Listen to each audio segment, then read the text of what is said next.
I stood in the upstairs hallway of that old Victorian mansion with my lantern in hand, staring at the closed door of the room I had just rented. The smell of stale wood and wet plaster pressed against my nostrils. I had not even taken off my coat, but I could hear something inside the walls. It was the first night and the place already felt wrong. I could not see anyone around, yet I sensed I was not alone. My hands felt clammy, and my mouth tasted bitter. I focused on the door's brass handle and pushed it open, uncertain and tense, not knowing what I might find on the other side. I am a middle-aged man, a researcher of strange phenomena. I do not rely on stories or rumors. I trust my own recordings and notes. That is why I came here. This old Victorian house, tucked behind thick trees at the end of a dead-end road, has a reputation. Local talk suggests it has been the scene of events no one can explain. I found it through a newspaper listing. The owner did not say much, just collected the money and handed me the key. The hallways are dark, the floors creak, the light fixtures look ready to fall. The wallpaper peels in some places. My room is on the second floor next to a small storage closet with a locked door. The landlord insisted I stay on the second floor, saying it had the quietest room. I had no reason to argue. My room is small. It has a single bed, a plain wooden desk, a worn rug, and a closet that smells like old blankets. The walls have no art or decoration. The lantern I carry is my own.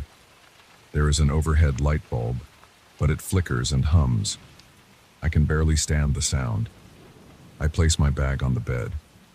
The floorboards respond with a dull creak. I try to ignore it. I check the windows. The glass is dirty.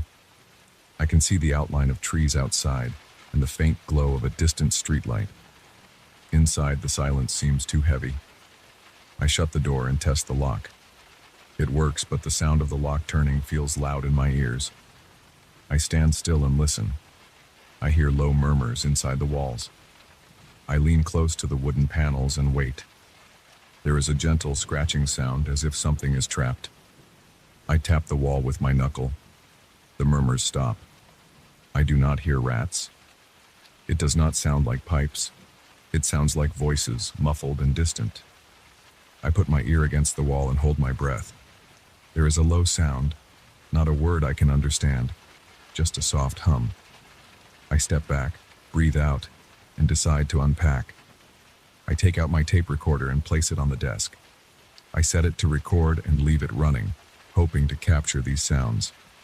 I need evidence. I take a flashlight from my bag and shine it along the floor and ceiling.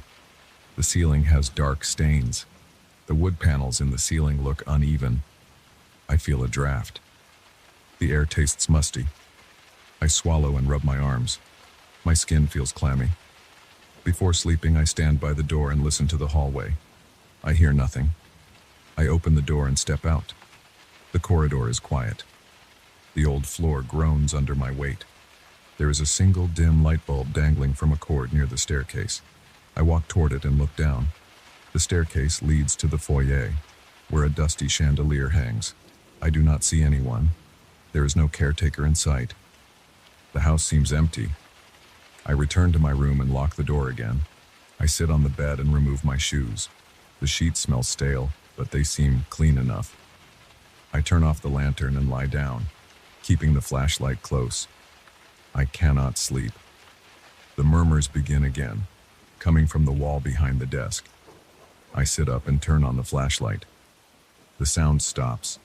I get out of bed and move the desk a few inches from the wall.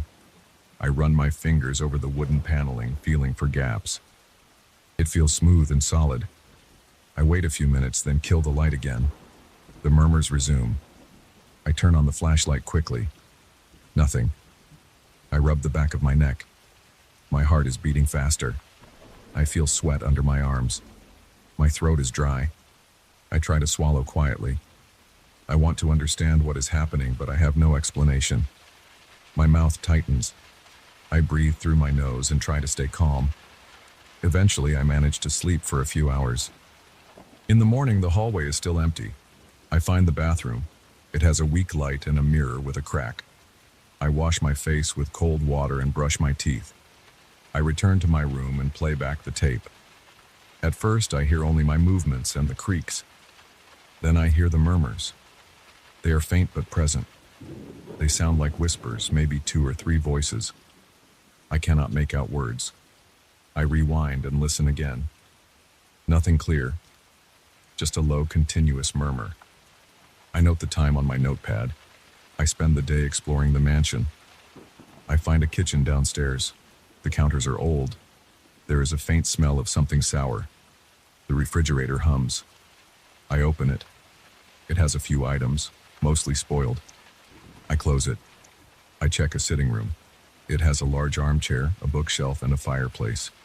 Dust covers everything. I pick a random book. It has a torn cover and blank pages stuck together by mold. I put it back. I hear nothing but my own footsteps. I try to find the owner. I walk around calling out. No one responds. I find a door at the end of a hallway on the first floor, locked and bolted. I try to turn the knob. It does not budge. Back upstairs, I stand in my room again and look at the walls. I see no cracks. The murmurs came from inside. I open the closet. It is empty except for a thick smell of mothballs. I tap the walls inside the closet. Solid. I lift the rug and see stained floorboards.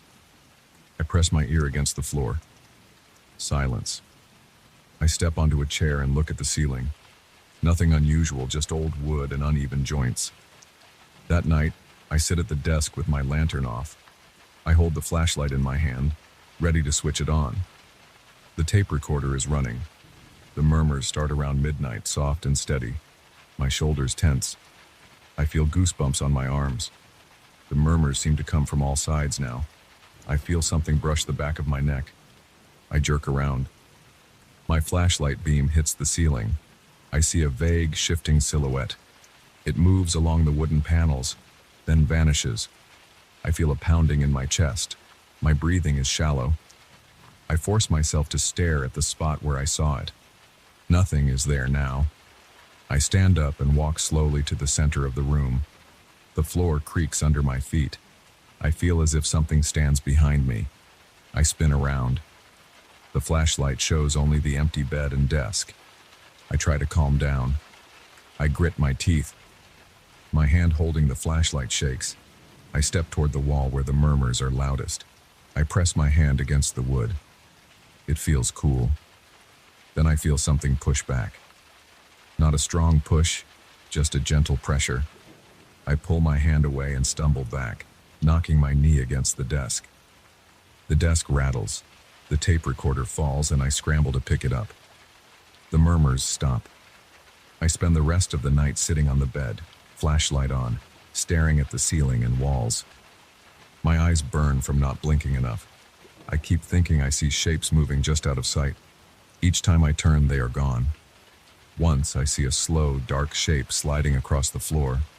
I rush toward it, bending down, but it disappears. The smell of mold is stronger at night. I feel it burning my nose. I cough and wipe my face with my sleeve. In the morning, I check my tape again. I hear the murmurs, faint but clear. I hear my own breathing and gasps. I hear the sound of the desk rattling. I have proof that something is happening. I decide to stay at least another night. I want to see if these shapes respond to anything I do. I take notes on everything. I measure the temperature with a small thermometer. It is a bit colder near the walls. I try tapping in a pattern to see if the murmurs react. Nothing changes. The house remains quiet during the day, no matter what I do. I go downstairs and look for any paperwork or records. I find nothing useful, just old furniture and dusty corners. I try the locked door again. It remains locked. I walk outside around the mansion. The lawn is overgrown. The paint on the outside walls is chipped. I see a few boarded up windows. I listen, but I hear only distant traffic and wind. The place feels deserted. I return inside and lock myself in my room, preparing for another night. That evening, I position myself in the hallway. I turn off all lights and stand near my door, listening. I hear the creaking of wood. I slide my hand along the wall. The surface is smooth, but feels damp. I lift my lantern and light it. The flame flickers. I notice the reflection of something at the far end of the corridor near the storage closet. I take a few steps forward. The boards flex under my feet. I see a shape near the closet door. It looks like a dark lump on the ceiling, clinging there. I hold my breath. My heart thumps hard. I approach slowly, keeping my lantern up. The shape drifts toward the corner where the ceiling meets the wall. I walk closer. I feel sweat trickling down my face. When I reach the spot, it is gone. I run my hand over the wood, feeling for any difference. It is just wood, old and dry. I return to my room and close the door, leaving it unlocked this time. I do not want to waste time unlocking it if I have to move quickly. I sit on the bed. The murmurs begin again, low and steady. I feel a presence behind me. I turn, shining the flashlight on the wall. Nothing. I feel a light pressure on my shoulder. I spin around, flailing my arm. I hit only air. My breathing gets heavier. My chest feels tight. I can taste sweat on my upper lip. I clench my fists and stand up. I walk along the wall, tapping lightly. The murmurs pause, then continue. I say, "Is anyone there?" My voice sounds weak. I get no response.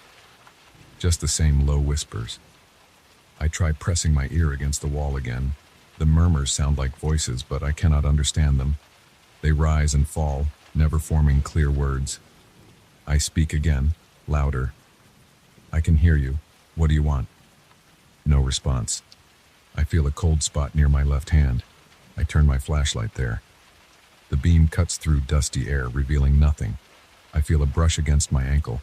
I jump back, nearly dropping the flashlight. The smell of mold intensifies. My skin itches. I scratch my neck and feel dampness on my collar. My muscles ache from tension. Hours pass. I sit at the desk, trying to remain calm. The murmurs do not stop. I see shapes along the walls and ceiling, small and shifting. They move when I am not looking directly at them. Every time I turn, they vanish. My stomach hurts. I have not eaten much.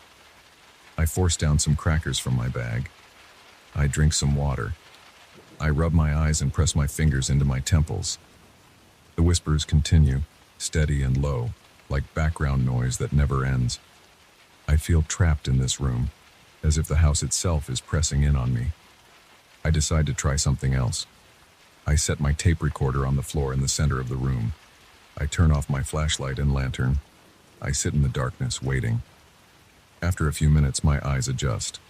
I see faint shapes flickering above me. The floor creaks softly. My skin prickles. I hear a gentle tapping inside the walls. The murmurs move around the room, sometimes to my left, sometimes above, sometimes behind the desk. I try to follow the sound, but it shifts before I can identify a source. I feel something touch my shoulder again, this time a gentle pressure, like a fingertip. I jerk away and stand up, arms raised, ready to push away anything physical. There is nothing. My breathing is loud in my ears. I walk to the door. I consider leaving right now, but I stop. I want more proof. I switch on the lantern and grab the tape recorder. I rewind and play it back. I hear my own breathing, and beneath that, the low whispers. They are clearer now. I can hear a soft rise and fall of tones, but no real words. I feel a sensation of frustration. I want to understand. By the fourth night, I am exhausted. My back hurts from sleeping in a tense position. My eyes are bloodshot. I keep hearing the murmurs every night, feeling these invisible touches on my shoulders and arms. Sometimes I wake up gasping, certain something was standing next to me. I jump out of bed, shining my flashlight all around. Nothing is there. The smell of mold never leaves. The floor never stops creaking. I have recorded hours of whispers, but they give me no answers. During the day, the mansion remains quiet and empty. I walk through every room I can access. I knock on walls, look into corners, try every door. Many doors are locked. The owner never shows up. There are no other tenants I can find. At one point, I try shouting through the house, calling out for anyone. I get no response, only the dull echo of my own voice. I feel hungry and tired. The stress of the nights wears on me. My hands shake when I hold the flashlight. My breath catches whenever I enter my room. I no longer trust what I see. On the fifth night, I try sleeping with the lantern on. The silhouettes appear anyway, flickering at the edges of the light. I reach out trying to touch them, but I grab only air. The murmurs keep me awake. I feel something brushing against my face. I recoil, pressing my back against the wall, staring at the empty space in front of me.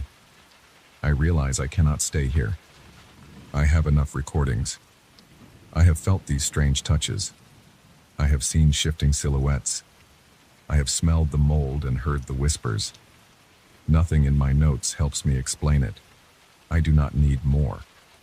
I pack my bag, stashing the tapes in my recorder. My movements feel shaky. My heart beats too fast. My throat is dry. My palms sweat. I open my door and walk into the hallway. It is early morning now, and the first light filters through a grimy window at the end of the corridor. I move slowly, trying not to look at the shadows on the walls. As I reach the staircase, I hear a gentle murmuring behind me. I do not turn around. I feel something brush my shoulder. I keep walking. The floorboards groan. I grip the railing so tight my knuckles hurt. I descend each step, feeling the weight of the house above me. When I reach the bottom, I cross the foyer, unlock the front door, and step outside. The air outside smells cleaner. The morning light hurts my eyes. I stand there for a moment, catching my breath. My hands are shaking and my legs feel weak. But I am outside now and the door is behind me. I have seen enough. I do not know what was in that house. I only know what I heard, saw, and felt, and none of it made sense. I walk away, leaving the old Victorian mansion and its dark murmurs behind me.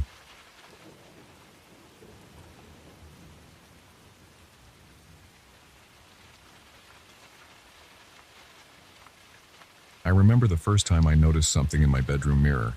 It happened a few weeks ago, late in the afternoon, right before the sun went down. I walked into my bedroom, stood in front of the old mirror on the wall, and saw something behind me. There was no confusion. I saw a tall, thin shape wrapped in a dark cloak. When I turned around, the room was empty. My apartment sits on the top floor of a building that has been around for decades, maybe more than a century. The walls are thick, and the hallways outside my door are narrow and always a bit dim. The paint on the stairwell peels in places. The floorboards creak. My place has only one bedroom, one bathroom, a small kitchen, and a living room that doubles as a dining area. The furniture is old and plain. I spend most evenings alone, listening to the pipes hiss or the distant hum of the other tenants' appliances. There's a faint, musty smell in the halls. Dust gathers fast. I keep my windows closed because the frames are warped and don't fit well, letting in drafts and noise. I never had problems with my mirror before. I bought it cheap from a second-hand shop. It's about as tall as my chest and framed in simple wood. It hangs at eye level on the wall opposite my bed. I use it to check my face in the morning to see if my shirt is wrinkled, that kind of thing. I never thought twice about it. It was just another old object in a place filled with old things. That changed on that first evening when I saw the figure behind me. I didn't panic at first. I thought my eyes were playing tricks on me. The sun was setting, the light in the hallway was odd, and maybe I caught a reflection of something outside. But I saw it again the next evening. This time I stood still and stared into the mirror, waiting to see if the figure would move. It didn't, but it was clearer than before. It stood there, tall and thin, wearing that dark cloak or robe. I couldn't see a face, it was just a shape. I could feel a warm pulse in my temples and a dull ache in my stomach. My hands felt cold, even though the apartment wasn't cold.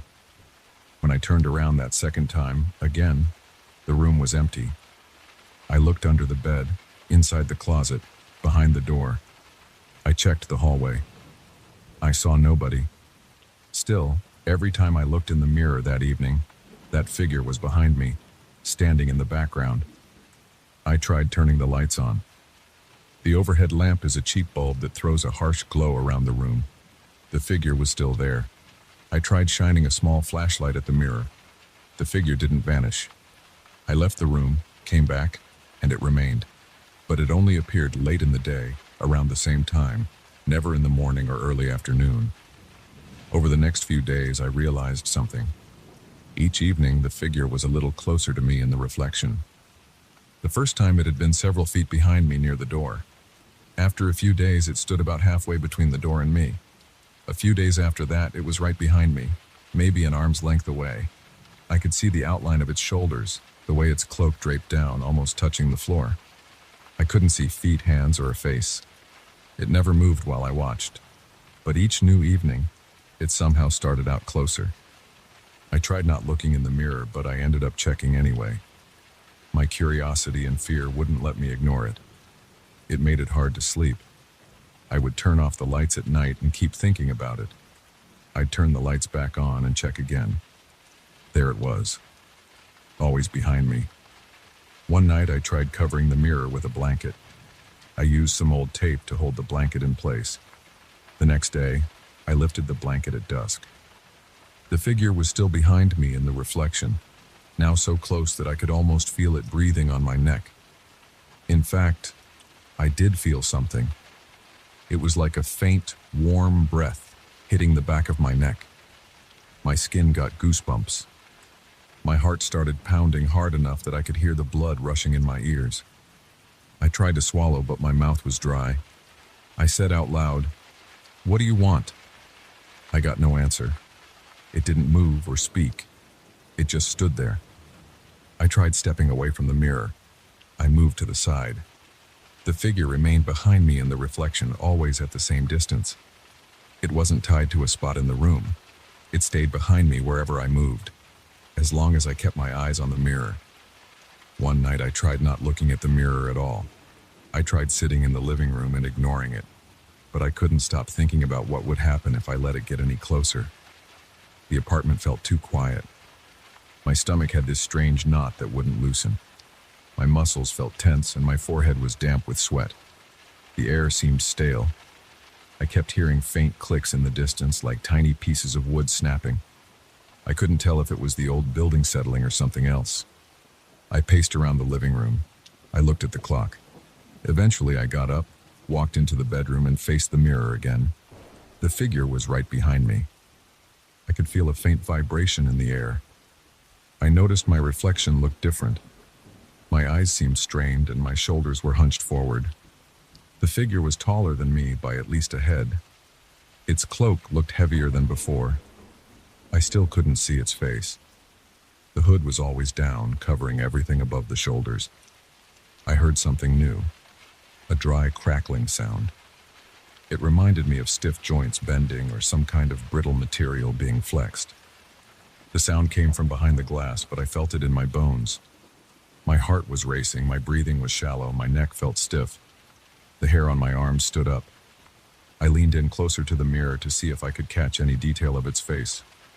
I saw nothing, just darkness inside that hood. But the breathing sound was there. Slow, steady breaths that matched my own pace but felt heavier. I reached out and touched the surface of the mirror. It felt normal, smooth, solid glass. No heat, no cold, just a room temperature pane of glass. The figure didn't react. It didn't grab me or pull me in, but it felt like it wanted to. I sensed that somehow. The next evening I tried something different. I took the mirror off the wall. It was easy. It just hung there from a small nail. I turned it around, facing the wall, so I wouldn't see the reflection. Then I sat down on the bed and waited. I listened to the sounds outside, a car passing far below, a neighbor closing a door down the hallway, the distant hum of a refrigerator. After about an hour, I slowly turned the mirror around. The figure stood behind me again, closer than ever. It was so close that if I tilted my head back in the reflection, I'd be resting against its chest. I could see the edges of its cloak near my shoulders. I turned around in real life. Nothing there, just my empty room. But the feeling of something behind me wouldn't go away. I could almost feel a slight pressure on my back, as if I were leaning into a presence that wasn't there. I tried to smash the mirror. I lifted it and slammed it against the wooden bed frame. The glass was thick and didn't shatter. I hit it again, harder this time. I just ended up denting the frame and scratching the wood. The mirror held strong. I considered using a hammer from my small toolbox, but something stopped me. I can't explain it. I felt uneasy. My hands shook and my chest felt tight. My brain kept telling me that if I broke the mirror, something worse might happen. I know it sounds stupid, but I couldn't bring myself to do it. Over the next few nights, I tried to sleep without looking at the mirror. I turned it toward the wall and left it that way, but I could still feel something behind me in the room, even when I wasn't looking. I would wake up in the middle of the night, my heart pounding. I'd feel sweat on my forehead and back. I'd hear those strange clicking sounds in the darkness. I even tried moving the mirror to the living room. I placed it behind my couch, facing the wall, but at dusk I couldn't help myself. I pulled the couch aside, turned the mirror around, and looked. The figure was still there, always behind me, always slightly closer, always breathing softly. I considered leaving the apartment. I went out during the day to get some fresh air. I stood on the sidewalk and looked up at the old building. I thought about staying in a hotel or crashing on a friend's couch, but I have nowhere else to go right now. I have no close friends nearby, no family members who would understand this situation. I don't want to explain that a strange figure is appearing behind me in the mirror. It sounds insane. Also, I can't afford a long hotel stay. So I went back upstairs and tried to think of another solution. I tried setting up a camera. I have a cheap digital camera. I placed it on my dresser, facing the mirror. I recorded a video of myself standing in front of the mirror at dusk. When I played it back, I saw only me, standing alone. No figure. The reflection showed only me and the empty room behind me. But when I looked at the mirror in real time, I could see the figure. The camera didn't capture it. I tried taking photos with my phone. The photos looked normal, no figure. This didn't help my nerves. It only made me feel more isolated. I can still feel it getting closer each evening. It never disappears. It just waits. Some evenings, I hear a slight dragging sound, like heavy fabric moving against a rough surface. I check the mirror, and I can see the cloak shifting a bit around the figure's shoulders.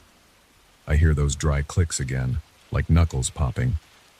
I feel my pulse in my throat. My legs feel weak. My stomach churns. My fingers tremble. I tried talking to it again.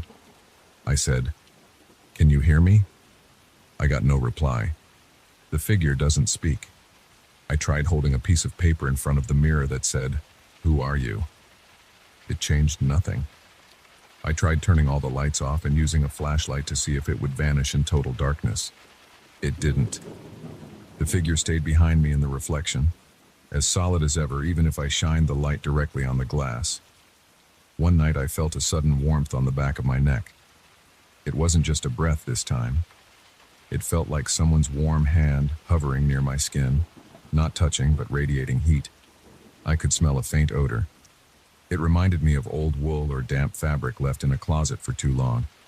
It made me cough. My eyes watered, and I backed away from the mirror. When I looked again, the figure was still there, unmoving, unchanged.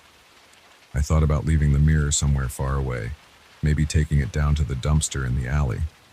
But I worry that if I get rid of it, I'll just see the figure in any reflective surface. My bathroom has a small medicine cabinet mirror. My kitchen has metal surfaces that reflect a bit of my shape.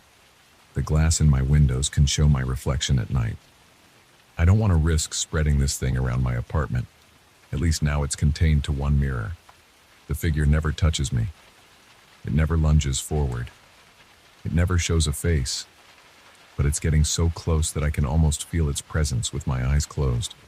Sometimes I stand in front of the mirror with my back facing it and I don't even have to look. I know it's there. My back tingles. My scalp prickles. My breathing becomes uneven. I don't know what will happen when it finally closes the gap, but each night I see it inch closer, or at least I sense it. It never leaves me alone. The tension in my muscles never relaxes. I feel tired all the time, but I can't sleep well.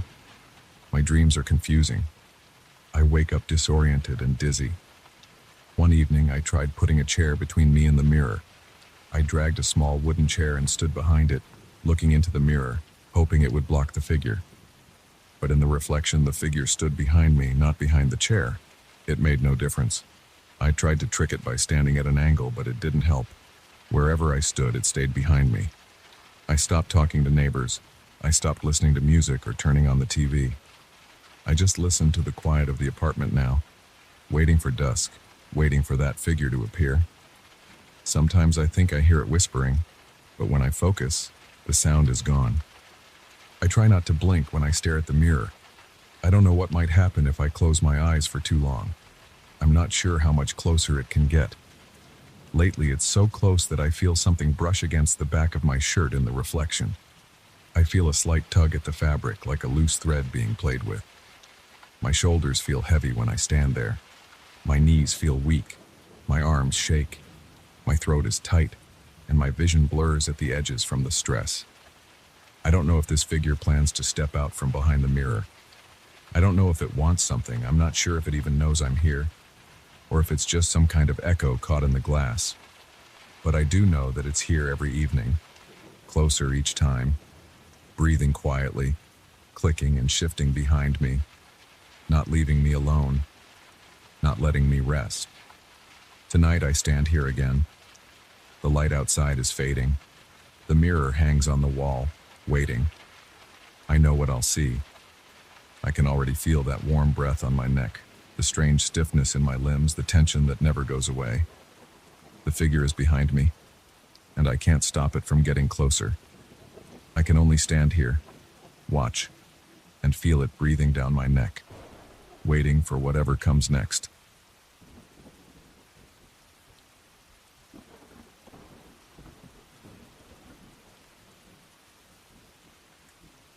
I turned off the engine in front of the small coastal inn.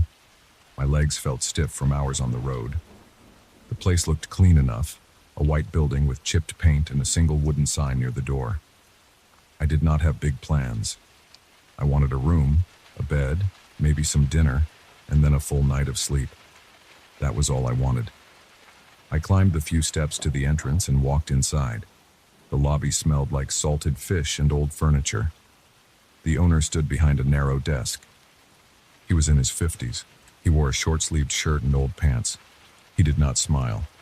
He asked my name and how many nights I would stay. I said just one, maybe two, depending on how I felt in the morning.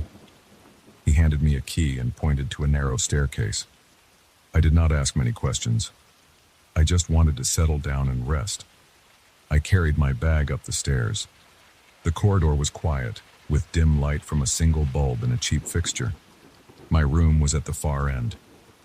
Inside there was a bed, a small table, a single chair, a thin curtain over a window, and a wooden door to a tiny bathroom. The sheets looked washed but worn out. The floor squeaked when I walked. I left my bag beside the bed, opened the window a bit and looked outside. The sky was gray. There were rocks beyond a short stretch of sand. The ocean made a steady noise. I could see some fishing boats far out on the horizon. I did not see anyone nearby. The beach looked empty. I closed the window and lay down on the bed. I thought I would sleep right away, but my stomach felt empty, so I got up again and went downstairs. The owner pointed me to a small dining area near the lobby. He served me a piece of fish and some boiled potatoes. I tasted the fish. It was bland but fresh. He left me alone. I ate, drank some water, and then went back upstairs. The hallway was silent. My door was at the end. I locked it and turned off the light. Outside, the sound of the ocean did not stop. I felt tired. I closed my eyes. I woke up hours later. It was dark. I had not checked my watch, but it felt like the middle of the night. I had no reason to wake up, but something had disturbed me. I lay still and listened. The wind made a soft noise. The waves made a steady sound. Then I heard a faint movement in the corridor. It was not loud. It sounded like bare feet on the floor. Wet feet. They made a subtle slapping sound as if someone was walking slowly outside my door. I waited. The steps continued, paused near my door, and then stopped. I tried to ignore it. I tried to relax. Then the door rattled. Not a lot, just a slight tremble. The lock held, but I felt the wood vibrate. My heart beat faster. I sat up and stared at the door, waiting for it to happen again. After a few seconds, I heard nothing else. I listened for any other noise. I heard quiet steps moving away down the hall, then silence. I got out of bed and approached the door. I put my ear against it. Nothing. I unlocked it and opened it a crack. The hallway was empty. The light bulb was still on. The floor looked dry. I saw no footprints. I sniffed the air. It smelled normal. I shrugged and locked the door again. I felt unsettled, but I tried to sleep. It took me a while, but I eventually drifted off. In the morning, I woke up tired. My neck felt stiff.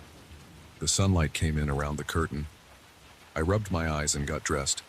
I went downstairs. The owner was there, wiping a counter. I told him I had heard someone in the corridor late at night. He shrugged. He said maybe it was someone in another room. I asked if there were other guests. He said yes, one or two. I did not see anyone else around, though. I let it go. I spent the morning walking along the beach. I passed a few old houses. I saw a small harbor with some fishing boats. The people I saw did not smile or greet me. They did not seem interested in a stranger. I stopped near some rocks and looked out at the ocean. The water was calm. I saw nothing unusual. After a while, I felt hungry and returned to the inn. I ate a simple lunch in my room, some bread and cheese I had with me. I did not feel like talking to the owner. I tried to read a magazine I had in my bag. The afternoon passed slowly. I considered leaving, but I was tired of driving and I wanted at least one more full night's sleep before heading on. I decided to stay another night. I had a small dinner in the dining area. No one else ate there. The owner served me fish again, this time with some hard bread. I ate quickly and went back to my room. I locked the door and checked the window. I could hear the ocean. I sat on the chair and looked outside. That was when I noticed someone on the rocks. It was a single figure standing still. I could see a man-shaped form. The person wore no visible clothing, or maybe something too thin to see from a distance. He stood facing my window. I could not see his face clearly, but I saw something reflecting light where his eyes should be. The tide was low and the rocks were wet. He stood there without moving. I stared at him for a long time. My neck felt tense. My scalp felt cold. I looked away for a moment to see if anyone else was outside. When I looked back, the figure was still there. I did not know what to do. It was too far to identify. I pulled the curtain closed and tried to ignore it. The floor squeaked under my feet as I paced. I felt uneasy. My stomach felt heavy. I decided to try and sleep early, hoping my fatigue would help me rest. That night I slept very lightly. I woke up again after midnight. The room was quiet. I heard the ocean outside. Then I heard those wet steps again in the corridor. They sounded heavier this time. I sat up in bed and listened. The steps came closer. They stopped right outside my door. The doorknob rattled once, twice. Then the door trembled, pushing against the lock. I got up, approached the door, and held the knob. The wood vibrated under my hand. I felt a slight push, like someone was testing the door, pressing against it without full force. I said, "Who is there?" No answer. I waited, holding my breath. The rattling stopped.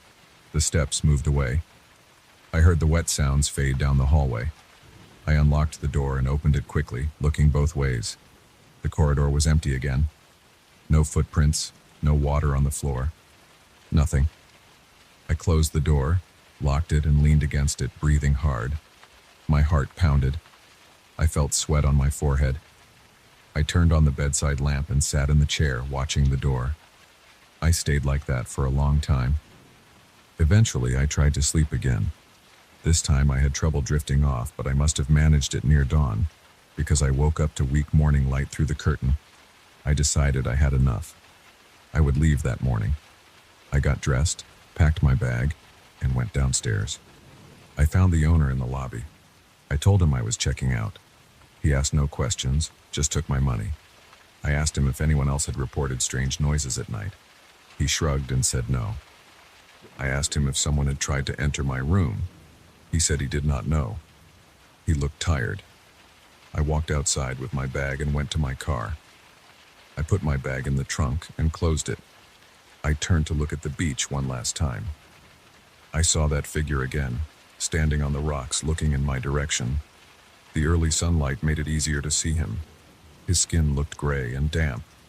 His eyes reflected light like tiny wet stones. I could not see any clear features on his face.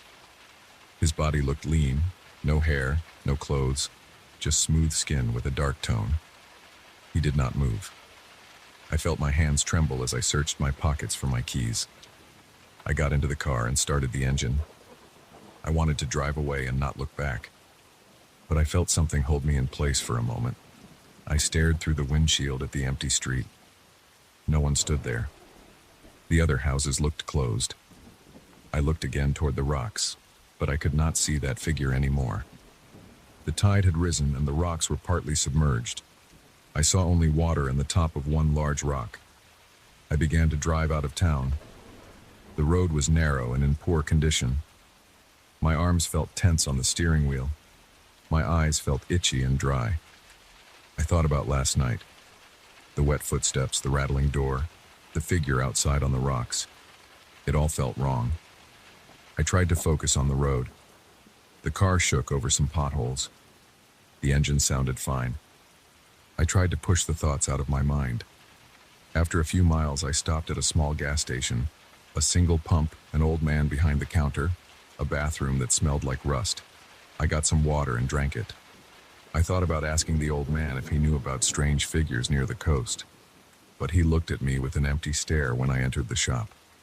I decided it was not worth it. I paid for the water and left. Back in the car, I kept driving. The coastline stretched on my right. I could see the ocean once in a while. It looked normal. There were no boats in the water. I heard nothing strange. The sound of the engine and the tires on the asphalt filled my ears. I began to feel calmer. My heartbeat slowed down. My shoulders relaxed a bit. I tried to understand what I had seen. Maybe it was just someone walking around at night, someone with wet shoes or no shoes at all. Maybe it was a local man who slept on the beach. Maybe he watched strangers from the rocks. Maybe the door rattling was just the wind. But I remembered the feeling of the wood under my hand, how it shook as if someone pressed on it. I remembered the eyes reflecting the light outside my window. I remembered no footprints and no water on the floor. I remembered the silence and the cold feeling on my neck. I decided I did not care if I could not explain it. I just wanted to be away from that place. I wanted to reach a bigger town with more people. I wanted a hotel with thick walls and brighter lights. I wanted to forget the shape of that figure's body. I wanted to forget the sound of those steps and the sudden trembling of the door at night. The road led me through some hills. I passed a few empty fields and some old barns. I kept my eyes on the asphalt. I did not want to think about what was behind me. The sky looked clearer now. The sun was brighter. The car's air felt warmer. The smell of the sea faded as I moved inland. I stopped once more for a break, pulled over near a roadside diner. I drank some coffee and ate a sandwich. No one bothered me. I looked at my hands. They felt steadier now. My mind felt tired, but at least I was moving away. I got back in the car and continued to drive. By late afternoon, I saw more traffic on the road. I passed a few towns. I noticed people going about their day. No one paid attention to me. I liked that. I checked the fuel gauge. I had enough to keep going. The events of last night stayed in my mind, but I did not try to describe them to anyone. If someone asked, what would I say? That I heard strange steps and saw a weird figure who never spoke and never showed a clear face. That I locked my door and felt it shake at night, but found nothing outside. I realized I had no reason to tell anyone. It was over. I was gone, and that presence remained back in that small coastal town. I had no desire to return.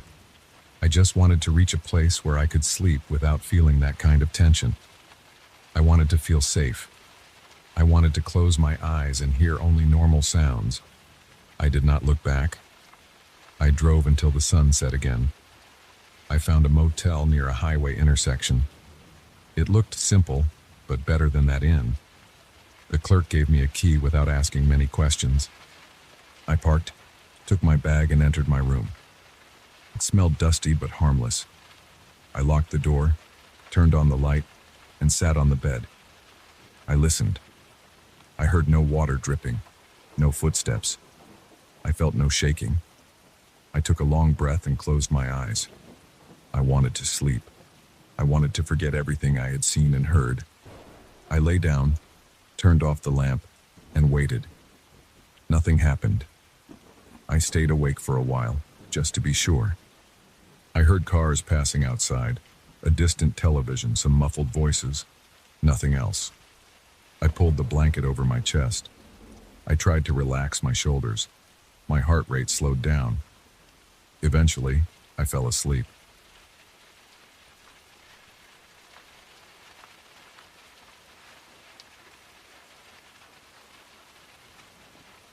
I arrived at the cabin late in the afternoon, just before sunset.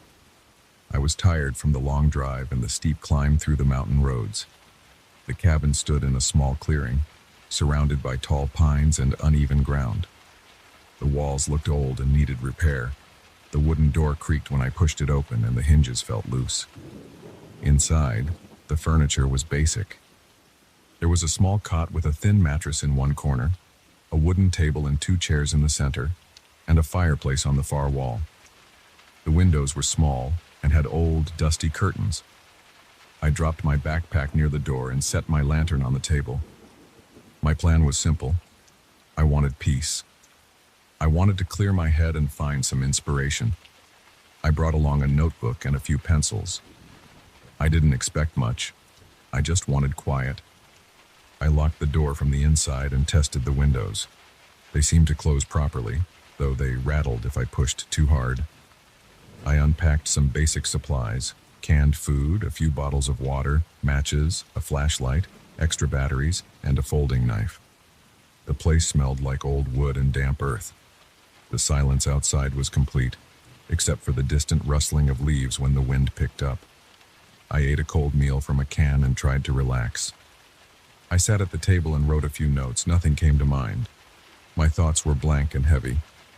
After a while, darkness settled in. I turned on the lantern and placed it near the window so I could see outside. I noticed that when I looked out, I couldn't see very far. The trees were too close together and the darkness between them looked solid. The sound of branches shifting in the wind came and went. Sometimes I thought I heard something else, a low murmur or a faint whisper. I ignored it and focused on my writing, but I couldn't get into a rhythm. I kept looking up at the window. Around midnight, I heard a clear whisper outside. It was soft and short, like someone exhaling words. I stood up and approached the window. I pressed my ear against the glass. I couldn't make out the words, if there were any. I grabbed the flashlight, switched off the lantern, and opened the door a crack. Outside, I shone the flashlight around the clearing. The light reflected on tree trunks and patches of grass. The wind moved the branches and shadows shifted. I didn't see anyone. The whispering stopped. I closed the door and locked it again. A few hours later, I heard it again. This time it was closer. I wasn't sure if it was a voice or just the wind, but it sounded too steady to be random. My heart started pounding. I grabbed the flashlight again and went to the window facing the sound. The glass was old and had a slight fog on it. I could feel sweat forming under my shirt. I wiped my face and tried to breathe quietly. I shone the flashlight out the window. At first, I saw nothing, just twisted branches and uneven ground. Then I noticed something standing between 2 trees. It was a figure, tall and thin, with long arms and legs. Its eyes reflected the light in a strange way. They looked clear and glassy. The figure didn't move. It stayed still, I couldn't see its face in detail. I just saw the eyes in the shape of a head. It looked human, but not quite right. My throat felt dry. I didn't say anything. I just kept the flashlight on it. After a few seconds, it stepped back into the darkness. I lost sight of it. I spent the rest of the night sitting against the wall holding the flashlight and my knife. I didn't sleep. I listened for more sounds, but everything stayed quiet. In the early morning, when a pale light came through the windows, I got up and checked outside again. I walked around the cabin with the flashlight and found something strange. On the windows, there were handprints made of mud. They were arranged in some kind of pattern. It didn't look random. It looked like they were placed in rows and circles, forming a symbol I didn't recognize. I touched one of the handprints. The mud was dry and cracked. I didn't know how this was possible without me hearing it happen. Someone or something had put these here while I was inside. I looked around the clearing. No footprints, no broken twigs, just these handprints on the glass. I tried to wipe them off, but they stuck. I had to use a wet rag and scrub. Even then, they left faint stains. The rest of that day, I tried to keep myself calm. I told myself maybe it was some local playing a prank. I told myself I should ignore it and focus on my writing. But I couldn't write. I kept checking the windows. I thought about leaving, but I had come a long way, and I didn't want to give up so easily. I decided to stay one more night and see if it happened again. Maybe I could confront whoever was out there. Before sunset, I collected some heavy rocks and placed them near the door. I closed and locked all the windows and the door. I tested the lock on the door twice. I tried to eat, but my stomach was too tight. I drank some water and paced around the cabin. As darkness fell, I lit the lantern and put it on the floor near the fireplace, so the light was dim and not easy to spot from outside. I sat near the window with the flashlight off, waiting. I could hear my own breathing. Time passed slowly. My back hurt from leaning against the wall. After a few hours, I heard faint scratching outside. It sounded like fingernails on wood. The noise came from the back wall of the cabin. I got up quietly and approached that wall. I leaned my ear against it. The scratching was steady, like something was dragging its nails across the boards. The sound made me clench my teeth. I backed away and grabbed the flashlight. I didn't want to open the door and walk around the cabin in the dark. Instead, I tried to spot something through the window. The angle was bad, but I could see part of the back wall if I leaned out. I waited a minute, then decided to open the door and check. I held the flashlight and the knife and stepped outside. The night air was cold. My breath came out in short bursts. I walked slowly around the cabin, keeping the flashlight pointed at the walls. When I reached the back, I saw scratch marks on the boards. They weren't deep, but they were fresh. The wood was slightly damp, and I could see thin flakes where it had been scraped. I turned the flashlight toward the trees and saw the tall figure again. It stood about 10 feet away near the edge of the clearing. Its eyes reflected the flashlight beam. I could see it more clearly now. It had very pale skin and long, thin arms.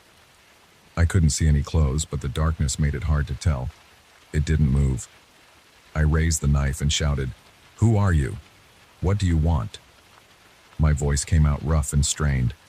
The figure made no sound. It turned and stepped behind a tree. I hurried forward a few steps, shining the light around the trunk. There was nothing there. No sound of steps. I scanned the area with the flashlight. Nothing. Just branches and darkness. I backed away, keeping the knife raised, and returned to the cabin. I locked myself in and pushed the table against the door. The rest of the night passed slowly. The scratching returned after a while, this time from a different wall. I didn't go outside again. I just stood there holding the flashlight, waiting. The scratching stopped and started several times. Sometimes I heard that faint whispering, like a low voice just outside. I couldn't make out words. My heart kept pounding. I wiped sweat from my forehead. I felt cramped and tired. I wanted to run, but I couldn't see well in the dark. I was afraid I would get lost in the forest. I decided to wait until morning. When the first light of dawn came, the sound stopped. I removed the table and went outside again. I circled the cabin and saw scratch marks on 3 sides of it. They were all similar, thin, uneven lines across the wooden boards. I also noticed new mud handprints on the windows. They formed another strange pattern, larger this time, covering almost the entire surface of one window. The mud smelled like wet soil.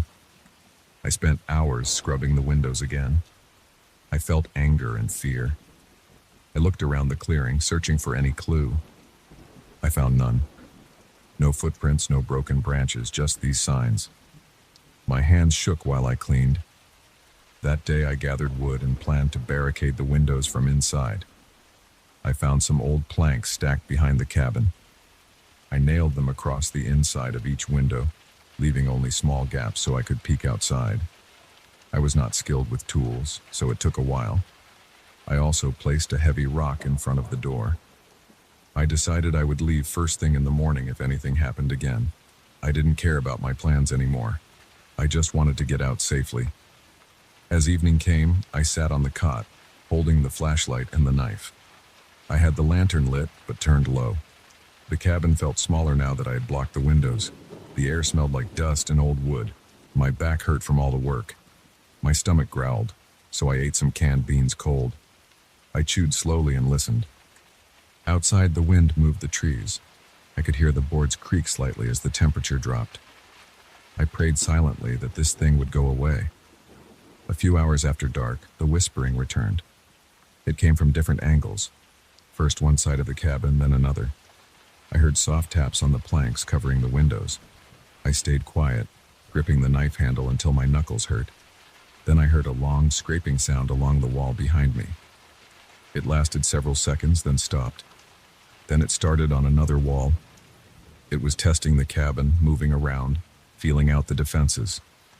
The sound of nails on wood made the hair on my arm stand up. I felt sweat trickle down my back.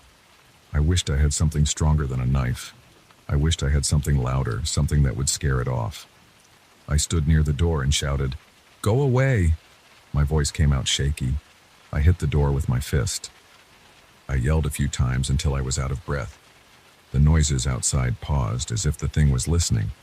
Then I heard a faint whisper again, closer this time. It sounded almost like laughter, but very soft, like air escaping through teeth. I felt goosebumps on my neck. I backed away and held the knife in front of me. I pointed the flashlight at the walls, as if I could shine through them. I noticed the boards vibrating slightly when it scratched. The wood wasn't thick. If it pushed hard enough, it might break through. I considered running out and trying to escape through the forest, but I didn't know the terrain.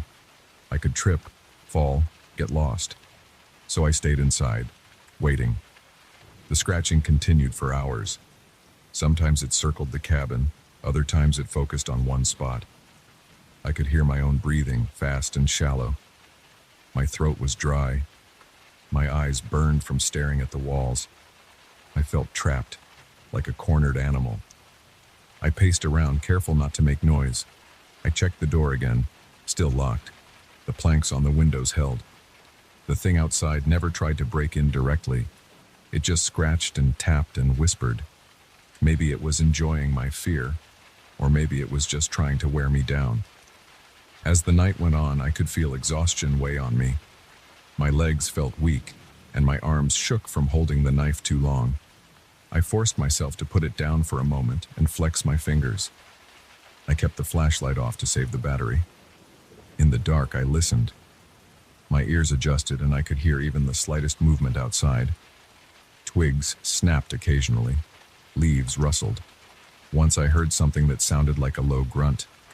Then footsteps, slow and deliberate, moving away from the cabin. I held my breath, hoping it was leaving. Near dawn, the noises stopped completely. I waited another hour before opening the door. The sky was gray. The clearing looked empty. I checked the walls. More scratch marks, deeper this time. One board had a crack. I touched it. The wood felt rough.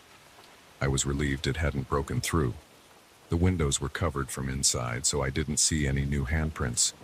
But I checked outside and found them again, arranged in another pattern on the glass.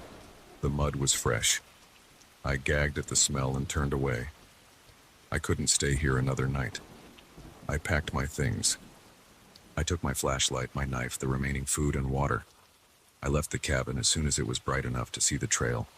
I walked quickly, looking back every few minutes. I didn't see the figure again. The forest was quiet.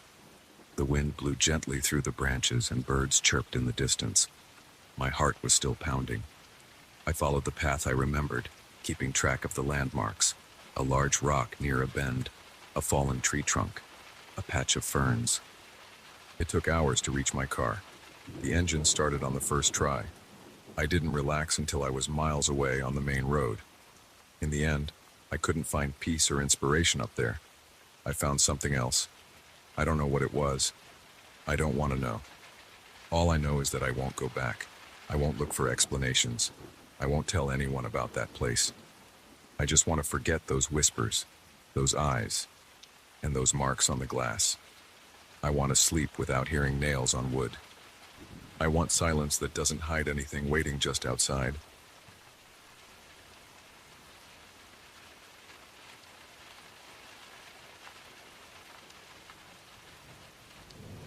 I push open the old wooden door and step into the library. The hinges squeak and the sound echoes down the main aisle. There are no other voices, no signs of movement. It's late, well past midnight. The front desk lamp is on, but no one is behind it. The security guard told me I could stay until morning as long as I didn't make noise. I said I wouldn't. I only need to look at one manuscript, and I have its reference number written down on a scrap of paper in my jacket pocket. I walk through the first aisle and try to ignore the creaking of the floorboards. The place smells like dust, old paper, and varnish. The shelves are made of dark wood. The overhead lights are old and produce a weak yellowish glow. I notice some bulbs flicker now and then. There's no music, no hum from air conditioning, just a distant sound of a clock ticking somewhere I can't see. I find the call number on a label beside a shelf. My finger traces along the spines of old hardcover books. Most have no dust jackets. The leather on some spines is cracked, and a few titles are unreadable. I finally spot the manuscript wrapped in a dull cloth cover. It feels dry and slightly rough between my fingers. I take it off the shelf and carry it to a table with a small lamp. The table is uneven. When I put the manuscript down, it wobbles a bit. I pull out a chair. It's heavy and makes a scraping sound against the floor. I open the manuscript. The pages are yellow and stiff. I flip a few pages, squint at the handwriting. It's in a strange script. I can't read it. I try to study the shape of the letters. As I flip another page, I hear a muffled laugh. It's quiet and short. I look up. I see nothing but shelves and books. I wait a few seconds, then lower my head and flip another page. Again, I hear a quiet laugh. It sounds like it's coming from inside the manuscript, not the room. I lean in and listen. I hear no breathing, no footsteps. Just the faint ticking of that clock and the buzz of the lights. I decide to turn around and check the aisles. I see rows of shelves stretching out. The rows look longer than before. When I walked in, I remember maybe 5 or 6 aisles. Now it seems like 8 or 10. I take a step away from the table and look at the patterns in the wood floor. Something feels off. When I glance back at the direction of the door, I see shelves where I thought there should be open space. I walk a few steps toward where I came in. I notice the corridor between shelves has shifted. Before, I remember coming straight down an aisle to reach this table. Now, there's a slight turn, and the table isn't where it was relative to the door. I rub my eyes. Maybe I'm tired. I return to the manuscript and open it again. I move the lamp closer. The bulb hums softly. I flip a page. A small chuckle rises from the pages. I feel goosebumps on my arms. My throat tightens. I gently close the manuscript and stand up. I want to get out for a moment, maybe get some air. I look for the door. I remember it was just behind me, maybe 20 steps away. Now I see only shelves. I walk around the table, step to the left, and look down an aisle. It leads into darkness, farther than it should. I try another aisle. It leads to more shelves. I turn in a slow circle. There's no sign of the front desk or the entrance door. My heart beats faster. My forehead feels damp. I swallow and call out, "Hello?" My voice echoes back. No answer. I clear my throat and call again. "Is anyone here?" Nothing. I listen hard. I hear a faint scraping sound like something sharp against the wooden floor. It stops as soon as I focus on it. I take a few steps in that direction. The lights flicker overhead. I smell something like old varnish. I can't see any other source of light. No windows, no emergency exit signs. Just these old lamps and endless shelves. I try to remember how I got in. I walked straight ahead from the entrance, found the manuscript, and sat at a table. Now I can't see the front desk or even the outline of doors. I walk down an aisle. The shelves are tall, maybe 8 feet or so, packed with old books. Each shelf looks similar. The wood is dark. The books have no bright colors. I reach the end of the aisle and turn right. I see another corridor. I hurry down it, hoping to find a wall or a door. Instead, I end up back near the table with the manuscript. I realize I'm going in circles. I pick up the manuscript and carry it with me. Maybe if I return it, I can fix this somehow. I remember which shelf I took it from. I go there. Instead of the shelf with the label, I find another shelf with different books. I check another aisle, then another. I can't find the original spot. I hold the manuscript under my arm. The laughter from inside it is gone now, but I feel its weight. It seems heavier than before. The lights flicker again. I feel the floor vibrate, as if a heavy shelf just moved. I look over my shoulder. The shelves have shifted position. I see one move slightly, scraping the floor with a low groan. I try to remain calm. My breathing is fast. My mouth is dry. I whisper to myself to keep it together. I see no reason for panic other than the impossibility of what I'm witnessing, but I can't argue with what I see. The shelves are moving on their own, rearranging the aisles. I try to reach a wall. I assume there must be a perimeter. I walk straight down a corridor, always forward, never turning. After what feels like a long time, I realize I'm still surrounded by shelves. I stop and rest my hand on a stack of books. The covers feel cold. I press forward again, and after several minutes, I find a corner. There's a door with a small glass panel. I grab the handle. It's locked. I pull and push. Nothing. I knock on the door. The sound is dull. No echo. I hear the scraping sound again, closer now. I press my ear to the door. I hear nothing on the other side. I try the handle again. Still locked. I turn around. I see a long aisle leading away. The lights make a buzzing sound. I smell something like old wood polish. I walk slowly. My legs feel tired. I catch my reflection in a glass frame of a fire extinguisher cabinet. My face looks pale and sweaty. I look down at my jacket pocket and feel the paper with the reference number. I don't take it out. It doesn't matter now. As I move, I feel like the floor is slightly uneven. I hear a faint voice. It whispers my name. I freeze. I never told anyone here my name. No one asked. I didn't sign anything. How does anyone know it? I look around for a person. I see no one, just shelves and old lamps. The voice is low and rough. It says my name again, then stops. I call out, "Who is it?" No answer. I walk toward where I think the voice came from. I reach another table. It's the same design as the first one, but in a different spot. The manuscript is gone from under my arm. I realize I'm holding nothing. I must have set it down without noticing. I spin around. On the table, I see the manuscript open on a page. I know I carried it with me. Now it's somehow on the table. I approach it and try to read the page. The ink looks faded. The handwriting is tight and slanted. I can't understand it. I run my finger over the page. The paper feels warm. I lift my finger and rub it against my thumb. It leaves a slight residue of dust. I hear that laughter again, a muffled giggle. It lasts a second. I slam the manuscript shut and push it away.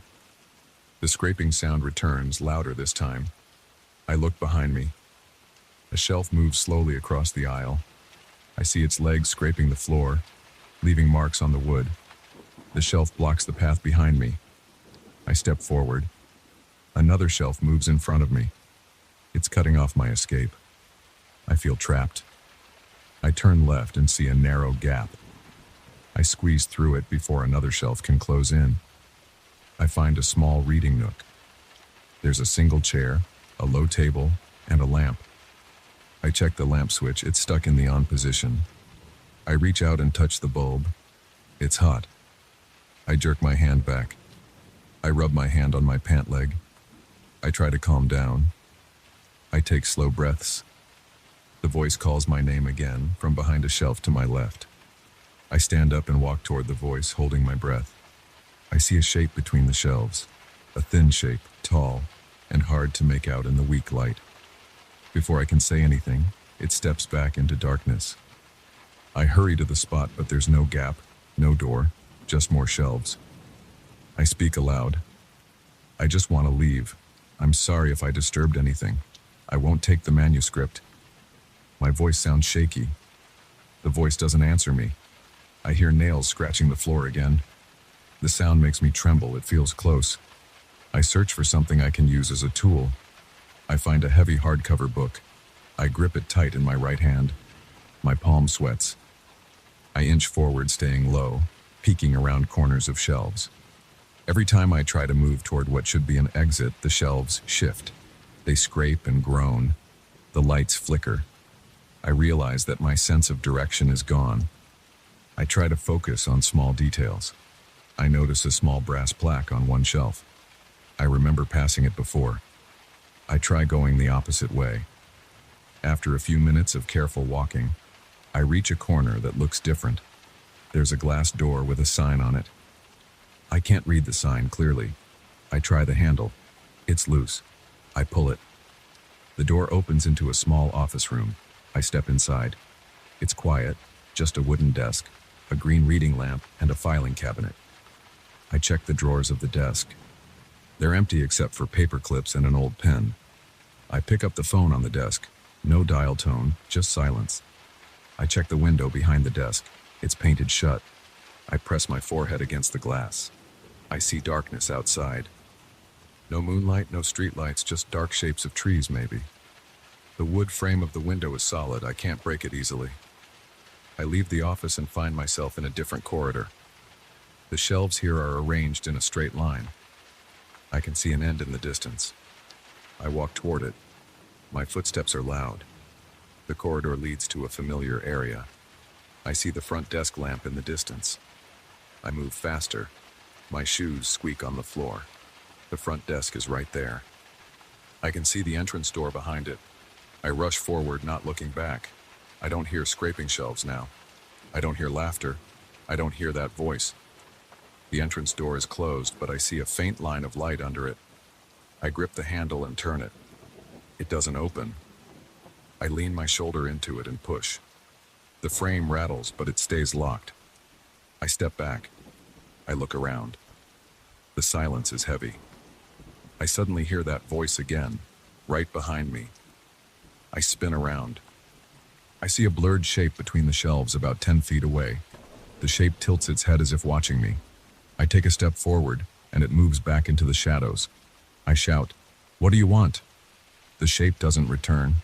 I rub my face with one hand and grit my teeth. I turn back to the door and try again. I twist the handle hard, yank it, try to lift it. Nothing. I pull a heavy dictionary from a shelf near the door and slam it against the handle. The metal rattles. I feel the door shift slightly. I try the handle again and it gives a bit. I pull harder. It opens an inch, then two. I lean my foot against the door and pry it open until I can slip through. I push my shoulder against it and force it open far enough to pass. I step into the main hallway outside the library. The hallway lights are steady. The floor here is tiled, not wood. I smell nothing unusual, just the faint odor of old cleaning products. I look over my shoulder at the library door. It's closed now. I try the handle. It's locked from this side. I can see through the small glass panel. The inside looks normal, just shelves in the right places, the front desk, the reading area. Nothing moves. The lights are stable. I hear no laughter. I hear no voice. I walk down the hallway toward the main entrance of the building. The large glass doors at the front are unlocked. I push one open and step outside. The air is cool and damp. The sky is still dark. I hear a distant car on the street. I stand there for a minute, catching my breath. My muscles feel sore and my shirt clings to my back. My name echoes in my mind. I don't understand what happened in there. I don't care right now. I take a few steps away from the building and look back. The old library stands quiet, the windows dark, the wooden door shut. It looks ordinary from here. I don't see anything move. I hear nothing from inside. I turn away and keep walking one step after another until I reach the main gate and go out into the empty street. I do not look back again.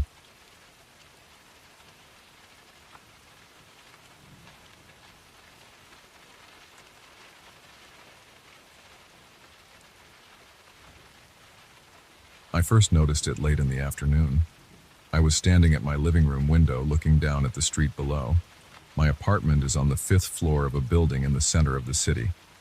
I like to watch people pass by, check the traffic, and see if anything interesting is going on. That day, something felt off. I saw a dark figure on the sidewalk. It was standing completely still, facing in my direction. I couldn't see a face, only a kind of black shape like a tall, thin person wearing something dark. It didn't move at all. It just stood there looking up at my balcony. I tried to ignore it and went about my evening routine. I cooked some noodles, ate them, watched some TV, and then checked again. It was still there, in the exact same spot, still looking up. Over the next few hours, I kept glancing down through my window. The streetlights were on, the traffic was steady, and people walked by without paying any attention to that figure. Nobody seemed to notice it. It did not make any noise. It did not lean. It did not shift weight. It looked like a human shape, but it showed no signs of life. I began to feel uneasy. I closed my curtains, turned on all the lights inside, and tried to focus on something else. But every half hour or so, I checked again. Still there. That night, I didn't sleep well. I had a strange feeling that something was off. In the morning, I opened my curtains. The figure was gone. The sidewalk looked normal. Cars, bikes, people walking with their bags, suits, and coffees. I felt some relief. Maybe it was just a weird guy who stood there for a while and then left. I got dressed, left for work, and tried to forget about it. When I came home that evening, around 7 p.m., I took a quick look out of curiosity. It was back, standing in the same spot, same posture facing my balcony. The sunlight was fading. I waited for about 10 minutes, staring at it from behind my window. I tried to see if it was a person wearing a hoodie or something. The shape had no clear outline. It was like a silhouette. No face, no hands visible. Just a still, dark form. I banged on my window to see if it reacted. It did not. I checked my phone. I wondered if I should call the police. But what would I say? There's a shape staring at me. It wasn't doing anything illegal, just standing on the sidewalk. Finally, I decided to wait. Hours passed. It didn't move at all. I felt weird about going to sleep while it was still there. I turned off my TV, brushed my teeth, got into bed. I left my bedroom window curtains slightly open and turned my bedside lamp on. I lay there looking at my phone, trying not to think too much about this shape outside. Eventually, I dozed off. Around midnight, I woke up suddenly. It was quiet. I had a strange pressure in my chest, like anxiety. I sat up and listened. Nothing. I looked toward the window. The figure was still outside. I could see it if I leaned forward a bit. Now it looked slightly different. It was bending a joint, maybe an arm or a leg, but in a strange angle. It was subtle, just a slight shift in posture, but it didn't look natural. The limb bent backward, not forward. It was like watching a shadow puppet move in a way that no human body would. I stared, feeling sweat forming on my forehead. My breathing got shallow. I lay back down and tried to ignore it. After a long time, I fell asleep again. The next morning, the sidewalk was empty. I looked around when I left the building. Nothing seemed unusual. I decided to mention it to the doorman downstairs. He just shrugged, said he hadn't noticed anything. I asked a neighbor in the hallway if he ever saw a weird figure outside at night. He looked at me funny and said no. I dropped it. I went to work. I tried to focus on normal tasks. All day I wondered if that thing would appear again. It did. Same spot, same time. I felt my stomach sink when I saw it. This time, I watched it carefully, without turning on my lights. I sat on a chair near the window with the lights off in my living room, looking down through a small gap in the curtains. After about an hour of watching, I saw it move again.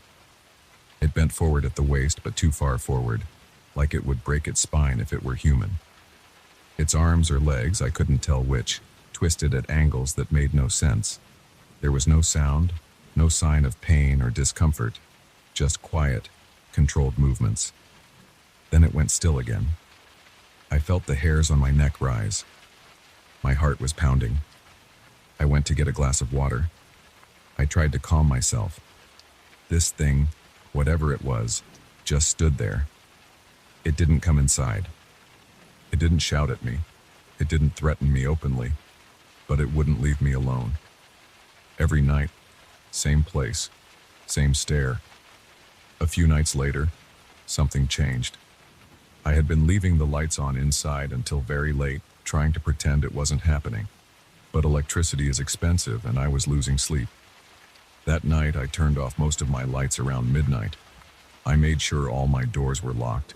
My windows were closed. There was no way it could come inside. Still, I felt uneasy. I lay in bed and tried to ignore the pressure in my chest. I must have drifted off at some point. I woke up to a slight movement beside me. It was dark, but I had my phone next to me, and its dim light showed the outline of my bed. I felt the mattress dip slightly. It was as if someone sat down next to me. My heart rate skyrocketed. I froze. I could feel the sheet pulling slightly, as if weighted down by something. I reached slowly for my phone and tapped the screen. The light brightened slightly. I couldn't see anything there, just my pillow and a bit of the mattress surface. But I could feel it. The weight was still there. I could feel a slight tension on the mattress springs. I didn't move for at least a full minute. I tried to control my breathing. My throat felt dry. My mind was racing. Finally, I got the courage to reach out with my hand. I placed it flat on the mattress where I thought the weight was. I felt nothing solid. No arm, no leg, no cloth. But the mattress still dipped. Then I jerked my hand back when I felt it shift. It wasn't a human body. It felt like pressure from nowhere. I jumped out of bed and turned on the lights. The pressure disappeared immediately. I checked every corner of my bedroom. Nothing. I looked in my closet, under my bed, behind the curtains. Nothing. I was alone. My front door was locked. My windows were all locked. The thing from the sidewalk or something like it had found a way inside. I stayed up the rest of the night with all lights on. I sat in my living room chair, facing my bedroom door, waiting. Nothing else happened that night. The next day I tried to act normal. I showered, had coffee, went to work, tried to forget. But I couldn't. That night I came home and checked outside. The figure was there. I noticed something else. It had moved a few steps closer to my building. It was still on the sidewalk, but slightly to the left, closer to the building's main entrance. I watched it from my window. A few people passed by, but no one reacted. It was as if it was visible only to me, or maybe it looked like a harmless shadow to others. Around 11 p.m., I turned off the lights in my living room and bedroom, leaving only my bathroom light on. I stood in my bedroom by the window and tried to watch the figure. It twisted an arm again, making a crunching sound that I barely heard through the glass. I flinched. I felt a knot in my stomach. I felt sweat gathering in my armpits. My head felt tense. I didn't know what to do. I considered calling the police, but what would I say? They would come, find nothing, maybe think I was wasting their time. I had no solid evidence. I could try filming it with my phone, but the distance and the lighting made it impossible to get a clear image. I tried anyway. I zoomed in, but it just looked like a blurry shape. No details, no proof. I turned off the bathroom light and went to bed. I lay under my blanket, fully dressed, with my phone flashlight in my hand. I waited. After a long time, I felt it again. The mattress dipped at the far edge. It was so light, as if someone was pressing down with a single fingertip, but heavy enough to pull the fabric tight. I shone the phone flashlight there. I saw nothing. I pushed myself back against the headboard, staring at the spot. The dip got deeper. I could see the mattress material pulling down as if a knee pressed into it. I swung my hand at the space. I touched nothing but empty air. Still, the mattress moved. I felt my breathing become shaky. My heart was hammering. I got off the bed and ran to the living room. I turned on every light in the apartment. I checked the door again. Locked. Checked the windows. Locked. I turned the TV on. Tried to stay awake. Around 3 a.m., I went back to the bedroom. The bed looked normal now. I sat down slowly, feeling the tension in my shoulders, my neck stiff. I managed to sleep a few hours with all the lights on. Over the next few days, I tried new things. I slept on the couch. I left the windows closed at all times. I tried to ignore the figure outside, but every night it was there. Some nights the mattress dipped again. Other nights, I heard soft taps on the walls, on the ceiling, tiny sounds that made no sense. Once, I heard a scraping sound under my bed. I checked and found nothing. One evening, I decided to watch it for a longer period. I turned off my lights early, sat by the window, and observed. It stood motionless for an hour. Then it moved an arm behind its back, bending it all the way around, forming a strange silhouette. I heard a soft crack through the glass. I felt my body tense up again, muscles tightening. I stepped away from the window. When I looked again, it was a few steps closer. I didn't see it move those steps, it was just suddenly closer. I had the urge to open the window and shout, but I held back. I didn't want to draw attention. I didn't know what would happen if I tried to communicate. I tried leaving the apartment for a night. I booked a cheap hotel room a few blocks away. I carried a small bag with some clothes and my toothbrush. I felt relieved to be away. I ordered a pizza, watched some late-night TV, and tried to sleep. But around 2 a.m., I heard a faint sound. I looked at the chair in the corner of the hotel room and saw the cushion dip slightly, as if someone invisible was sitting there. I froze. I realized it followed me. I booked out first thing in the morning and went back to my place. At least at home, I knew the layout. I could try to handle it. Without telling anyone, I tried to set up a small trap. I placed a thin layer of flour on my bedroom floor before going to bed. I turned off the lights and waited. I felt the mattress dip again. In the morning, I checked the floor. No footprints, just smooth flour. I tried tape on the doorway, a piece of string at ankle height, anything to prove something was moving in and out. Nothing ever moved. The figure was inside, but it left no trace. After a week of this, I was exhausted. My eyes were red from lack of sleep. I ate almost nothing. I felt my body trembling when the sun set. I knew it would be there outside.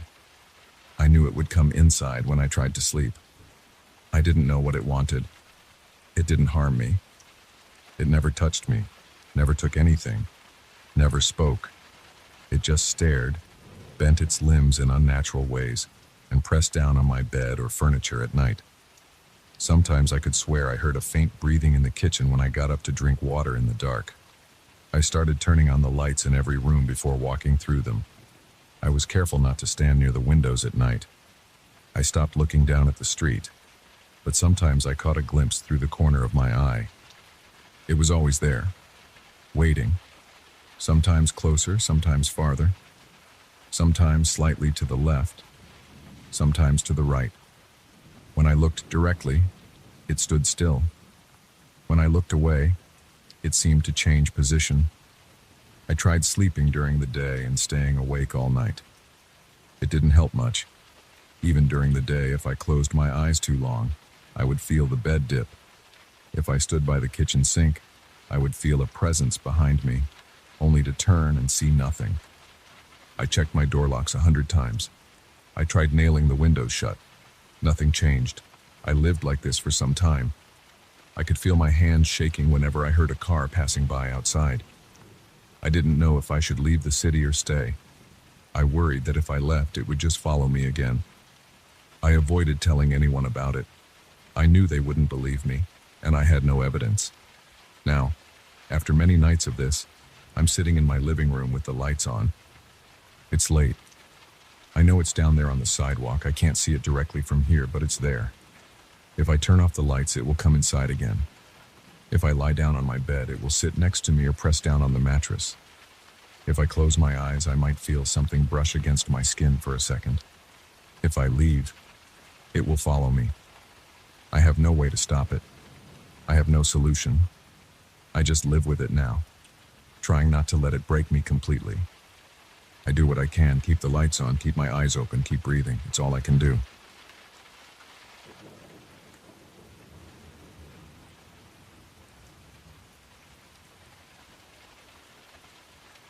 I jerk awake around 2 in the morning, my head pounding from stale indoor air and the distant hum of old wiring. I live alone in a neglected concrete building.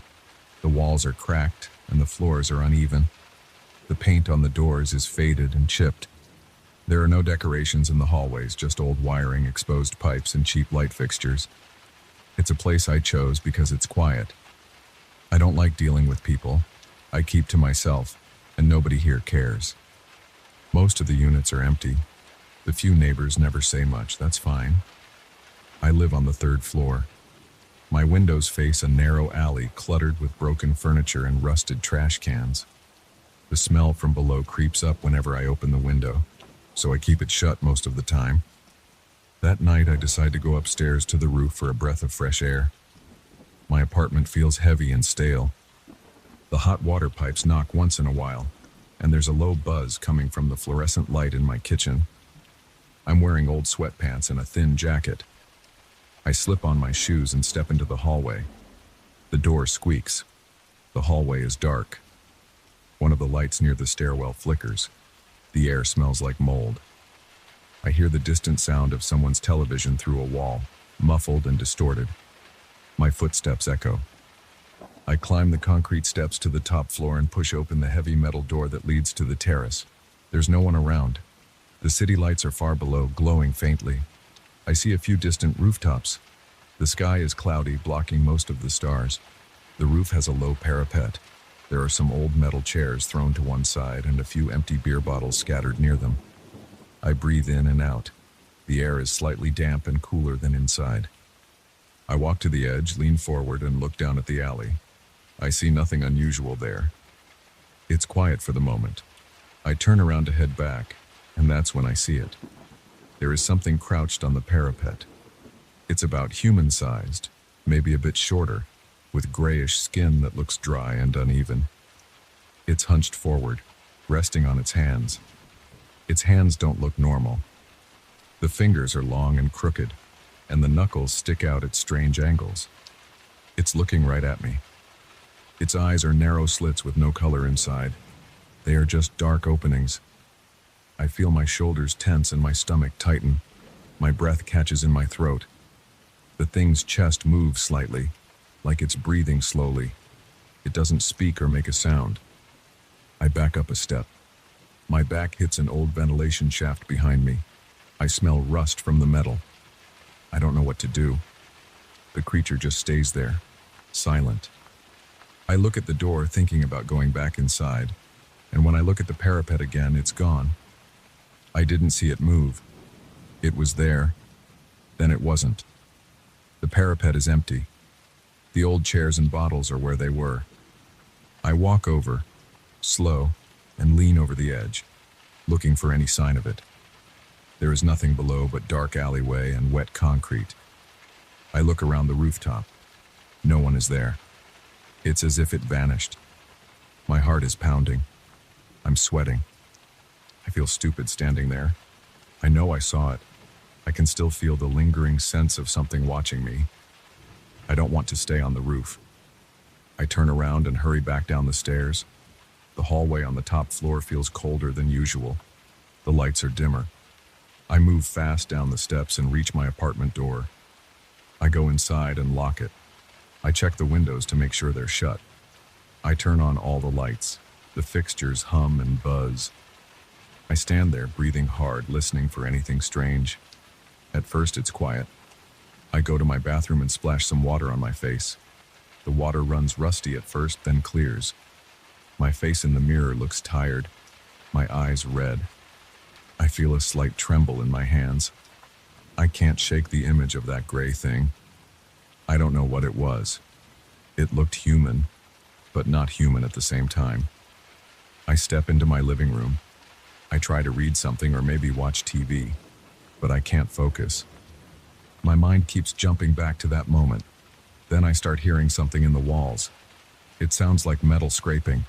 It's a faint noise, like a loose pipe shifting. I walk over to the corner of the room. The sound travels. It's above me now, in the ceiling. It moves slowly along the pipes, then stops. I stand there listening. A minute goes by. Nothing. I try to tell myself it's just old building noises, but then the lights flicker. The fluorescent tube in my kitchen buzzes and dims, then comes back. The lamp in my living room does the same. I twist my neck to look around. The apartment seems smaller. I don't know why. Everything is in the same place. The old couch, the small coffee table, the TV on a cheap stand, the empty shelves. But I feel squeezed in, like the walls are pressing closer. I force myself to sit down on the couch and breathe normally. An hour passes. I keep the TV on, volume low. Some late-night show plays, but I'm not paying attention. The flickering happens again. Then I hear a popping noise in the hallway outside my door. It's a quick snap, like someone bending a thin piece of metal. I stand up and go to the door. I press my ear against it. I hear something else, like a whisper or a faint breath, but I'm not sure. I unlock the door and open it a crack. The hallway is dim. The light at the far end flickers once more. I see nothing else. I close the door slowly. As I turn around, I feel a prickling sensation on my neck. I have that feeling that I'm not alone. The silence in the apartment feels heavier.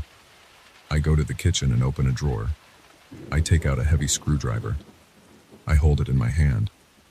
I'm not sure what I'm expecting to do with it. It just feels better to hold something solid. I walk to the window. The glass is dirty. I can see the alley below and a small bit of the next building's wall. I look at my own reflection. I look normal, just tired. Then I see a shape move behind me in the reflection. It's quick and low to the ground. I spin around, raising the screwdriver. There's nothing there. Just my couch and my empty shelves. My heart is racing again. I step forward, checking behind the couch, under the small table, even inside the coat closet. Nothing. I feel my mouth dry. I grab a bottle of water from the kitchen. The water tastes metallic. I spit it out in the sink. The pipe under the sink rattles. I look under the sink cabinet. The pipe is old and rusted. I see a small droplet of water forming on a joint. It falls and hits the bottom of the cabinet with a dull tap. I turn off all the lights except one lamp by the couch and try to sleep. I wrap myself in a blanket and sit curled in a corner of the couch, facing the door. But I can't sleep. Every time I close my eyes, I see that gray figure staring at me. I open my eyes and focus on the door. The minutes crawl by. I hear faint tapping in the walls again. I try to ignore it. I must have dozed off at some point because I wake up with a start. The lamp is flickering. I check my watch. It's almost 4 in the morning. The tapping in the walls is louder now. It's like something is moving through the pipes. I stand up and walk into the hallway. The door to my apartment is still locked. The hallway outside looks normal but dim. I step out with the screwdriver still in hand. The air is cold. The floor feels uneven. I walk slowly along the hallway, listening. There is a metallic scraping sound coming from the far end, near the stairwell. I move closer, step by step. The sound stops as I get near. I look down the stairs. The lower floors are dark. The building has always been poorly lit, but now it's worse. I smell damp concrete and dust. I grip the handrail. It feels rough and cold. Then I hear something overhead. I look up. There's a flickering light fixture above me a few floors up. It buzzes, then goes still. I decide to go back to my apartment. I don't want to wander around. I turn around and walk back. But as I approach my door, I notice that the hallway seems longer. I don't remember it being this long. I see my door in the distance, but it feels farther away than before. I walk faster. My footsteps echo. I reach the door, breathing hard, and hurry inside. Back in the apartment, I feel dizzy. I sit on the couch and hold my head in my hands. I close my eyes and listen to my breathing. I can still feel that thing's presence. I open my eyes and turn on the TV again, low volume just for some noise. The TV flickers with static for a moment, then a channel comes on. Some old rerun. The laughter of an audience sounds hollow. I try to calm down. I think about leaving the building. But I don't have anywhere to go at this hour, and I hate going outside, especially now. I decide to at least check the front entrance. Maybe getting to the lobby will make me feel better. I take my keys and head out. As I walk down the stairs, I notice the pipes overhead. They're rattling gently. The sound is irregular, like something tapping on them from the inside. I try not to imagine anything inside the pipes. I step into the lobby. It's small and has a flickering light above the front door. The glass door faces the empty street outside. I can see a few parked cars and a stray cat near a dumpster. It looks normal out there. I stand by the door thinking about leaving, but I realize I'm wearing old sweatpants and a thin jacket. I don't have my wallet or phone. I only have my keys and the screwdriver in my pocket. I hesitate. I'm not sure if I'm ready to step out and wander the streets in the middle of the night looking like this. I turn around and see the hallway that leads back to the stairs. For a moment, it looks like the hallway is bending slightly, like it's not straight. I blink and it's normal again. The building is messing with my eyes. I decide to return to my apartment and wait for morning. Maybe daylight will fix this. As I climb back up, the scraping in the pipes sounds louder. I smell something like burnt dust. I look at the walls. The paint is cracked and I see a few small stains I didn't notice before. I keep climbing. When I reach my floor, the hallway lights flicker again. I walk to my door. It's shut. I unlock it and step inside. The apartment is quiet. I close the door and put the chain on. Inside, I check every corner again. The bathroom, the closet, under the bed, behind the couch. No one is here. I open the window just a crack to let in some air. A breeze comes through, carrying a hint of something rotten from the alley. I shut it again. I sit down on the floor and lean against the wall, facing the door. I keep the screwdriver in my hand. My muscles are tense, I can't relax. I listen to the pipes. They creak, then go silent. The lights hum quietly. Outside, I hear a distant siren, then nothing. I feel sweat on my forehead. I rub my eyes. They sting. Another hour passes. I check the time. It's closer to 5 now. The sky might start to lighten soon. I stand up and go to the window. I see only darkness and the faint glow of streetlights. No sign of dawn yet. I turn around and walk to the door, listening carefully. The hallway outside is quiet now. I open the door just a bit. The hallway looks normal. I step out. I feel a tightness in my chest. As I stand there, the light above flickers. I look at the end of the hallway and see a shape there. It's hard to make out. It looks like a shadow. I squint and it's gone. I feel my heart racing again. I close the door and lock it. I lean against the door, breathing through my nose slowly. My head hurts. I sit on the couch. I turn off the TV. I prefer the silence now. I listen to my own breathing. I grip the screwdriver tightly. My knuckles are white. My shoulders ache from tension. I notice my mouth is dry. I drink some water from the tap. It tastes stale but not metallic this time. I swallow it slowly. The hours drag on. Around 6, the first hint of daylight creeps through the dirty window. The building noises settle down. The pipes only make the usual distant taps. The lights stay on without flickering. The hallway, when I check it again, looks its normal length. I see nothing unusual. I sit by the window and watch the alley get a bit lighter. The outlines of the trash cans and broken furniture become clear. The sky is dull gray. I don't feel safe, but I feel less trapped. I don't know what happened last night. I know I saw something on the roof. I know the building felt strange afterward. But now, in the early morning, it's quiet and still.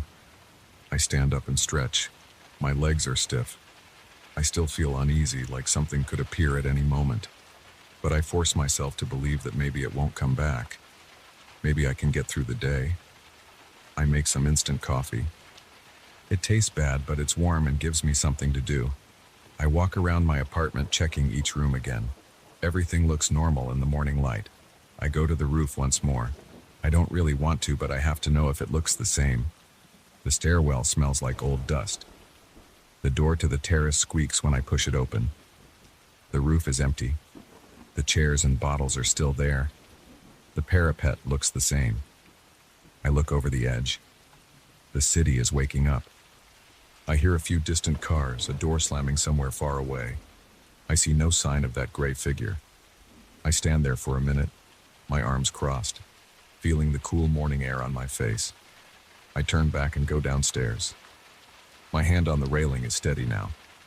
I reach my floor and walk down the hallway. The paint is chipped and the floor is uneven, but it's just a hallway. I unlock my door and step inside. The apartment smells like old coffee and stale air. I open the window fully and let the morning air in.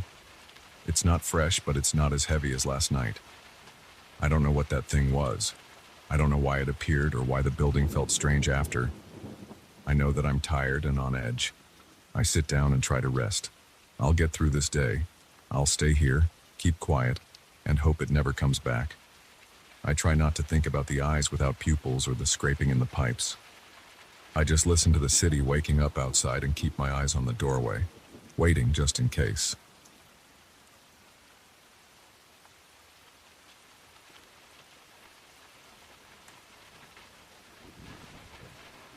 I arrived at the village late in the afternoon. There was no one on the road when I got there. The houses were made of stone. Some of them had old wooden doors and heavy shutters.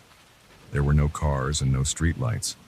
The air was cold, and I could see the outline of dark hills behind the houses. I was tired from walking.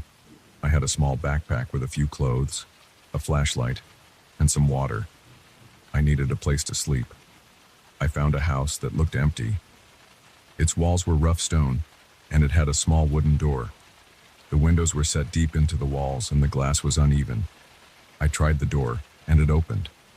Inside, it smelled like damp stone and old dust. There was a single room downstairs with a table, a chair, and a small fireplace.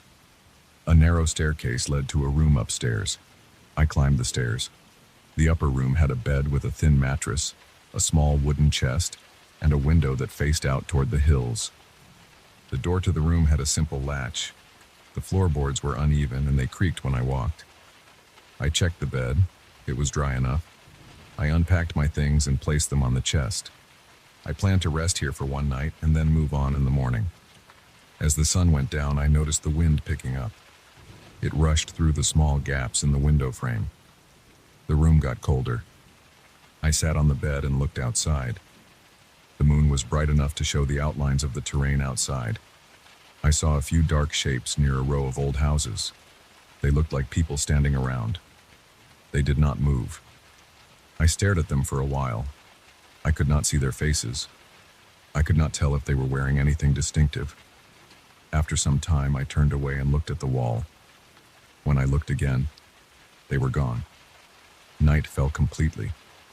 The room was dark. I turned on my flashlight and checked the latch on the door. It seemed solid enough. The wind was stronger now.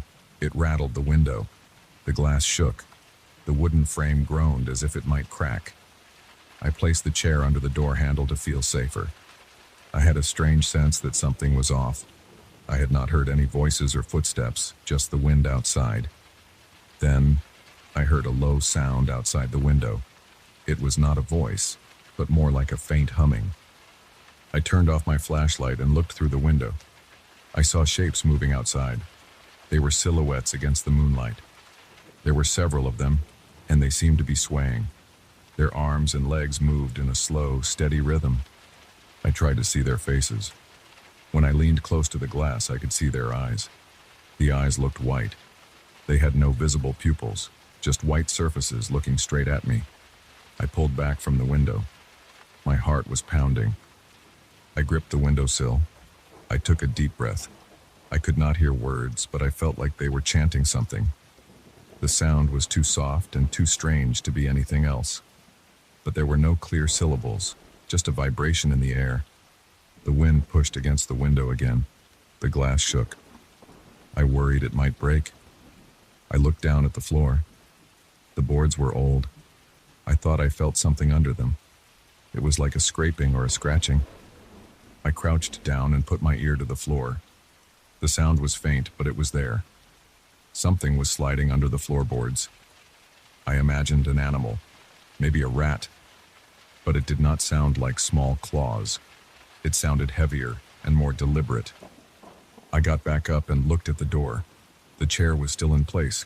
The latch was still there. I did not want to open the door. I did not know what might be outside. I turned my flashlight on and checked the corners of the room. The walls were bare stone. The chest at the foot of the bed was solid. I tried to open it. Inside, I found a folded blanket and a small metal box. The box was empty. I took the blanket and put it on the bed. I tried to calm myself. I listened carefully. Outside, I heard the wind and that strange humming. It rose and fell, but never formed words. Inside, the furniture creaked. The bed shook slightly, as if the floor were shifting underneath it. I put my hand on the bed frame and felt the vibration. It was coming from below, through the floorboards. I lifted the corner of the rug on the floor and found a loose board. I pressed on it, but it did not give easily. I did not want to pull too hard and make noise. The shapes outside were still there. I could see them when I got close to the window. They moved slowly, always facing my direction. Their eyes never closed. I could see their heads tilt as they rocked back and forth. I tapped the window glass with my finger. They did not react. They just kept moving and humming without sound. Their mouths might have been moving, but it was hard to tell. I only saw silhouettes in those pale eyes. I felt a sudden pressure in my ears. It was like the air got heavier. The sound under the floor became clearer. I heard scraping and a low grinding sound. I backed away from the center of the room. I stood against the wall. I held my flashlight tight. I aimed it at the floor. I saw the floorboards trembling. Dust rose from between the boards. My heart beat hard in my chest. I wanted to leave the room, but I was not sure if those figures outside were also at the door. I walked quietly to the door and put my ear against it. I did not hear anything on the other side. I considered opening it, but the thought of stepping into the dark hallway downstairs made me hesitate. I stayed in the room. The wind got louder. The chanting outside did not stop. The silhouettes kept moving. I pulled the bed closer to the window to block some of the view. The bed legs screeched against the floor. I stopped and listened again. The sound under the floor got more intense. It was like something was pushing upward against the boards. I felt sweat on my forehead. My throat was dry. I had no water left. I took a deep breath and tried to think. I had a flashlight, a backpack with some clothes, and nothing else that could help me. The wind pushed the window again. The glass bent inward. I heard a small crack. I tried to wedge the blanket between the frame and the glass. It did not help much. I looked outside again. The figures were closer now. They stood just a few feet from the wall of the house. I could see their shoulders rise and fall, as if they were breathing in unison. Their heads tilted at the same angle. Their eyes glowed pale in the moonlight.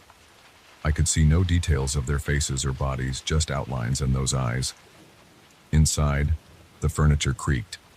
The chest lid rattled. The chair at the door shook. The bed frame vibrated. I dropped to my knees and pressed my hands against the floor. I felt a steady thump from below. It was slow and rhythmic. My stomach twisted and I felt my legs tense.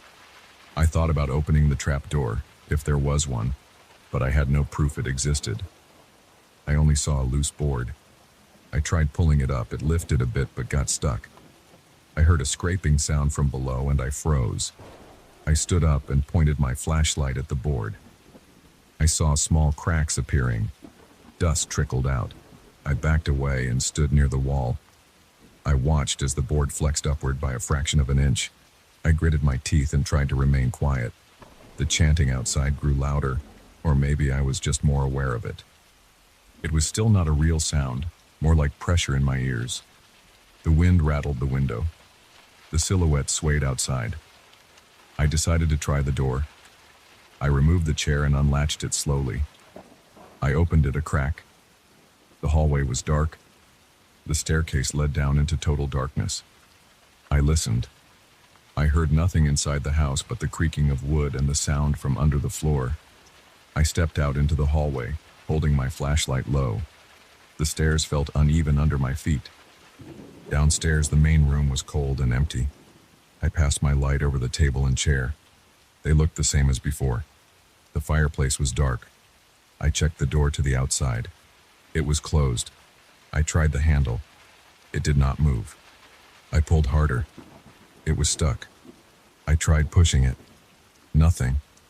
I aimed my flashlight at the edges of the door and saw that they were sealed by something like dried mud. I tried scraping it with my fingernail. It was hard and dry. I did not have a tool to chip it away. I heard a noise upstairs. It sounded like wood cracking. I rushed back up and entered the room. The loose board in the floor had lifted more. I saw a gap. Something was pushing from below. Maybe a piece of wood or something else. I shone my flashlight into the gap. I saw darkness and something pale. It retreated as soon as the light hit it. I backed away and held the flashlight steady. My hands were shaking. My mouth was dry. I heard a shuffling sound under the floor, moving toward the wall. I followed it with my ears. It circled beneath the room, scraping and tapping. I pulled the chest over the loose board, trying to block it. The chest was heavy. It made a loud noise. I stopped and listened. The sound under the floor paused. Then it started again, scraping along the edges of the room.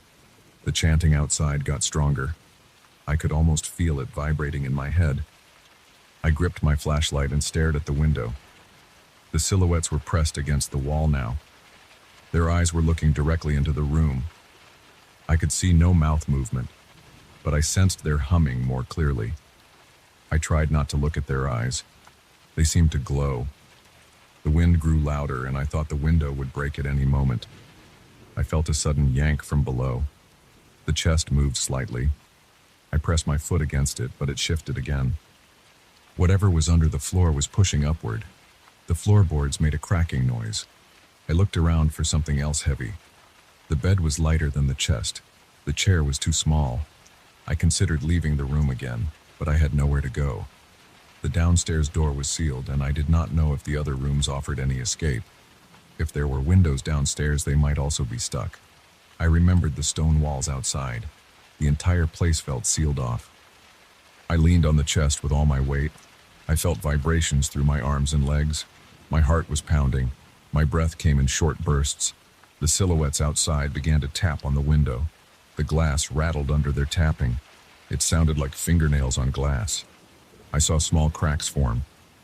I shone my flashlight at them and they pulled back slightly, but they did not leave. They tapped again, slow and steady. The floorboard under the chest cracked. I jumped back, nearly slipping on the rug. The chest shifted and tilted. A long, thin object pushed through the gap. It looked gray and rough, like a long piece of old wood. It twisted and scraped against the side of the chest. I kicked at it. My foot hit it, and it jerked back, disappearing below the floor. I heard a scraping sound as it moved away under the boards. I took a moment to catch my breath. My chest felt tight. I wiped sweat from my forehead. The silhouettes outside hit the window again. This time I heard a small piece of glass fall inward.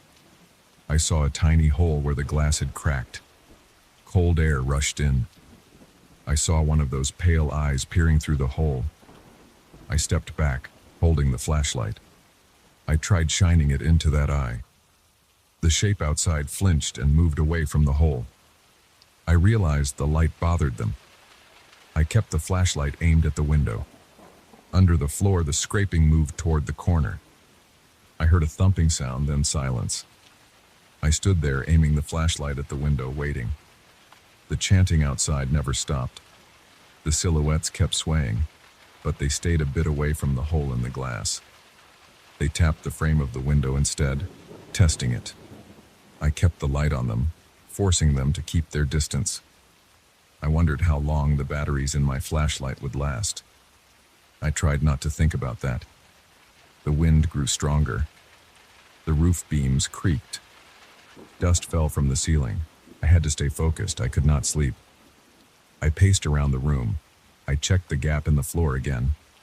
It remained partially open, but the chest covered most of it. I aimed the flashlight there too. Nothing came out. My legs were tired, but I did not want to sit down. I kept hearing the tapping on the window, the scraping under the floor, and the strange humming sound. I could feel my heart racing. My breathing was quick and shallow. After a long time, I noticed the sky outside getting slightly brighter. The wind remained strong, but I could see a hint of pale light in the distance. The silhouettes outside moved back, away from the window.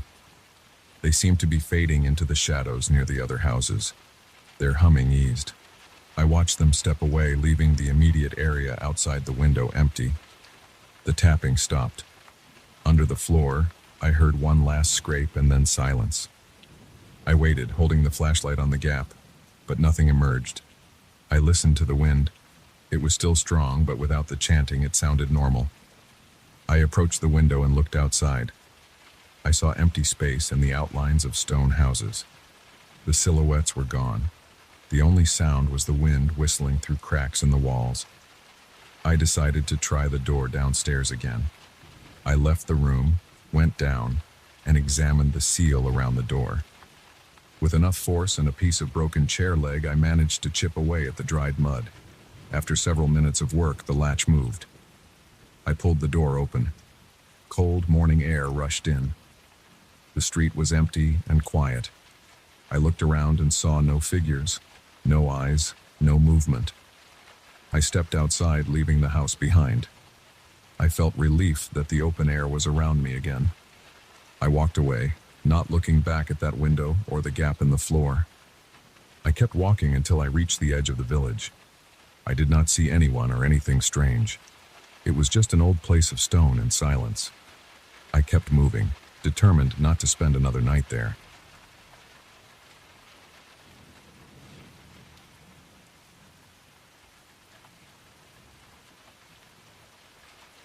I push the door open and step inside the main work area. The fluorescent lights buzz above me. The place is quiet. It smells like dust and old stone. I have worked here for weeks, focusing on small cracks and stains on these sculptures. The workshop is large. There are old statues everywhere, each one on a heavy base, each one placed on different parts of the concrete floor. Some are tall, some are small, and all look worn. The walls are high and the shelves hold tools, brushes, sponges, solutions, and rags. Tonight I am alone. I have a key to come and go because the owner trusts me. I never saw anything strange before, but something feels off right now. I walk between the statues, checking the restoration tasks I planned for tonight. I look at a female figure carved in marble. Her face is smooth, and her eyes are blank. I set down my bag, open it, and take out a small flashlight, a fine brush, and some cleaning solution. I want to fix a crack along her neckline. I position my work light closer and squint at the surface. The stone is cool under my fingers. My hands are steady. Outside I hear nothing, just the hum of the lights. I feel a slight draft from somewhere. I notice that her arm is angled in a certain way. I remember it a bit differently. I think her arm was closer to her torso before. Maybe I remember wrong. I check old notes on my phone. I have some reference photos. I flip through them. In the photo, her arm is about 2 inches away from her body. Now it seems maybe half an inch. I frown. Maybe I'm just tired. I walk away and look at another sculpture. This one is of a man with a long beard and a serious expression. I know this piece well because I spent 2 nights cleaning it. I remember the way his hands rest on a small plinth. Now his fingers look curled in a slightly different angle. I lean in and stare. The stone is solid, it does not bend. I look away, then look back quickly. Nothing changes. The difference is subtle, but I feel certain something is off. I move deeper into the workshop. The back area is darker. The overhead lights are weaker there. I approach a statue in a corner. This one is strange. I do not know its origin. It seems older than the rest. The figure is not clear. It is like a human shape without a face. The body is rough. The stone is darker. I run my hand along the surface. It is cold, as I expect, but after a few seconds I feel a slight vibration. I pause and hold my breath. The stone feels like it has a heartbeat. I lift my hand and press it again, harder. There is a steady pulse, very faint. My heart rate speeds up. I pull my hand back. I look around the room. Nothing moves. I step back, shining my flashlight across the statues. Each one stands still, silent, heavy. I tell myself I am imagining things. I force a long exhale. My mouth feels dry. I return to the main area, walk around a few other pieces, and check their positions. I think about calling someone, but it is late. I do not want to seem crazy. I try to focus on the job. I grab my brush and approach the first statue again. I raise the brush and start cleaning the tiny crack near her neck. The brush makes a soft scraping noise. The air smells like the cleaning solution. My shoulders feel tense. I keep checking the statue's arm position from the corner of my eye. I do not see movement. I work for about 10 minutes. Then I notice a faint sound. It is not the lights. It is something else. A soft whisper. I stop brushing and listen. It is quiet. I hear my own breathing, faster than normal. Then I hear a soft voice saying my name. It is like a whisper right behind my shoulder. I turn around fast.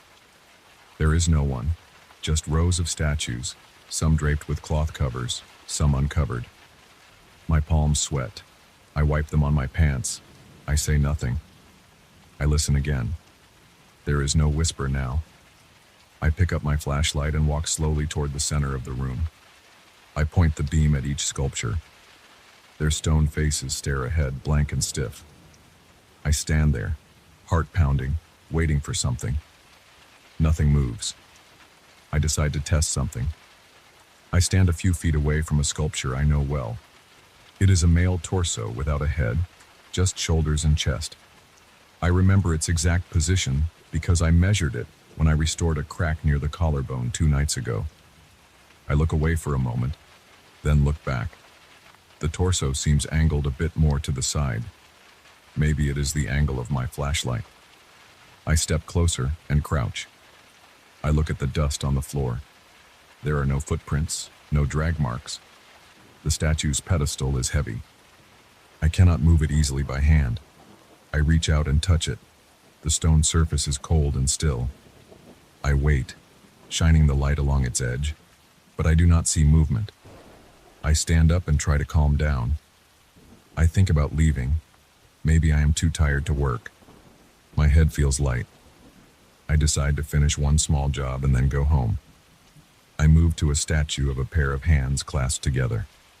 I start brushing off some dust. My brush strokes are slow and steady. I focus on the sound. Soft scraping, bristles against stone, nothing else. Then I hear that whisper again, very quiet, my name repeated twice. I spin around, shining the flashlight. The statues stand in silence. Their shapes seem different now. I cannot be sure. I feel my throat tighten. I keep swallowing to clear it. My stomach feels tense. I walk around the perimeter of the room, checking the locked door at the far end. It is closed. The door is heavy and only opens with a code. I try it. The code works. I open the door slightly, look into the hallway. The hallway is empty. The security camera in the hall shows a green light. Everything looks normal. I close the door and return inside. I think maybe I should call the owner, but I hesitate. I do not want to sound scared. I am a professional restorer and I should handle this. Maybe it is just my mind playing tricks because I am alone. I try to ignore the feeling and approach the strange, faceless statue in the corner again. I want to confirm what I felt. I put my hand on it carefully, pressing my palm flat against the surface. It feels cold at first. I hold my breath and wait. My heart is beating fast. After a few seconds, I feel that same subtle rhythm under the stone. I pull my hand away and I step back. I feel sweat on my forehead. I rub my sleeve across my face. My legs feel weak. I say my name out loud, trying to ground myself. My voice sounds shaky in the quiet room. I move to a nearby workbench and pick up a small chisel. I grip it tight. I feel silly, but I want something in my hand. The whisper comes again, so soft I almost doubt it. It sounds like it is coming from all around me, not from a single direction. My name, spoken slowly, drawn out. I shout, "Who is there?" My voice echoes. Nothing answers. I feel the hair on my arms stand up. I look at the closest statue, a half-finished piece that shows a figure bending forward. I move around it, shining the light on its face. The face is chipped. The mouth is slightly open. I study the mouth shape. I look away, then back. Now the mouth looks more open than before. I stare, leaning in close. The stone is chipped, but I see a small gap that was not there. I lean even closer, holding my breath. I smell dust and something damp. I reach out with the chisel's tip, tapping the edge of the mouth. The stone flakes a bit.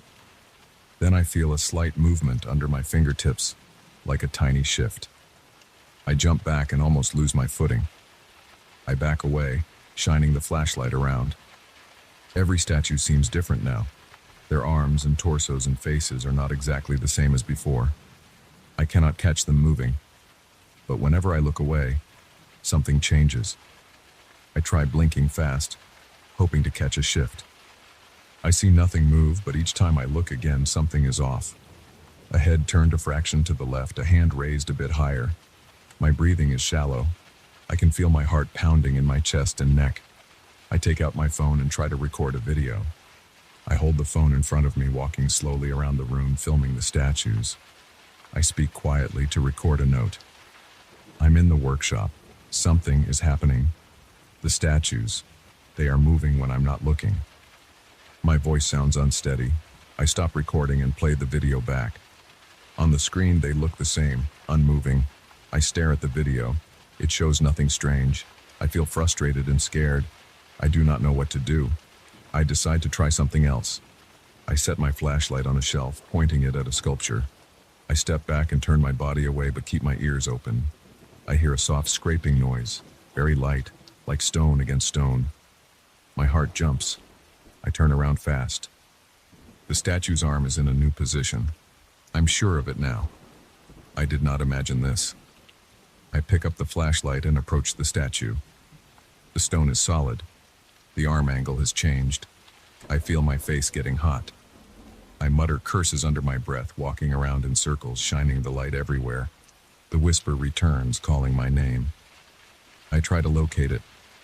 It sounds close, then far, moving around me. The room feels cramped. I feel sweat trickle down my back. I move toward the exit again. I do not want to stay here any longer. I gather my tools and shove them into my bag. My hands shake. I head for the door with the code panel. I enter the code quickly, glancing over my shoulder.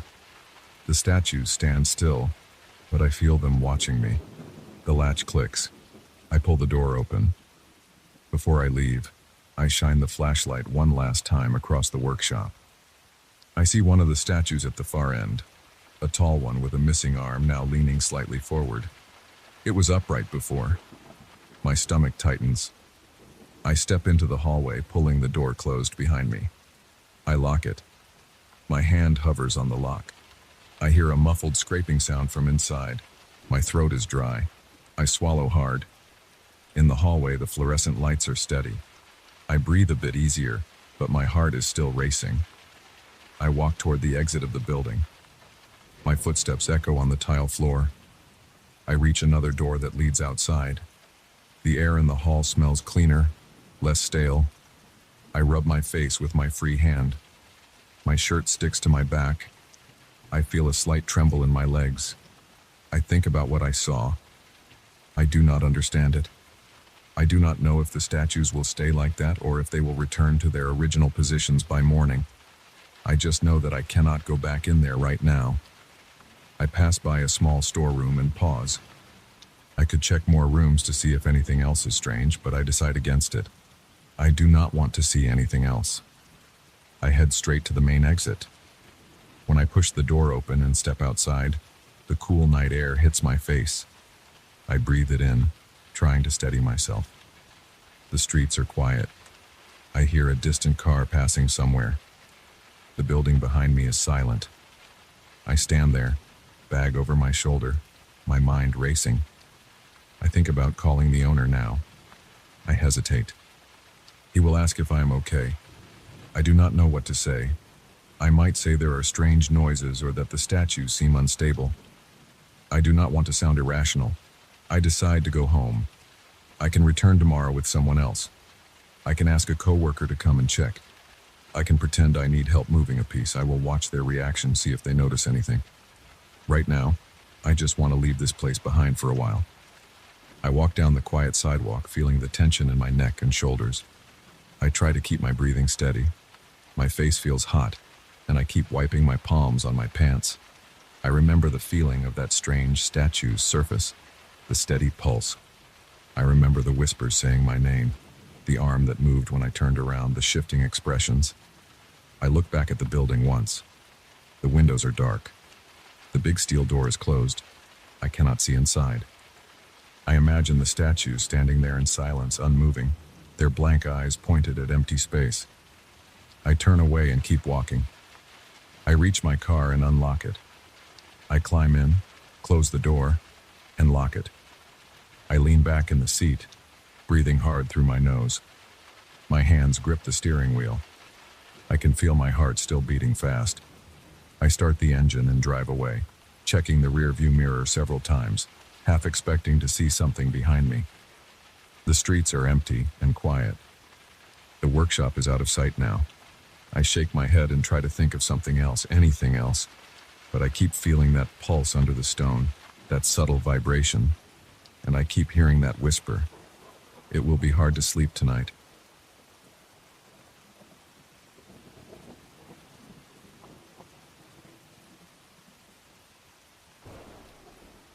I arrived 3 days ago. My name is Eric. I came here to look into the old stories about this lake. The local librarian mentioned a few accounts of strange sightings on the shore over the years. I rented a small one-room house next to the lake. The house stands a short distance from the water, separated by a thin line of mud and uneven stones. I carried in a wooden table, a folding chair, a box of notebooks, and a heavy flashlight. I set up my bed in the corner near the only window. At night I can see the lake's surface. The moonlight makes it look almost flat, but the water is darker than I expected. The people in town said not to stay here after midnight, but I ignored that. I wanted to see things for myself. I wanted facts, not stories. On the first night, I sat near the window and watched the surface. There was no wind. The water did not move, but it did not reflect things the way normal water should. The shape of the moon looked uneven in it, like a piece of dirty glass. I tried shining my flashlight, but the beam only lit up a small patch. Nothing happened. Around midnight, I felt a chill and turned on a small heater I brought. I went to sleep on my cot and woke up at sunrise. Nothing unusual. I took a few notes, then I boiled coffee on the portable stove and ate a can of beans. I spent the day walking around the shore and examining the ground. The soil felt damp even though we had no recent rain. There were no animal tracks, just a few small holes in the mud that I could not identify. I planned to take the rowboat I had borrowed from the neighbor and try to see the lake from the center. I wanted to check if something would appear on the surface if I looked straight down. At the time, it felt like a simple field exercise, a routine check. On the second night, I positioned myself at the window again. I had my notebook on my lap and my flashlight ready. I kept the heater on low. I listened. There were no voices, just a dull silence that felt heavier than normal silence. I waited until midnight. When the clock on my phone showed 12 o'clock, I noticed a change on the surface of the lake. The moon was still visible up in the sky, bright enough to reflect. On the water, though, the reflection now had spots and shapes that did not line up with anything I could see in the sky. I leaned closer to the window. I saw something like a face, maybe two faces, spread across the ripples. They did not move in a natural way. They twitched. They changed size. I rubbed my eyes. The shapes did not vanish. I could see them clearly, as if someone had placed images under the surface. I went outside with my flashlight, careful not to slip on the wet ground. I stood at the edge and pointed the flashlight at the water. The light hit the surface. The faces wavered, but they did not disappear. I pushed the rowboat into the water. It made a low scraping sound when it slid off the mud. I stepped in and started rowing slowly. There was no wind. The boat moved without much trouble. I kept the flashlight aimed at the lake. About 10 feet from shore, I saw the faces again. They drifted under the water, pale and distorted. I tried to see if it was a reflection of my own face, but it was not. The faces had expressions I could not recognize in myself. Their eyes looked wide and tense. Their mouths opened and closed slowly. I leaned over the side, holding the flashlight close. The water was too dark to see anything below the surface. Then I felt something tap the underside of the boat. It did not sound like a fish. It felt heavier, a dull thud. I froze. I looked around. The surface was calm, but something was touching the boat from below. I felt another thud, then a sliding movement along the hull. I gripped the oars and moved back toward the shore. My hands shook a bit, and my breathing was short. I tried to keep my movement steady. I did not want to lean too far over or make too much noise. When the hull scraped the mud near the shore, I jumped out and pulled the boat up. I felt relieved as soon as I was on solid ground. I stood there for a moment, breathing through my nose, trying to slow my heartbeat. I pointed the flashlight at the water again. The faces were gone. The surface looked still. I heard a faint drip of water. I looked down at my boots. They were sinking slightly into the mud. The smell was stale. I dragged the boat a bit further up, making sure it would not drift away.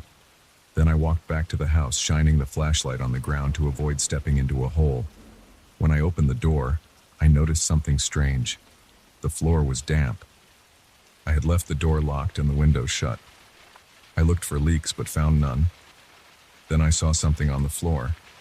Footprints. They were bare footprints, about the size of my own feet, maybe a bit wider. They started near the door and went across the room, stopping near my bed. I did not see anyone inside. I checked under the bed, behind the small table, and inside the closet. Nothing. The house was empty, except for me. My heart was still pounding. The damp footprints looked fresh. Small droplets of water had trickled from them. I touched the floor. The moisture clung to my fingertips. I felt uneasy. I had no weapons, no tools besides my flashlight and a small pocket knife. I stood still for a while, listening. There was a faint humming sound. It sounded like someone humming a tune, very low, out of tune, and slow. I followed the sound. It led me to the corner opposite my bed. There was nothing there, just the bare wall, but the humming seemed to come from inside the room. I turned the flashlight off, then on again to check if there was something unusual that only showed up in certain light. I saw nothing except the empty wall. The humming continued. It sounded like a lullaby, but the melody did not seem to have a pattern. Sometimes it rose in pitch, Sometimes it fell. I stepped closer to the wall. The humming became louder. It sounded like someone whispering behind a layer of wood. I pressed my ear against the wall. I heard a slight scraping sound. I moved away quickly. I checked the door. It was still locked. I checked the windows. They were closed. I touched the footprints again. The water was cold. I decided to open the front door and look outside. Maybe I would see fresh prints leading away. I stepped out and shone the flashlight on the ground. The mud near the entrance had no footprints. There were no tracks around the house. I looked toward the lake. Nothing. I listened. The humming was quieter outside, so it had to be coming from inside. I went back in, trying not to breathe too loudly. My chest felt tight. I tried to think logically. Maybe there was a trick in the construction of the house. Maybe water had seeped in from under the walls. Maybe my own boots tracked in the moisture. But my boots were on the mat where I left them, and they were not soaked. The footprints had a distinct shape. Bare feet, no shoes. I knelt down and measured them with my hand. They were slightly wider than my foot. The toes were blunt, not shaped like mine. The step length was shorter than mine. The humming shifted to a low whisper. I could not make out words, just a faint series of breaths. I pressed my back against the front door, trying to keep everything in sight. Then I saw a small droplet of water fall from the ceiling onto my table. I aimed the flashlight upward. The ceiling was plain wood, no leaks, no stains. I watched another droplet form out of nowhere and fall to the floor. I wiped it with my sleeve. It smelled like the lake water, stale and muddy. I felt my stomach tighten. I wanted to leave, but I had nowhere else to go tonight. The nearest inn was miles away, and I had no car. I took a deep breath. I decided to stay awake and watch. I sat on my cot, holding the flashlight. I turned off the heater to listen better. The air felt cold and my body started to shiver. The whispering stopped after a while. The house became silent again, but I could not sleep. I kept looking around, shining the light on the walls and floor. The footprints gradually faded as they dried, but I still saw the outlines. My heart kept pounding. I waited until dawn, only dozing off in brief moments. Whenever I closed my eyes, I heard a faint, watery sound. The next morning, I boiled coffee and ate a cold meal. My appetite was low. I tried to write down what I experienced. I described the faces in the water and the footprints. I wrote about the humming sound. I recorded the exact time, midnight. I decided to try again that night, but this time I would place a small mirror by the window and set up my phone to record video. If the faces appeared again, I wanted proof. I spent the day exploring the shore. I went around the lake with my boots and a rain jacket. I followed the muddy bank. I saw no birds, no fish jumping near the surface. The water looked thick. I poked it with a stick. The stick came out with a thin layer of slime. I wiped it off on the grass. I found some rocks with odd shapes, but nothing else. Toward evening, I met the neighbor who had lent me the boat. He asked if I had seen anything strange. I said I had trouble sleeping.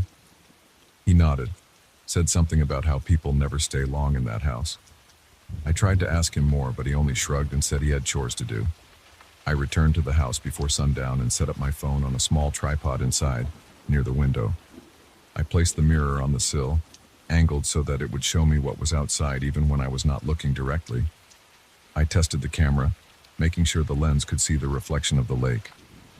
I prepared my flashlight and my knife and placed them on the table. This time I locked the door and checked it twice. I also put a chair against it. I placed my boots near the bed. I ate a small can of beans and drank water. I felt tense. My shoulders were stiff, my hands felt cold. I kept rubbing them together. At midnight, I watched the lake through the window. The moon was bright. The surface of the water looked calm. I saw the reflection of the moon as a distorted shape again. Then something changed. The reflection stretched out, forming several shapes.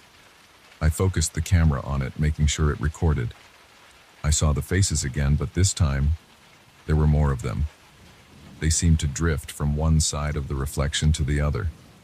I saw their eyes. Their eyes looked forward as if searching for something. I felt a tingling in my arms. I heard a faint tapping sound against the window. I looked around inside the house, but nothing was there. I went outside, staying close to the door. I shone the flashlight on the lake. The faces were visible to my naked eye, not just in the mirror or camera. I could see them shift under the surface. Then I heard a faint scratching sound from under the boat, which was still on the shore. I knelt down and looked underneath. I saw a damp patch of mud, but nothing else. I stood up, careful to keep the flashlight steady. Something touched my ankle. I jumped and pointed the light down, but there was only a small puddle of water. My pant leg was damp. I felt a slight pressure, like a small current of water moving around my foot, but I could not see it. I hurried back inside and closed the door. I checked the camera. It was still recording. I felt like I was breathing too fast. I tried to calm down, but my heart was racing. I heard the humming again, this time at the window. It sounded like the same tune as before. I stepped back against the wall, keeping the flashlight aimed at the glass. The glass showed my reflection and the reflection of the room behind me. I did not see anyone else. I turned off the flashlight for a moment, trying to see if something glowed outside. The darkness made my eyes strain, but I saw nothing unusual. I turned the light back on. The humming stopped. I checked the floor for footprints. I found a new set of wet footprints near the wall where I heard the humming the first night. The footprints led in a small circle, then disappeared. I felt exhausted but too wired to sleep. My head ached. I waited until morning again. When the sun rose, I checked my phone. The camera had recorded the faces in the reflection. I could see them on the playback, faint but visible. I replayed the audio and heard the humming. My voice shook a little when I spoke into the recording. Now I had something. I had some evidence, but I did not know what to do next. The footprints dried again, leaving no trace.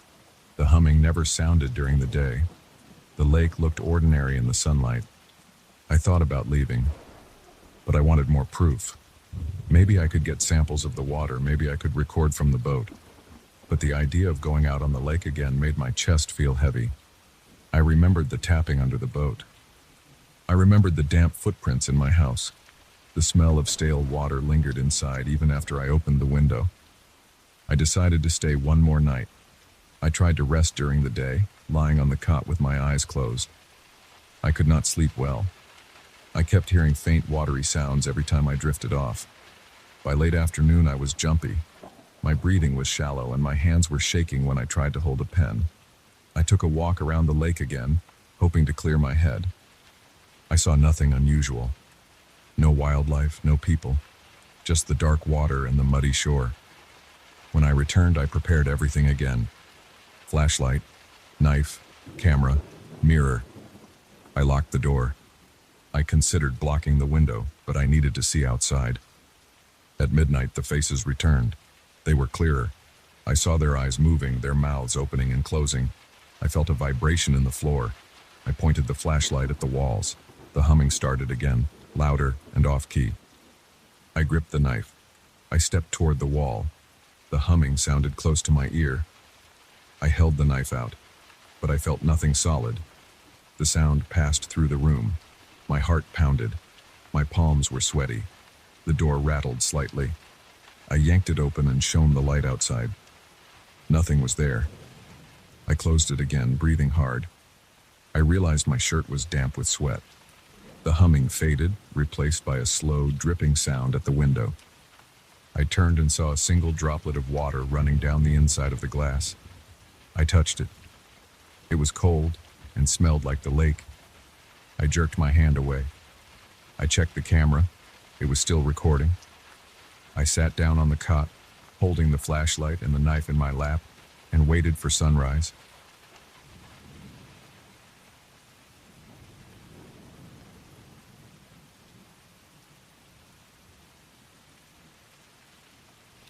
I saw the first strange light about a week after I started working the night shift at the old cemetery.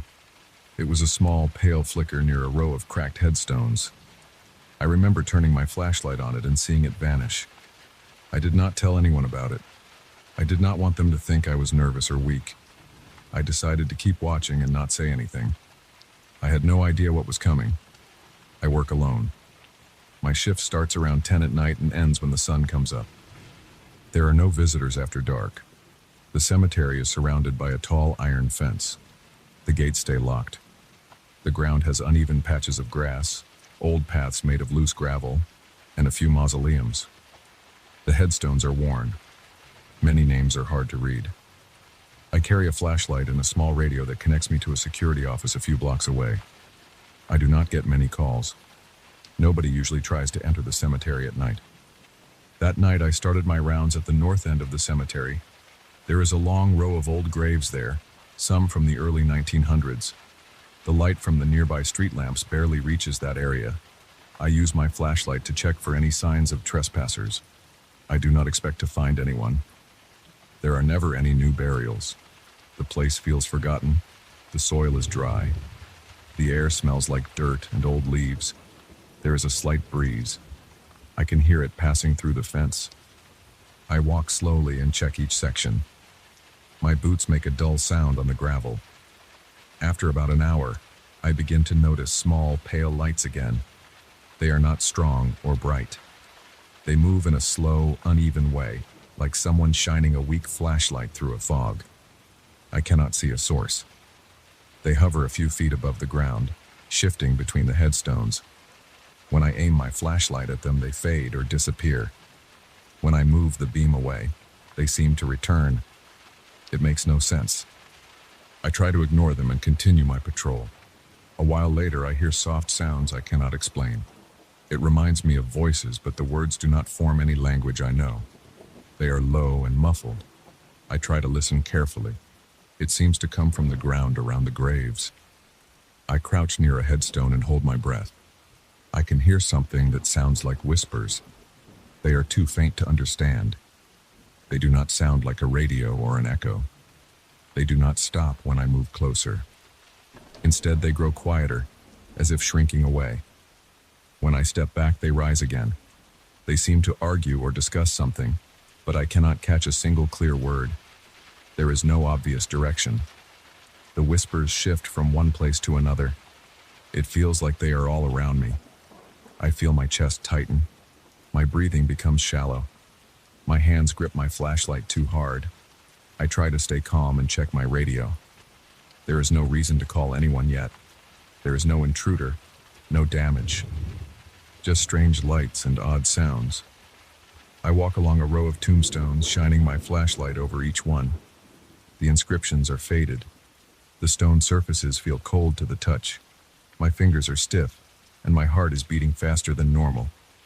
As I reach the southeast corner of the cemetery, I notice shapes that were not there before.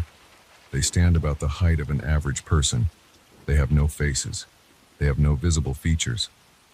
They look like silhouettes of human figures, but they are pale and slightly transparent. They do not move like people. They seem to hover a few inches above the ground. Their arms hang at their sides. They stand still. I count 2 at first, then 3, then 4. They are spread out among the headstones. I try to shine my light directly on one. As I do, the shape dims, like a shadow under a brighter light, and then it disappears. When I move the flashlight away, it reappears, as if the darkness allows it to exist. I do not know what to do. My heart pounds. My hands are shaking. I try to move closer to one shape, but as I get within a few feet, I feel a drop in temperature. The air gets colder. My skin gets goosebumps. The hair on my arm stands up. I feel the urge to back away. I cannot see any eyes or mouth on the shape. I cannot see any sign that it recognizes me, but I feel like it is aware of me. I step back. It remains where it is. The chain sound starts after midnight. It comes from somewhere behind me. It sounds like thick metal links dragged over dirt or gravel. I spin around and point my flashlight, but I see nothing. The sound moves away when I walk toward it. When I stop and listen, it returns, always just out of sight. I try to circle around to cut it off, but I find no source. The sound does not match anything in the cemetery. I know there are no workers at this hour. There are no tools left lying around. I check the gates. They are locked. I shine my light along the fence line. Nothing moves there, but I sense something watching me from outside, beyond the fence. It stays just out of the reach of my flashlight. I hear a faint rustling, but I cannot tell if it is the wind or something else. I walk back to my post in the small caretaker's shed near the center of the cemetery. Inside there is a wooden chair, a desk, a lamp, and a window facing the rows of graves. I close the door and lock it. I sit down, turn on the lamp, and try to steady my breathing. My arms feel tense. I rub my face and try to understand what is happening. I cannot think of a normal reason for lights and shapes like that. I consider calling the security office, but I have nothing clear to report. They would ask if there is someone inside. I would say no. They would ask if there is damage. I would say no. They would probably tell me to stay alert and check again.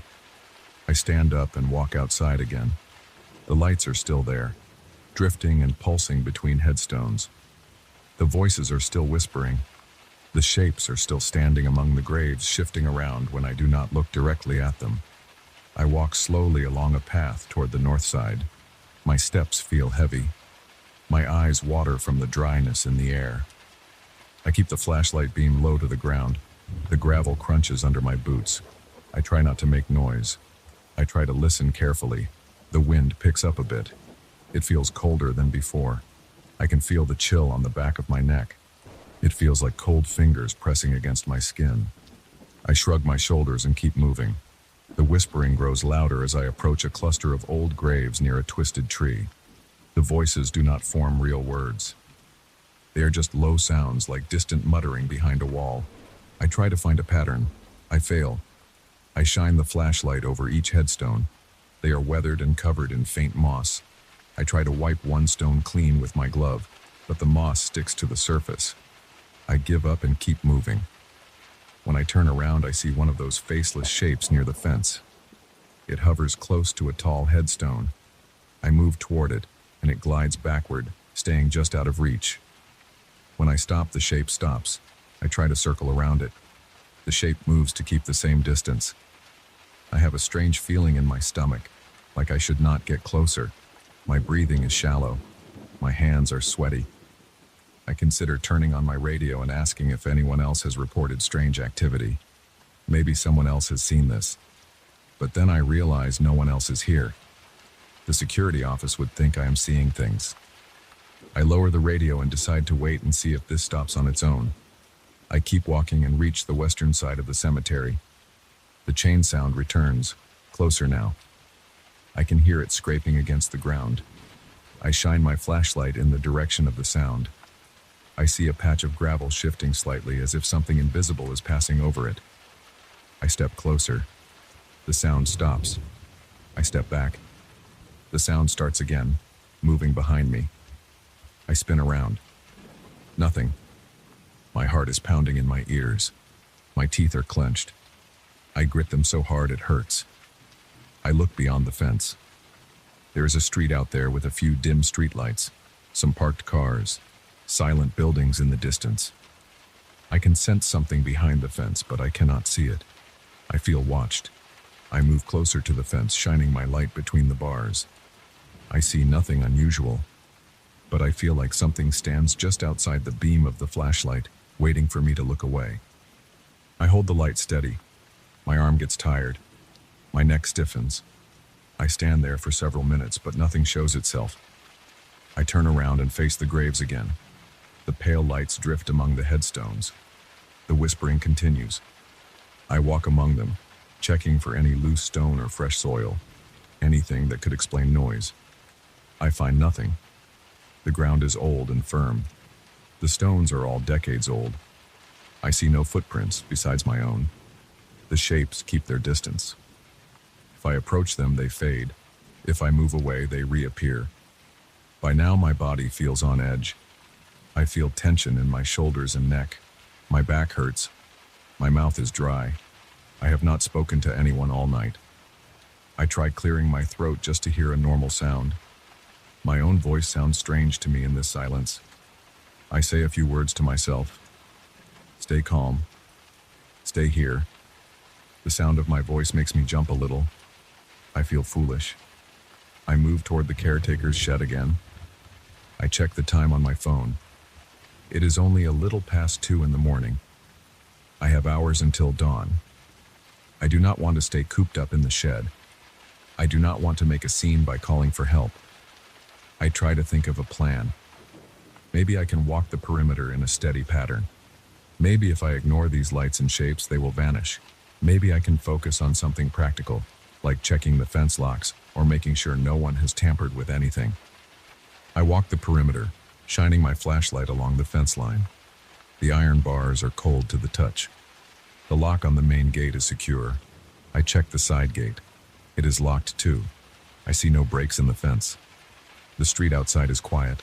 A distant car passes. Its headlights do not reach inside the cemetery. The whispering in the cemetery seems to react to the passing car. I hear the voices grow softer when the car's engine hums by. When the engine fades, they grow louder again.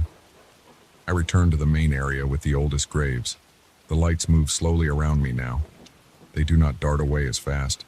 They seem more steady. I try to reach out with my hand toward one. I feel nothing. The air is slightly colder where the light hovers. My hand feels a weak sensation like a mild electric tingling, but not strong. I pull my hand back. I try to get a better look.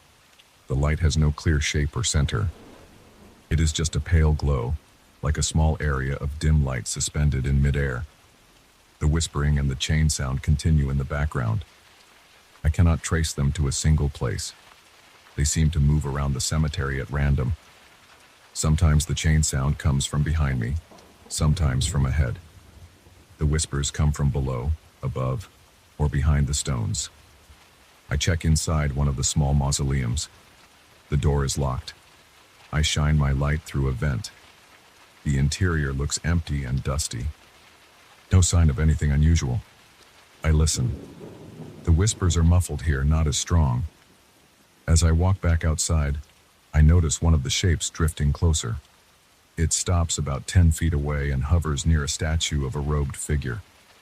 I try shining my flashlight at it again. The shape dims, but this time it does not vanish completely. I step forward. The shape stays there. I can see no eyes or mouth. It is just a smooth, pale surface where a face would be. I feel sweat on my forehead. My breathing is fast and shallow. My heart feels like it is pounding too hard. I step back. The shape follows me, maintaining the same distance. I raise my flashlight and wave it side to side.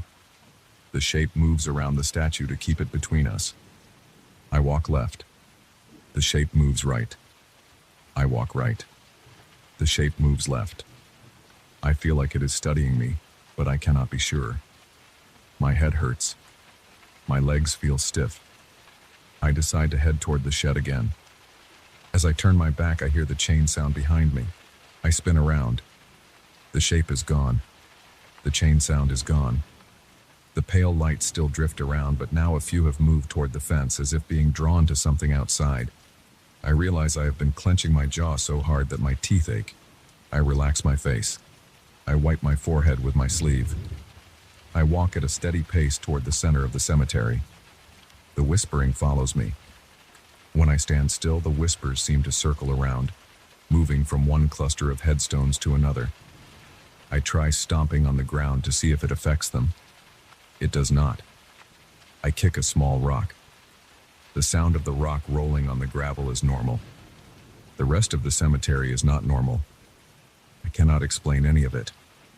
I check my phone for the time again. About 3:30 in the morning. A few more hours until sunrise. I feel tired and tense. My shoulders ache.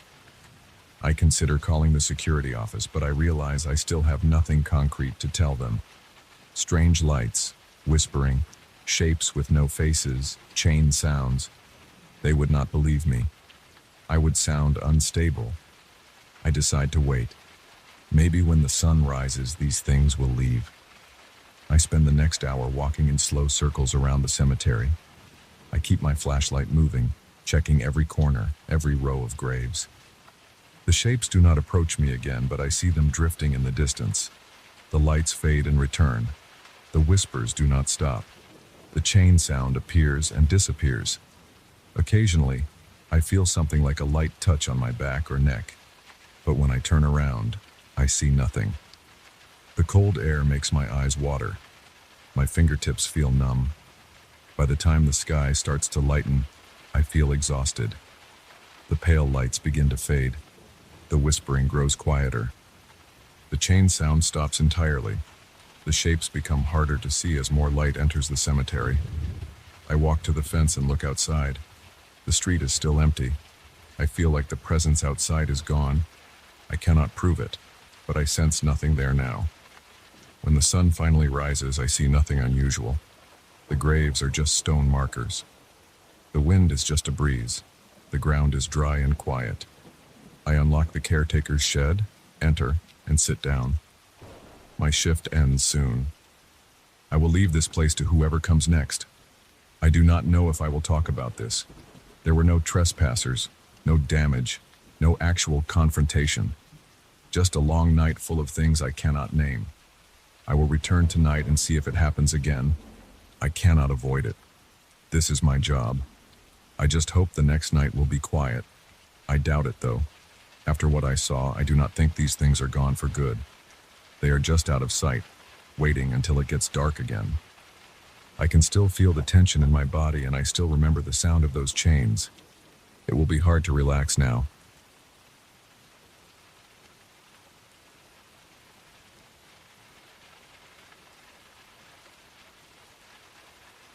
I arrived at the farmhouse on a Monday afternoon. The sky was gray and the wind felt heavy. I had 2 bags in my car and a laptop bag slung over my shoulder. I walked around the outside of the building before unloading anything. The walls looked old, with chipped paint and a few cracks near the windows. The front porch had loose boards and an uneven step. There were fields around the property, mostly tall grass and old fencing. A few trees stood farther out, twisted and bare. In the distance, I saw several scarecrows stuck in the soil, their straw faces tilted toward the horizon. I didn't pay much attention to them at first. I just noted their positions, 3 of them, spaced wide apart. They looked ordinary enough. I had come here to get some quiet time for writing. I hadn't planned on strange events.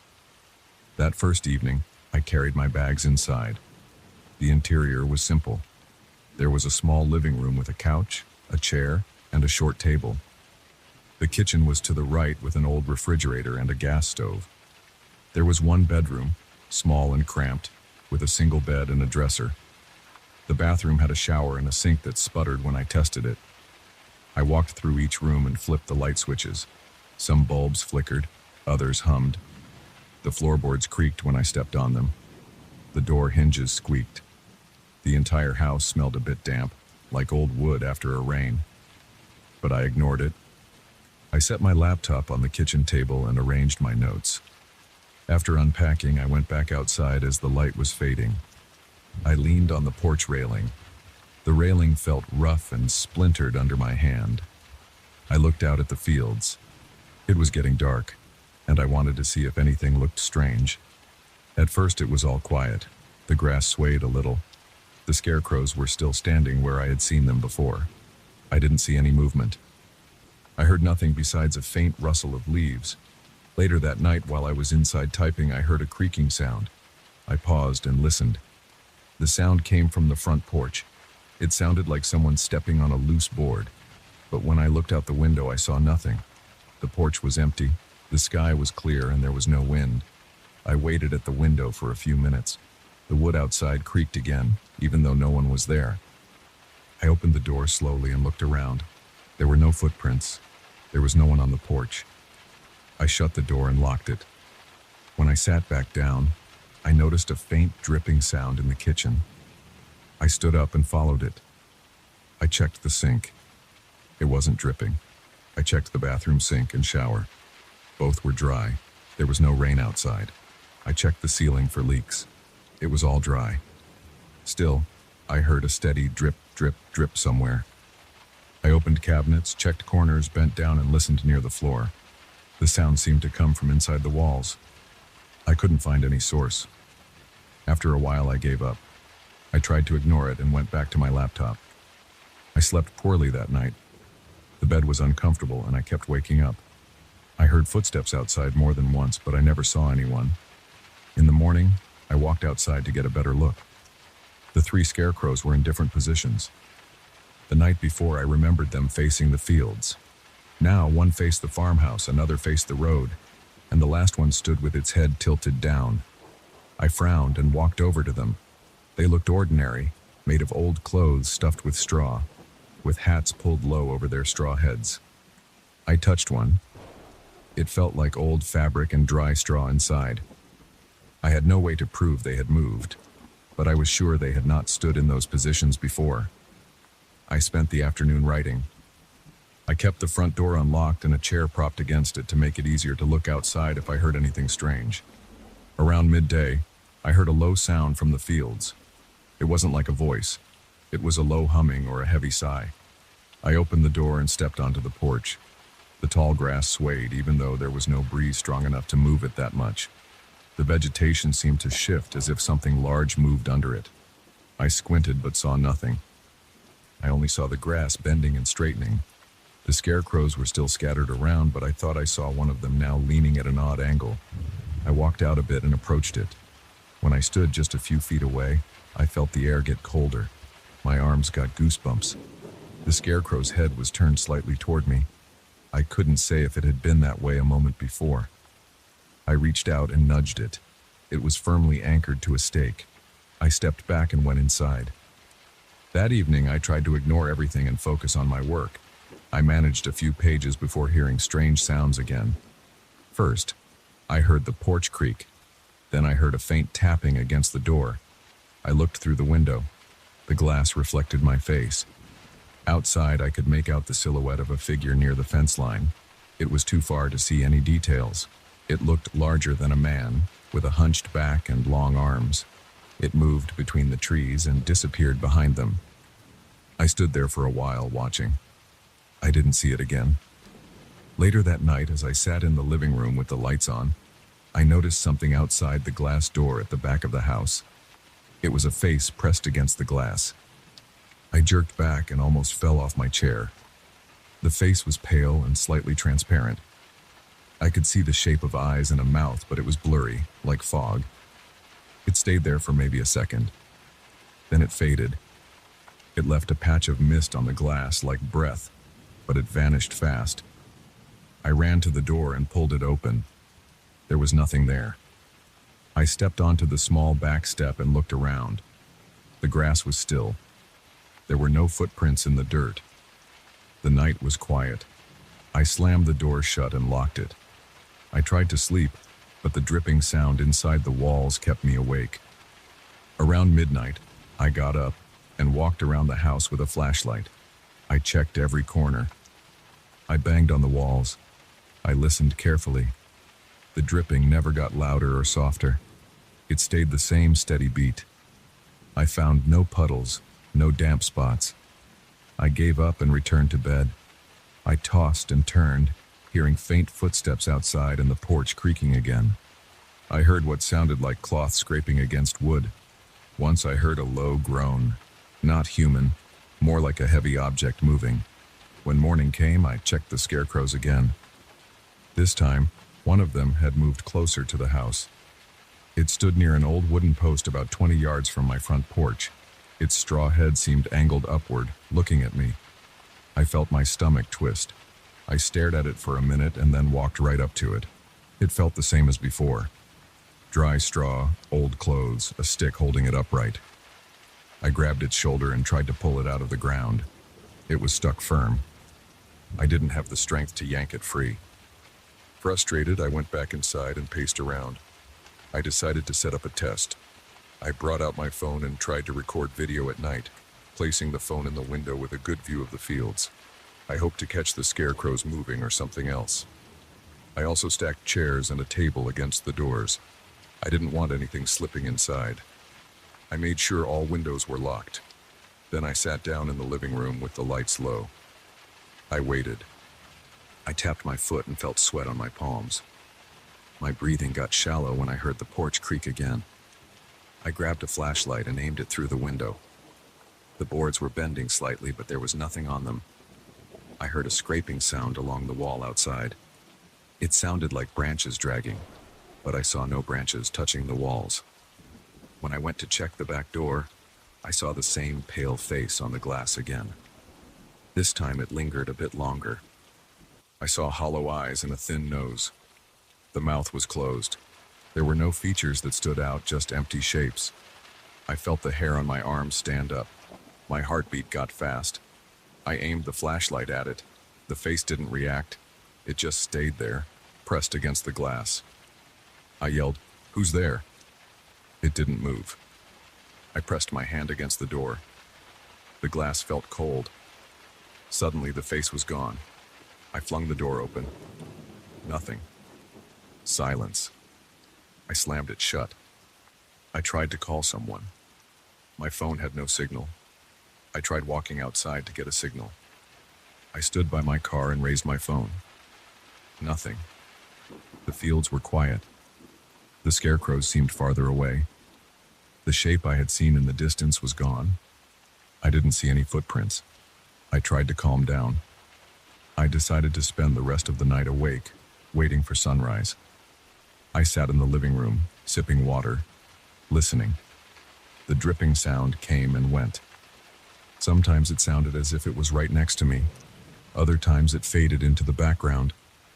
Around 3 in the morning, I heard a deep sigh outside again. It was long and heavy. I stood by the window and peered out. The grass was shifting again, as if something was underneath it.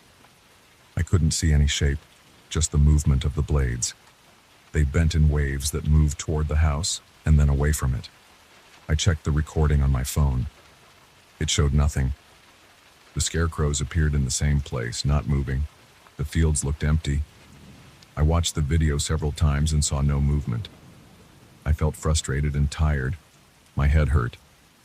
I decided I needed some daylight to think straight. In the morning, I walked around the property. The dew on the grass wet my shoes. The scarecrows stood where I remembered them, but their positions looked off. One's arms were raised higher than I remembered. Another's hat looked tilted differently. I touched them again. They felt normal. I walked along the fence line. The trees were quiet. The ground was soft in places, hard in others. I found no footprints. I checked the porch steps. Nothing. I looked under the porch. Just some dirt, cobwebs, and old leaves. I spent the next day checking the farmhouse itself. I opened every closet, every drawer, and every cabinet. I found old tools, some cleaning supplies, a few old blankets. Nothing strange. The dripping sound was still there. I even tried turning off the main water valve. The dripping continued anyway.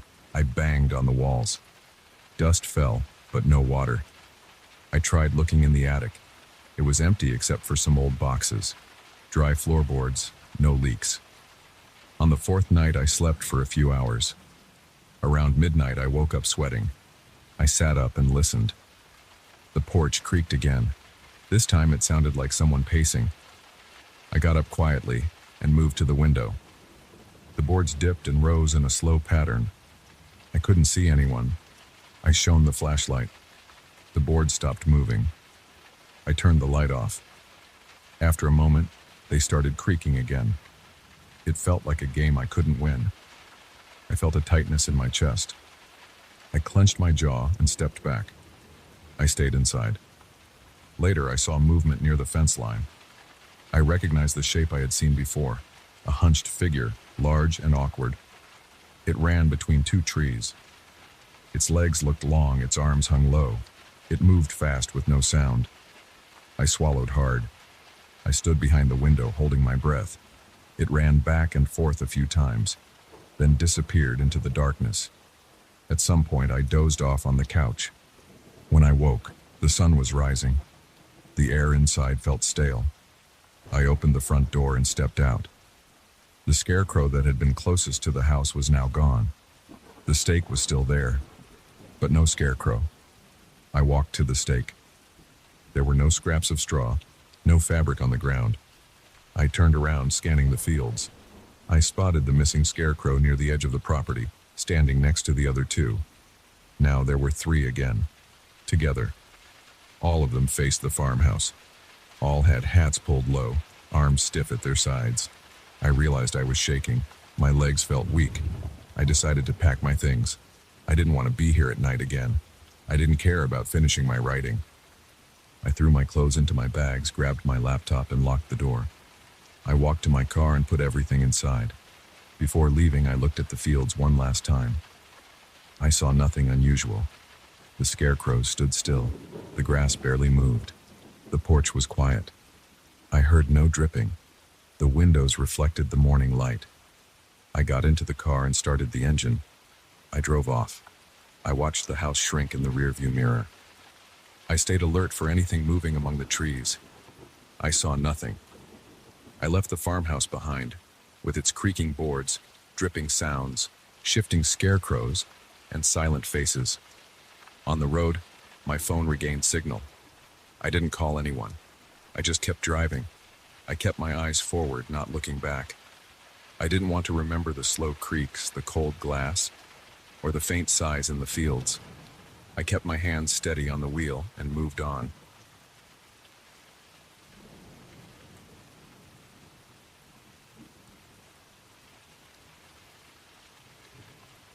I locked the door behind me and stood still for a moment. My room was on the fourth floor of an old building in the historic center of the city. The room felt cramped. The floorboards under my boots felt uneven. The wallpaper had small cracks. The ceiling had these raised faces, carved or molded into the stucco. There were about half a dozen of them. They had empty eyes and thin lips. At first I thought they were just a decoration.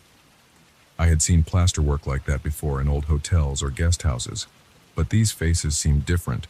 Their eyes looked a bit too deep, and when I stepped under them, I felt as if they were following my movements. I tried to ignore them and tossed my bag on the bed. Outside, the windows faced a street full of old ruins. I had seen them during the day. They were just piles of old stones and arches with moss. There was nothing special about them. But now, in the late evening, I could hear high-pitched voices coming from somewhere near those ruins. The voices seemed to chant something without any tune. I moved closer to the window and looked through the narrow gaps. The glass was old and dirty. I could not see anyone outside. I just saw dark shapes of broken walls and old columns lit by a weak streetlight. Still, the voices sounded clear, like a handful of people whispering and singing at the same time. I could not catch any words. It sounded more like a continuous whining or humming. I stepped back and tried to focus on something else. The bed was small. The mattress felt stiff. There was a single chair in the corner and a tiny table against the wall. The room smelled like old books and dusty curtains. I decided to check the walls. I do not know why. I guess I wanted to feel more settled, to know if the building was solid. When I put my hand on the wallpaper, I felt something very odd. There was a slight vibration or a small pulse. It was steady. It felt a bit like touching a weak heartbeat. I held my breath and kept my hand there for a few seconds. The sensation did not go away. Every part of the wall felt the same. Wherever I placed my palm, I felt that faint rhythm. It made me uneasy. I pulled my hand back and shook it, as if I had touched something warm and alive. I glanced at the ceiling again. The faces did not move, but I felt watched. My throat was dry. I pressed my lips together and tried to focus on practical things. I checked my watch. It was around 10 p.m. I was tired from traveling and just wanted to rest. I turned on the small lamp by the bed. The light was weak and it flickered a bit. I decided to wash my face. The bathroom was at the end of the hall. I unlocked the door and stepped outside. The corridor was long and narrow. The wooden floor creaked with every step. I did not see anyone else. I did not hear any doors closing or any footsteps. Just silence. When I reached the bathroom door, I turned the knob and entered. The single light bulb inside was dim. The sink was old, stained with rust around the drain. I turned on the faucet expecting cold water, but the water came out lukewarm, almost almost like body temperature. I splashed some on my face anyway. It felt uncomfortable, but I needed to wash off some sweat. The back of my neck was damp. I patted myself dry with a small towel I had brought from my room. Before leaving, I listened. I could not hear the voices out here. The corridor was silent. When I got back to my room, I locked the door again and put a chair under the doorknob. I was not sure why I did that. I guess I felt safer. I sat on the bed and looked around. The ceiling was still the same, the faces staring down. The air felt heavier now. It was harder to breathe. The window was closed and only a thin breeze came in through the old frame. The chanting outside had changed. It was quieter, more distant. I could still hear it, but it sounded weaker, like it was moving away or fading. I was glad it was quieter. The silence inside the room was not comforting, though. My ears rang a bit as I tried to focus on small details. The pattern of the wallpaper, the shape of the door handle, the cracks near the floor. I decided to lie down. I kept my boots on. I rested my head on the thin pillow. The mattress springs felt stiff under me. I stayed like that for a while, staring at the ceiling. The faces up there seemed to have slight shadows around their eyes and mouths. I wondered if the flickering light was causing that. I checked the lamp. The bulb was steady now, no flicker. So the shadows must have been caused by my own angle of view. I tried to ignore it. I closed my eyes. I tried to calm down and rest. After a minute or two, I felt something. It was a slight movement, very subtle, as if the bed frame shifted by half an inch. I opened my eyes. Nothing seemed different. I listened carefully. Nothing. I reached out and touched the wall again from where I was lying. I felt the same pulse. I pulled my hand away quickly. The floor creaked even though I had not moved much. My heart was beating faster. I told myself to relax, that the building was old and it was natural for it to have strange noises. I must have stayed there with my eyes open for a long time. When I looked at my watch again, it was nearly midnight. The air was getting hotter. I sat up and tried to open the window a bit more, but it was stuck. I pushed harder. The frame rattled, but it would not move. I gave up. I walked around the room, wiping sweat from my forehead. The door was still locked, the chair was still under the knob. I considered leaving the room and going outside, maybe finding a cafe or a bar that stayed open late. But the building's front door was probably locked by now, and I did not feel like wandering around empty streets. The city center was old and not very busy at night. I stood by the wall opposite the bed, feeling the surface with my fingertips. The pulse was still there. I pressed harder. The wallpaper bulged slightly under my hand as if there was something soft underneath. I pressed a bit more. I felt a gentle resistance. I pulled my hand away again. My stomach felt tight. I breathed through my mouth and tried not to panic. I sat down again and looked at the ceiling. The faces seemed to be looking down with more intensity now, as if their eyes had become darker. I knew they were just plaster and paint, but my mind kept telling me they were interested in me. I turned off the lamp, hoping that darkness would help. Without the lamp, I only had a bit of light from outside. The room looked darker, of course, but the outlines of the faces were still there and my eyes slowly adjusted. I regretted turning off the lamp because now I could not see clearly. I turned it back on. The bulb hummed softly. That was when I noticed a faint scratching sound coming from the far corner of the room near the floor. It was like thin nails scraping on wood or plaster. I froze and listened. The sound stopped. I took a few steps forward. Nothing. I considered the possibility of rats or insects. Old buildings often have pests. I could deal with that. But then the sound started again, and it was higher, closer to my shoulder level. I backed away and stood near the door. I turned my head toward the noise, trying to pinpoint it. It seemed to move along the wall. I followed it with my eyes, but I saw nothing. The wallpaper did not move. The plaster did not crack. It was just that sound, like soft scratching. My breathing grew shallow. I felt sweat running down my back. I reached for the doorknob. I wanted to get out. I removed the chair. I turned the knob. The door opened fine. I looked into the corridor. It was dark. Only a weak light came from the far end where the bathroom was. I stepped out and listened. The corridor smelled like old wood and stale air. No one was there. I thought about going downstairs to the lobby, but I had not seen anyone at the reception desk since I checked in. I was also worried I might not find my way back if the lights were off. I decided to stay on my floor. Maybe I could sit in the hallway for a bit. I sat down on the floor outside my room. The floorboards were cold. I leaned against the wall and tried to calm down. The corridor was quiet.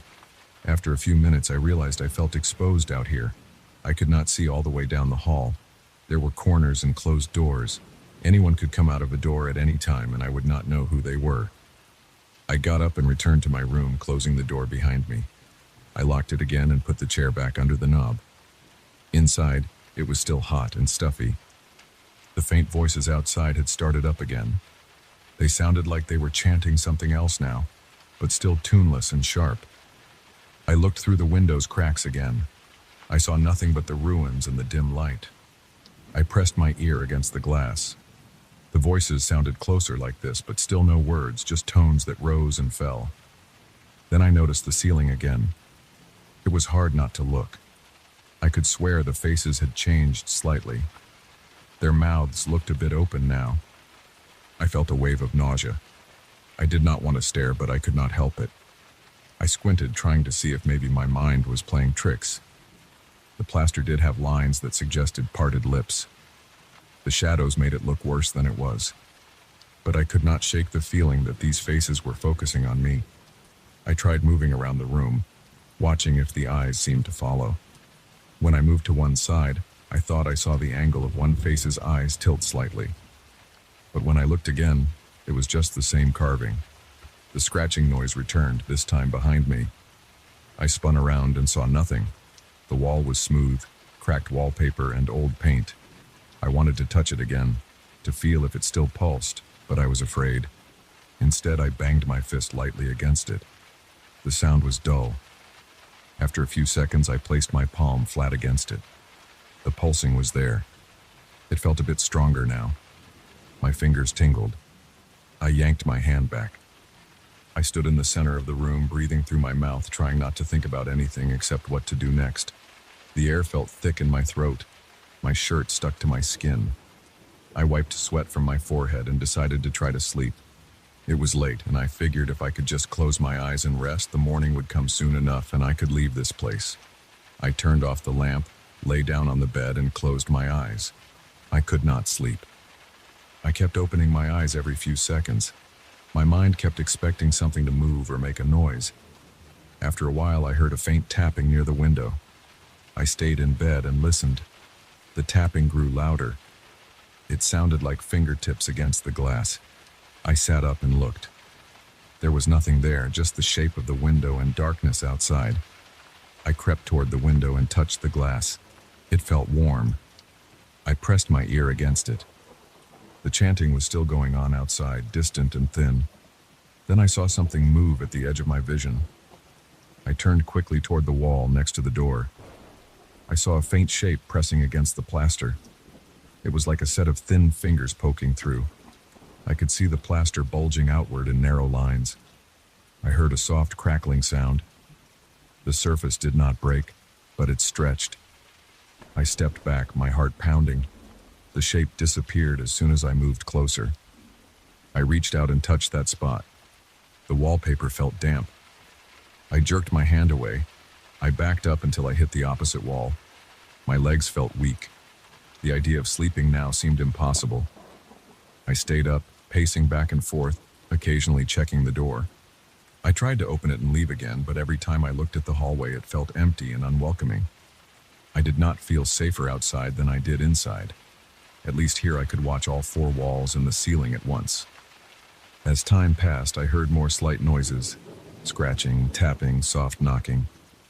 Sometimes I saw the plaster bulge as if something pushed from inside the wall. Once I thought I saw a pale hand shape slide along the surface, fingers splayed wide. It made no sound except a faint rubbing. I never saw it break through, though. The wall held. My mouth was dry and my breathing was shallow. I felt dizzy at times and had to sit down. Every minute felt longer than the last. My watch said it was around 2 a.m. I pulled out my phone. No signal. I tried calling for help anyway. Nothing. I shouted a few times, yelling for anyone in the building. No one answered. My voice sounded small in the closed room. I stayed near the door, listening to the hallway. I heard a low humming sound from outside the room. I did not know if it was a machine or wind. It did not help me relax. I kept looking back at the walls. The bulges came and went. Sometimes I saw a long, thin finger press against the plaster. Once I heard a quiet scraping like nails on the other side. My chest tightened each time it happened, and my muscles felt stiff. Hours seemed to pass. I tried to ignore the walls by focusing on the ceiling. The faces still looked down. Their expressions did not change again, but I could not stop feeling that they were aware of me. I turned the lamp back on and off several times, testing if the light made any difference. It did not. At some point, the chanting outside faded away completely. I looked out the window and saw a hint of light in the sky. It must have been close to dawn. The tapping and scratching slowed down. The plaster stopped bulging. The walls felt solid again. I tested them with my palm. The pulse was weaker, barely noticeable. I still felt tense, but there was a slight relief knowing the night was almost over. I waited until the sky outside turned lighter. When I could see the ruins clearly, I decided it was time to leave. I did not bother packing my bag neatly. I just grabbed it and opened the door. The hallway was empty, but now I could see a bit more in the early light. I hurried down the stairs. I reached the lobby. No one was at the desk. I opened the front door. It was unlocked. Outside, the air was fresh. I stepped out and kept walking until I reached a main street. I looked back once and saw the building standing there, quiet and old. I took a deep breath and kept moving. I decided I would find another place to stay. I did not care how far I had to walk.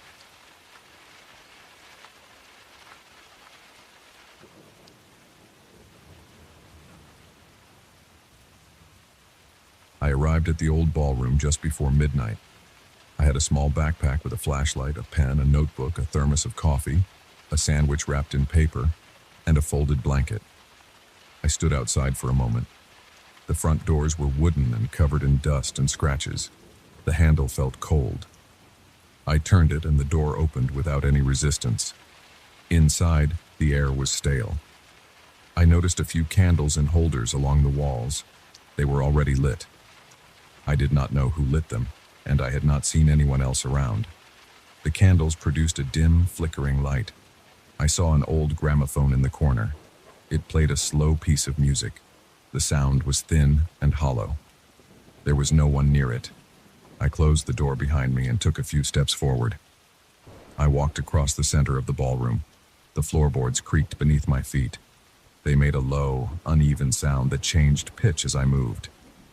It reminded me of someone whispering just below the surface of the wood, but I did not let that idea settle.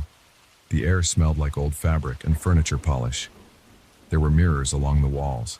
The glass was stained and dusty. I saw shapes in them that did not match my own movements. When I stood still, I saw pairs of figures in the reflections, moving in slow circles. They looked like dancers, but I could see that they did not touch the floor. Their feet were a few inches off the boards. Their faces were pale and blurred, and their clothing looked old-fashioned. They turned together, and their hands were raised as if they were following a silent choreography. I heard the gramophone's needle scratching over the record. The track did not change. It just repeated the same slow tune. I checked the device. There was no one there, and the handle did not move. The record spun in a steady loop. I leaned closer. I saw no mechanism that would cause it to reset. I left it alone and turned back to the center of the room. The candlelight created shadows that shifted on the floor and walls. I saw no chairs or tables. It was just an open space, dusty mirrors, and these strange reflections. I looked over my shoulder. The door was still there. I wanted to be sure I could leave whenever I decided to. I tried the handle. It did not move. I pulled harder. It felt locked. I pressed my shoulder against it. It did not budge. I decided to remain calm. I took my notebook out and tried to write down some notes. My handwriting looked shaky in the low light. I noted the time. A little after midnight. I described the room, the candles, the music, and the reflections. I left the notebook open on the floor and took a careful walk around the perimeter. I touched the walls. They felt solid. The paint was peeling. Some of the mirrors had cracks. I tried to wipe one with my sleeve. The dust smudged, but I could still see those pairs of figures spinning slowly. They did not react to me. They just danced. I stepped back and listened. Aside from the music and the quiet creaking of the floor, I heard nothing. I said hello out loud, but no one responded. I felt a light pressure on my arm. It felt like a hand resting there. I turned my head. There was no one beside me. I pulled my arm back. The pressure did not remain. My skin tingled. I did not feel any pain, just a gentle push or tug. I tried stepping forward. My foot caught on a loose board. I bent down and ran my fingers along the floor. The boards were uneven. I could feel the edges of some planks raised higher than others. I stood up and noticed that the dancers in the mirror had slowed down. Their heads turned in my direction. I felt something tighten in my chest. I breathed in deeply. The air tasted old and dry. I wanted to explore the corners of the ballroom. There was a back wall covered by a heavy curtain. I approached it and reached for the fabric. It felt rough and stiff. I pulled it aside. Behind it, there was a long corridor leading to a smaller room. I did not see any furniture. The corridor was dark. I used my flashlight. The beam was weak, but I could see peeling wallpaper and a dusty floor. The smell was stronger here. It reminded me of rotting wood. I took a few steps and heard my footsteps echo. When I turned back to check the main room, I saw the mirrors at an angle. I could still see those dancers. They moved in slow circles, as if they were caught in some endless pattern. I returned to the main area, not wanting to lose my orientation. I placed my backpack near the door, took out the thermos, and drank some coffee. The coffee was lukewarm. I did not feel hungry. I kept the sandwich wrapped. I stood near the gramophone and listened. The music repeated the same melody. It seemed stuck. I felt a slight vibration beneath my feet, as if someone was tapping from below. I stepped aside and pressed my ear to the floor. I heard a faint rustling sound. It made my scalp tighten. I backed away and rubbed my arms. My palms felt sweaty. My neck felt tense. I glanced at the mirrors again. The dancers moved at a steady pace now. They raised their arms and lowered them. They turned their heads to the left, then to the right. I could not see their features clearly. Their bodies looked transparent. I stood close to one mirror and tried to see if they had eyes. I could not make out any details, just blurred shapes that resembled people dressed in old suits and long dresses. I waved my hand at them. They did not wave back. They just followed their steps. I checked the corners of the room for anything that could explain this. There was nothing. Just the candles, the gramophone, and the dusty air. After about an hour, I felt a sudden drop in temperature. My breath came out in short puffs. I rubbed my hands together. The music kept playing. I moved closer to one of the candles. Its flame flickered as if disturbed by a breeze. I did not feel any airflow. The windows were closed. I tried one of them. It would not open. Its latch was stuck. The glass felt cold and solid. I pressed my forehead against it, hoping to see outside. I saw only darkness and the faint outline of some trees. I tapped the glass.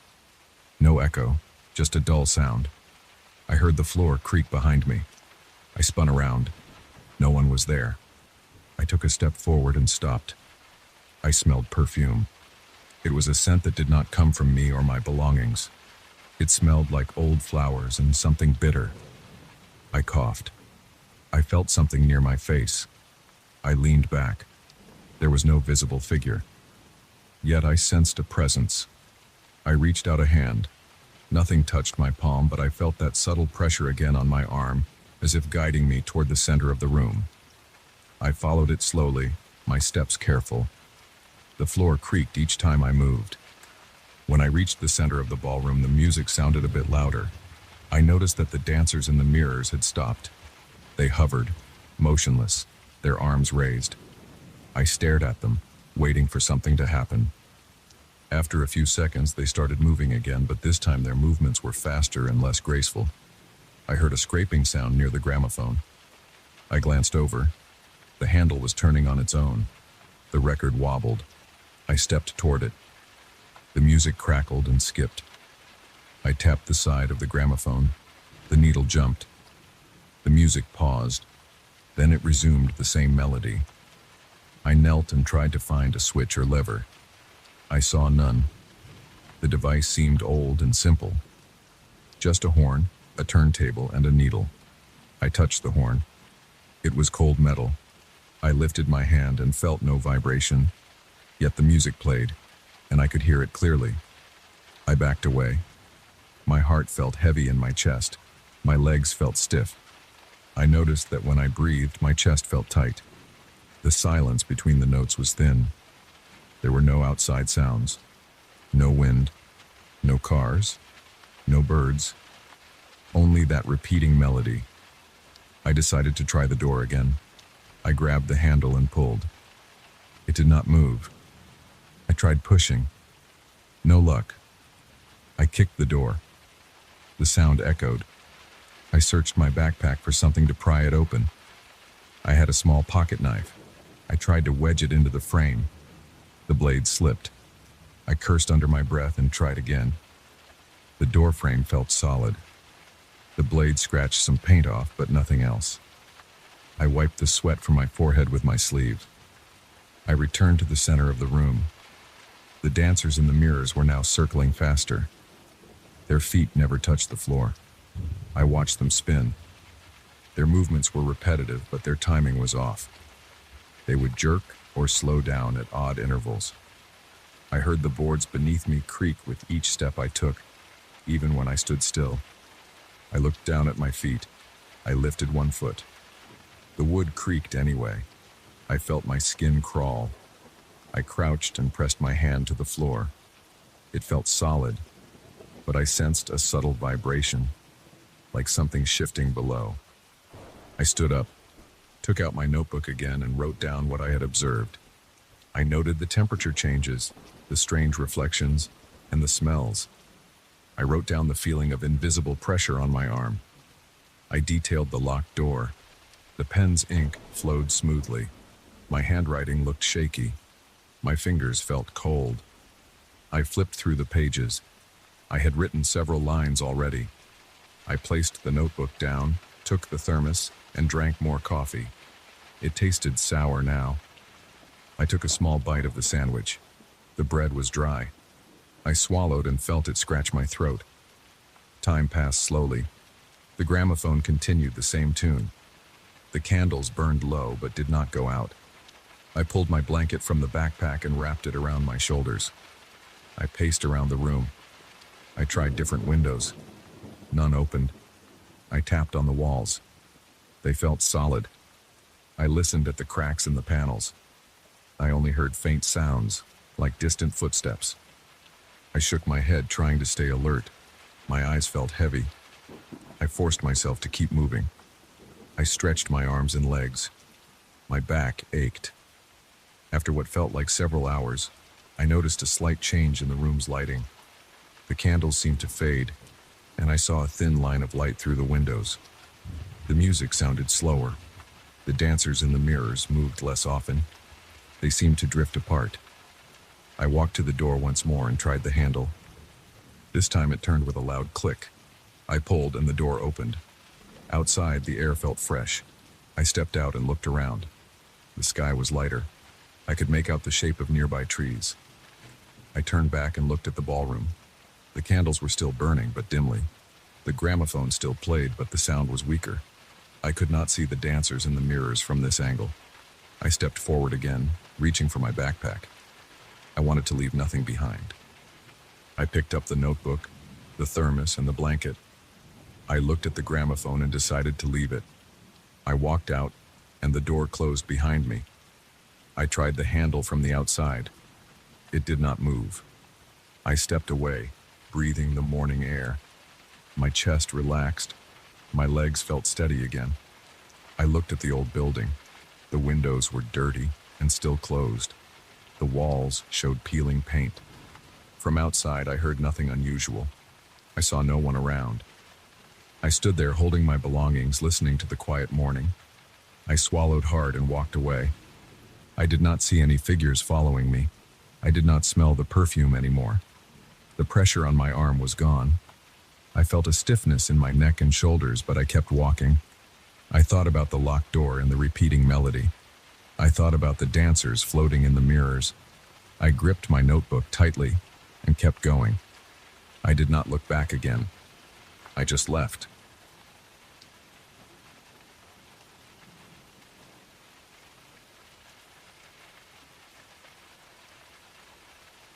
I pushed open the attic door around midnight. I had been awake in bed, staring at the ceiling, listening to the strange noises in the house. The landlord mentioned that the attic was empty, just a few old boxes and junk. I wanted to settle my nerves and see what was up there. The narrow staircase creaked under my feet. The door handle felt cold and rough. I used my flashlight because there was only one small bulb in the ceiling, and it was weak. When I stepped inside, I smelled dust and stale air. My nose twitched. I saw a few cardboard boxes against the far wall, some old chairs, a broken dresser, and a pile of newspapers. In the center, facing the window, I found an old rocking chair. It looked solid, made of dark wood with a curved back and armrest that were smooth from years of use. I walked closer. The chair's seat was covered in a thin layer of dust. There were small scratches along the legs and armrests. I wiped my forehead with the back of my hand. My shirt clung to my skin. It was hot and still. I shone the flashlight along the floorboards and under the chair. Nothing unusual, just dust and a few spider webs. I stood there for a moment, confused about why I had felt so nervous downstairs. The place looked ordinary. I moved around, nudging some boxes with my foot, trying to see if there were signs of mice or something else that might have caused the noises. Everything was quiet. I decided to head back down. I took a last look at the rocking chair before I left. For a second, I thought I saw it move. It was a slight shift, maybe the floor settling. I paused, holding my breath, and stared. It stayed still. I shook my head and left the attic, pulling the door shut behind me and locking it. I returned to my bedroom and tried to sleep, but I couldn't. Around 2 a.m., I heard a faint creaking sound. It was soft at first, then a bit louder. It sounded like wood rubbing against wood. I sat up in bed, heart beating fast. The sound came from above. I grabbed my flashlight and headed for the attic again. This time, my steps were quicker. I just wanted to see if something had shifted. Maybe a window was loose, letting in a draft. At the top of the stairs, I pressed my ear against the attic door. The creaking was steady. I unlocked the door and pushed it open. The chair rocked back and forth. The rest of the attic was still. I felt sweat forming on my forehead. My hands shook. I pointed the flashlight at the chair. It slowed until it stopped. The air was heavy. I felt pressure on my chest. I walked toward the chair, my shoes scraping the floor. The chair stayed still. I leaned in and examined it. I saw no strings, no wires, nothing that would explain the movement. I lowered myself onto one knee and tried pushing the chair gently. It rocked easily. The hinges on its curved runners squeaked. The sound matched what I had heard. I waited. Nothing else moved. I stood up and backed away a few steps. I felt stupid. It was a chair. It couldn't move on its own. I turned off the flashlight for a moment to test the darkness. The small bulb in the ceiling gave off a weak glow.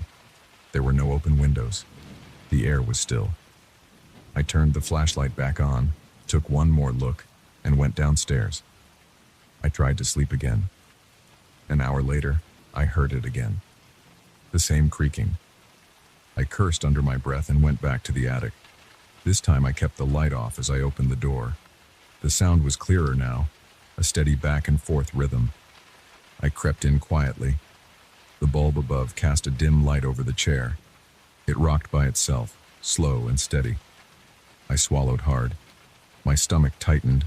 I gripped the door frame to steady myself. I thought about some reason for this. Wind, something under the floor, vibrations from the street. Nothing made sense. The house felt silent. I took a step forward. The chair stopped. My scalp tingled. I stepped back. The chair started again, rocking softly. I stepped forward. It stopped. I did this a few times. Each time I moved closer, it stopped. Each time I moved away, it started again.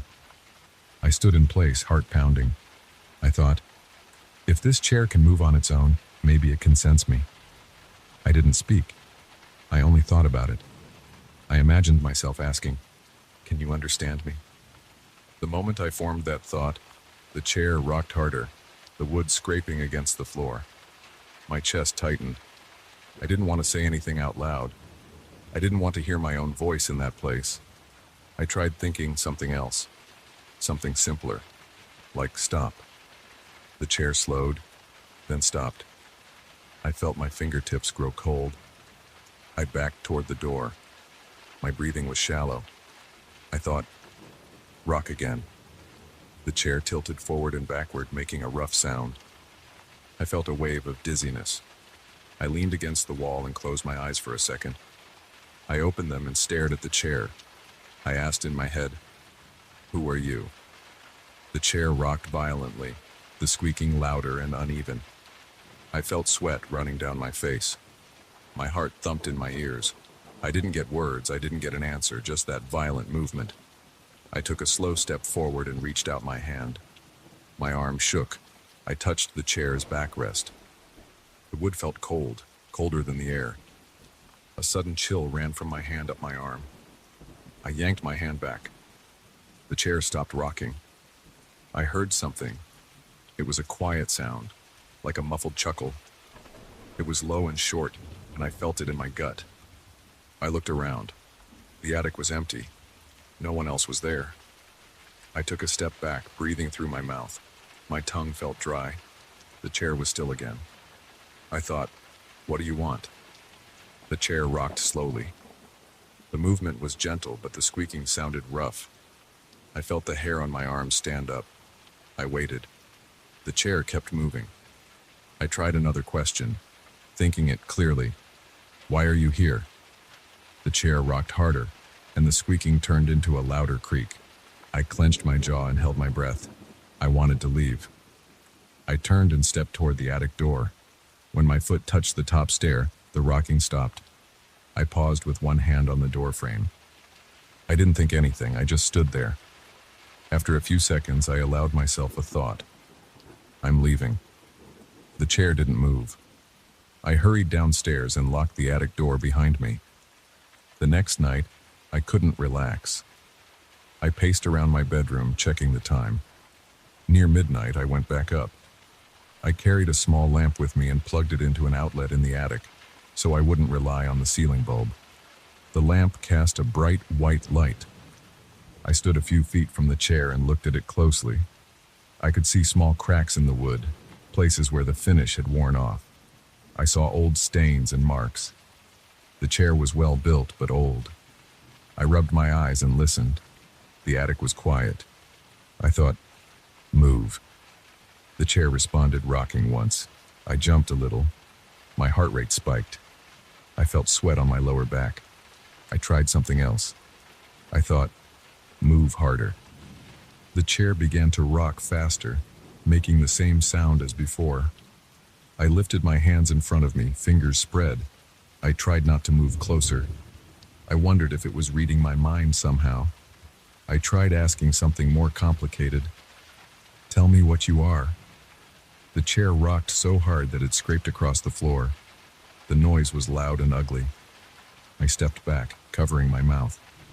The smell of dust rose from the floor as the legs dragged.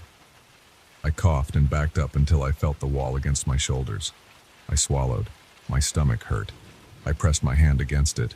My legs trembled. I tried smaller questions in my head. Can you hear me? A gentle rock. Are you alone? A slower, uncertain movement. Do you want me to stay? The chair rocked harder. My ears rang. My eyes watered. I felt trapped. The attic felt tighter. My chest felt heavy. I tried to breathe slowly. I leaned over, resting my hands on my knees. I stared at the floor and saw the dust swirling around. I stood up straight and looked at the chair again. It was still now. I decided to touch it again. My heart pounded in my throat, but I stepped forward. The floor groaned under my weight. When I reached the chair, I placed my hand on the backrest. The cold shot through my arm again. I jerked my hand back. That same muffled laughter filled my ears. It lasted a second, maybe two. It faded quickly, but it left me breathing hard and fast. I wiped my mouth with the back of my hand. My fingers trembled. I looked around the attic, searching for anything else that might explain this. I opened a few boxes, found old clothes, a broken vase, some yellowed papers. Nothing interesting. I turned back to the chair. It stayed still, facing the window. Outside, I saw only darkness. I waited, thinking of what to do next. I thought, I'm not afraid of you. The chair rocked gently as if mocking me. I felt a wave of heat in my face. I swallowed again. My throat felt tight. I decided to see what would happen if I asked a more detailed question in my mind. I thought of something complicated. How did you come to be here, and what keeps you tied to this place? The moment I finished thinking, the chair slammed back and forth. The legs pounded the floor. The sound echoed. I stumbled back and bumped into a pile of boxes. I felt dust on my tongue. My heart raced. I thought the chair might break itself, but it didn't. After a few seconds of violent rocking, it stopped dead. I heard another short laugh. It was closer this time, louder. My scalp felt tight. My breathing was rapid and shallow. I grabbed my lamp and held it like a shield. The tension in my body was so strong that my muscles ached. I didn't want to ask more questions. I just wanted to know if I could leave and never come back.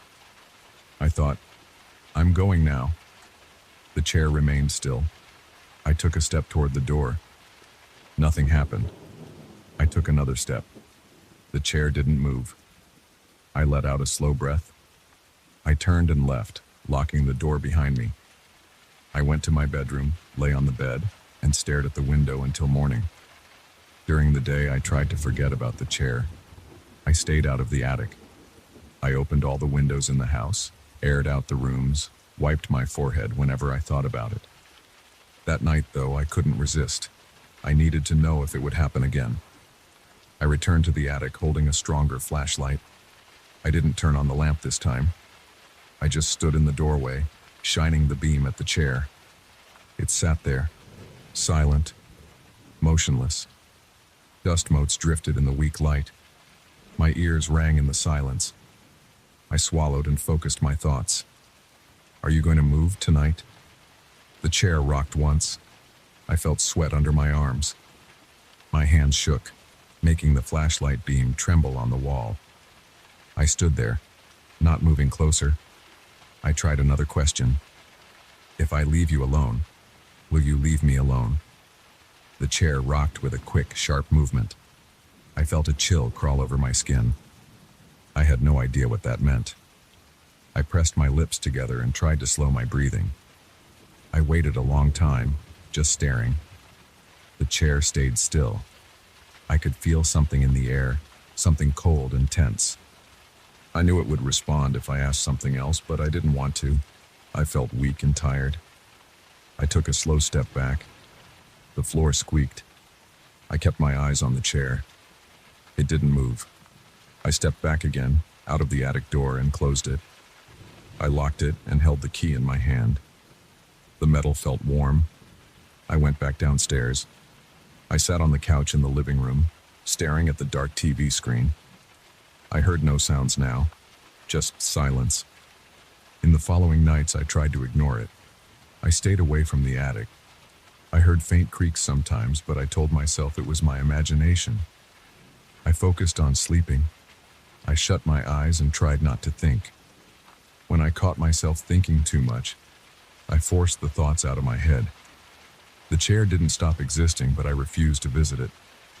The attic door remained locked. I kept the key in a drawer. My chest still felt heavy sometimes. I still remembered the cold feeling of the wood and the strange laughter, but I stayed downstairs. A week passed. I didn't go back up. I spent most nights lying awake, sweating, listening for creaks. Sometimes I thought I heard faint movements above me, but they never lasted long. When I thought a complicated question, I felt a tension in the air, but I refused to form the words clearly in my head. I tried to think of nothing. I tried to keep my mind calm and empty. The chair never came down. It never touched me again.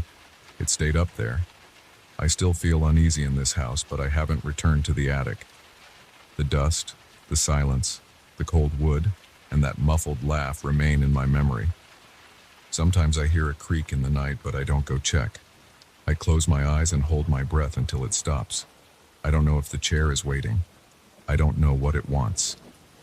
I just know that it's there, rocking in the darkness, feeding on my unease and my fear. I try not to think. I try not to ask. I do nothing. I wait, tense and quiet, hoping it stays where it is. I arrived late in the afternoon with a small suitcase and a backpack. The place was an old house on a quiet street far from the city center. The owner had given me a room on the top floor. He told me it would be quiet and empty. He said there were no other guests, no other tenants, and that I would have the entire floor to myself. I wanted isolation. I wanted a few days of silence. I paid in cash, got the key, and climbed the stairs. My legs felt a bit weak from the long drive and the poor sleep I had been getting lately. I hoped these days away would help me clear my head. When I entered the room, I saw a bed with clean sheets and a simple wooden chair next to a small table. There was a heavy window with old glass and a thick curtain. There was a low cabinet with 2 drawers for my clothes. The floor was hardwood, old and uneven, with some dark stains that looked like spilled coffee or water. The walls were painted white, but the paint seemed thin, like it had been there for decades.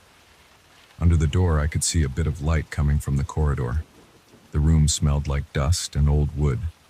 I closed the door and locked it. I tried to open the window, but it stuck. I pulled harder and it finally slid open, letting in some cool evening air. I unpacked my clothes. I placed my toothbrush and razor in the small bathroom that was connected to the room by a narrow door. The bathroom had a toilet, a sink, and a small shower with a yellowed curtain. I noticed the pipes made a faint rattling sound when I turned the faucet. I guess the plumbing was old. I sat on the bed. The springs creaked under my weight. I stayed there for a few minutes, listening. I heard nothing unusual. I decided to walk around the top floor. The corridor was long and had 4 rooms, including mine. 2 of the rooms were locked. One was empty, just a bare room with a dusty floor and a cracked mirror on the wall. The corridor ended at a thick wooden door that was also locked. The owner had said not to worry about the other rooms, that they were not in use. The hallway had dim light from a single bulb. The wallpaper was peeling. I touched it and felt the rough plaster behind it. The air smelled stale. I returned to my room. It was getting dark outside. I closed the window and turned on the small lamp next to the bed. It cast a weak yellow light, enough to see around but not enough to feel comfortable. I sat down and tried to read a paperback book I had brought. After a while, I felt hungry. I went downstairs, expecting to find someone or a kitchen. The first floor had a large foyer and a few doors. One led to a dusty sitting room with old chairs and no TV. Another was a closed study with no one inside. I found a small kitchen that looked barely used. There was a stove, a sink, and an old fridge with a few bottles of water and a carton of milk. No fresh food. I had brought some canned soup, so I opened one and heated it on the stove. I ate it straight from the pan. The metal spoon scraped the bottom, making a sharp sound. I went back upstairs and got ready to sleep. I left the corridor light on and the door slightly open. I wanted to feel less alone. As I lay in bed, I heard a faint sound through the wall. It was a whisper, but I could not understand the words. I leaned closer. It sounded like someone reciting names. They were names I did not recognize. The voice was low and hoarse. It paused between names as if waiting for someone to answer. I did not move. I stayed there, listening, my mouth dry. After a few minutes, the whispering stopped. I got up and pressed my ear against the wall. Nothing. I opened the door and looked into the corridor. It was empty. I checked the empty room. It was still empty. I returned to bed and tried to sleep. I woke up in the early morning, feeling stiff. I had not slept well. I remembered the whispers. I thought maybe I had dreamed them. I got dressed and went downstairs. The front door was locked. I tried to find the owner or anyone, but I saw no one. I saw a note on a side table in the foyer that said he would be away for a few days. He left a phone number in case of emergencies. I tried calling it on my cell, but there was no signal. My phone showed no bars. I felt a bit annoyed, but decided to spend the day out. I got in my car and drove around town, buying some groceries and water. I planned to make a quick dinner later and try to sleep earlier. When I returned, it was late afternoon. The house was silent. I carried my grocery bag upstairs. On the way, I noticed one of the locked doors was slightly ajar. I stood in front of it. Inside, I saw a dark room with a large wardrobe and a bed frame without a mattress. There was a smell of mold. I reached inside to flick a light switch. The bulb flickered but did not stay on. I heard a sound behind me and turned. I saw nothing. I stepped back into the corridor and pushed the door shut. It closed with a loud click. In my room, I unpacked the groceries and placed the bottles of water on the small table. I had some crackers and a can of tuna. I ate them cold. I tried to read again, but my mind kept returning to the sound I thought I heard behind me. I took a shower. The water was lukewarm and smelled like metal. After drying off, I felt tired, but tense. I sat on the bed with the lamp on and listened. At first, I heard only the building's old noises. Wood creaking, the wind outside, a drip from somewhere in the bathroom. As the night went on, I heard the whispering again. This time, it was clearer. It was on the other side of the wall near the headboard of my bed. I heard a voice whispering names. Some sounded French, some sounded old-fashioned. I heard rustling, as if someone's clothes were brushing against the wall. I leaned closer, my heart pounding. The voice repeated the names. It sounded tired, like it had been doing this for a long time. I knocked on the wall. The whispering stopped. I felt the hair on my arms stand up. I realized I was holding my breath. I let it out slowly and listened again. After a few moments of silence, I heard soft breathing. It was not my breathing. It was coming from inside the wall. I stood up, grabbed my flashlight from my bag, and shone it around the room. Everything looked normal. I decided to go into the corridor. I opened my door and stepped out. The hallway was dimly lit by the single bulb. I saw no one. I checked the door that had been ajar. It was locked again. I tugged at the handle. It did not move. I walked to the end of the hall and pressed my ear against the thick locked door. I heard nothing. I stood there, my heart beating, not sure what to do. I tried to steady my breathing. My forehead felt damp. I wiped it with my sleeve. I went back to bed, leaving the door open a crack. I managed to sleep a few hours. When I woke up, it was morning. I spent the day outside again, sitting in my car and reading in a nearby park. I avoided staying inside the house. When I returned later, I carried a flashlight, a small knife from my kitchen stuff, and a bottle of water. I decided I would try to confront whatever it was. I wanted to see if someone was actually in the house. That night, I waited in my room with the lamp off. I sat in the chair next to the table, holding the flashlight on my lap. It was quiet for a long time. I started to think maybe I had imagined it. But then I heard it again. A soft whisper. It came from the wall. The voice repeated names, but this time it also said a few words I did not catch. I thought I heard go or leave. I got up slowly, walked to the wall, and listened. The whisper was close. The voice sounded calm, not angry. It was just there, on the other side, as if reading a list. I pressed my hand against the wall. The plaster felt cold. I knocked lightly. The whispering paused, then continued as if I had not done anything. I could feel my heartbeat in my neck. My stomach felt tight. I took a few steps back and walked into the corridor. I turned on my flashlight and shined it at the floor, the walls, and the closed doors. I saw no marks, no footprints, nothing. I checked the empty room again. Still empty. The locked doors were solid and showed no signs of being opened. I listened at each one. No sound. As I stood in the corridor, I felt a presence behind me, as if someone was standing very close. I heard a faint exhale, warm against my neck. I spun around, shining the flashlight. No one was there. I noticed my hand shaking. I gripped the flashlight tighter. I returned to my room, closed the door and locked it. I shoved a chair against the handle. I sat on the bed and waited. The whispering started again. The voice repeated names I did not know. It sounded patient and steady. I felt sweat on my back. My breathing was shallow.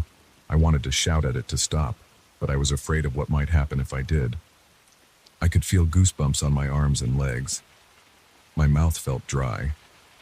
I took a sip of water and tried to calm down. The whispering stopped after a while.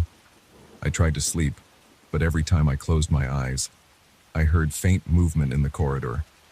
It sounded like someone dragging their feet lightly or maybe crawling. There were soft scraping sounds like nails on wood. I got up once or twice to check, but I never saw anything. I only felt a slight draft and smelled something musty. I felt trapped. The silence was heavy. My chest felt tight. I tried to think of simple things like what I would do when I left this place, but I could not concentrate. My thoughts were all jumbled and tense.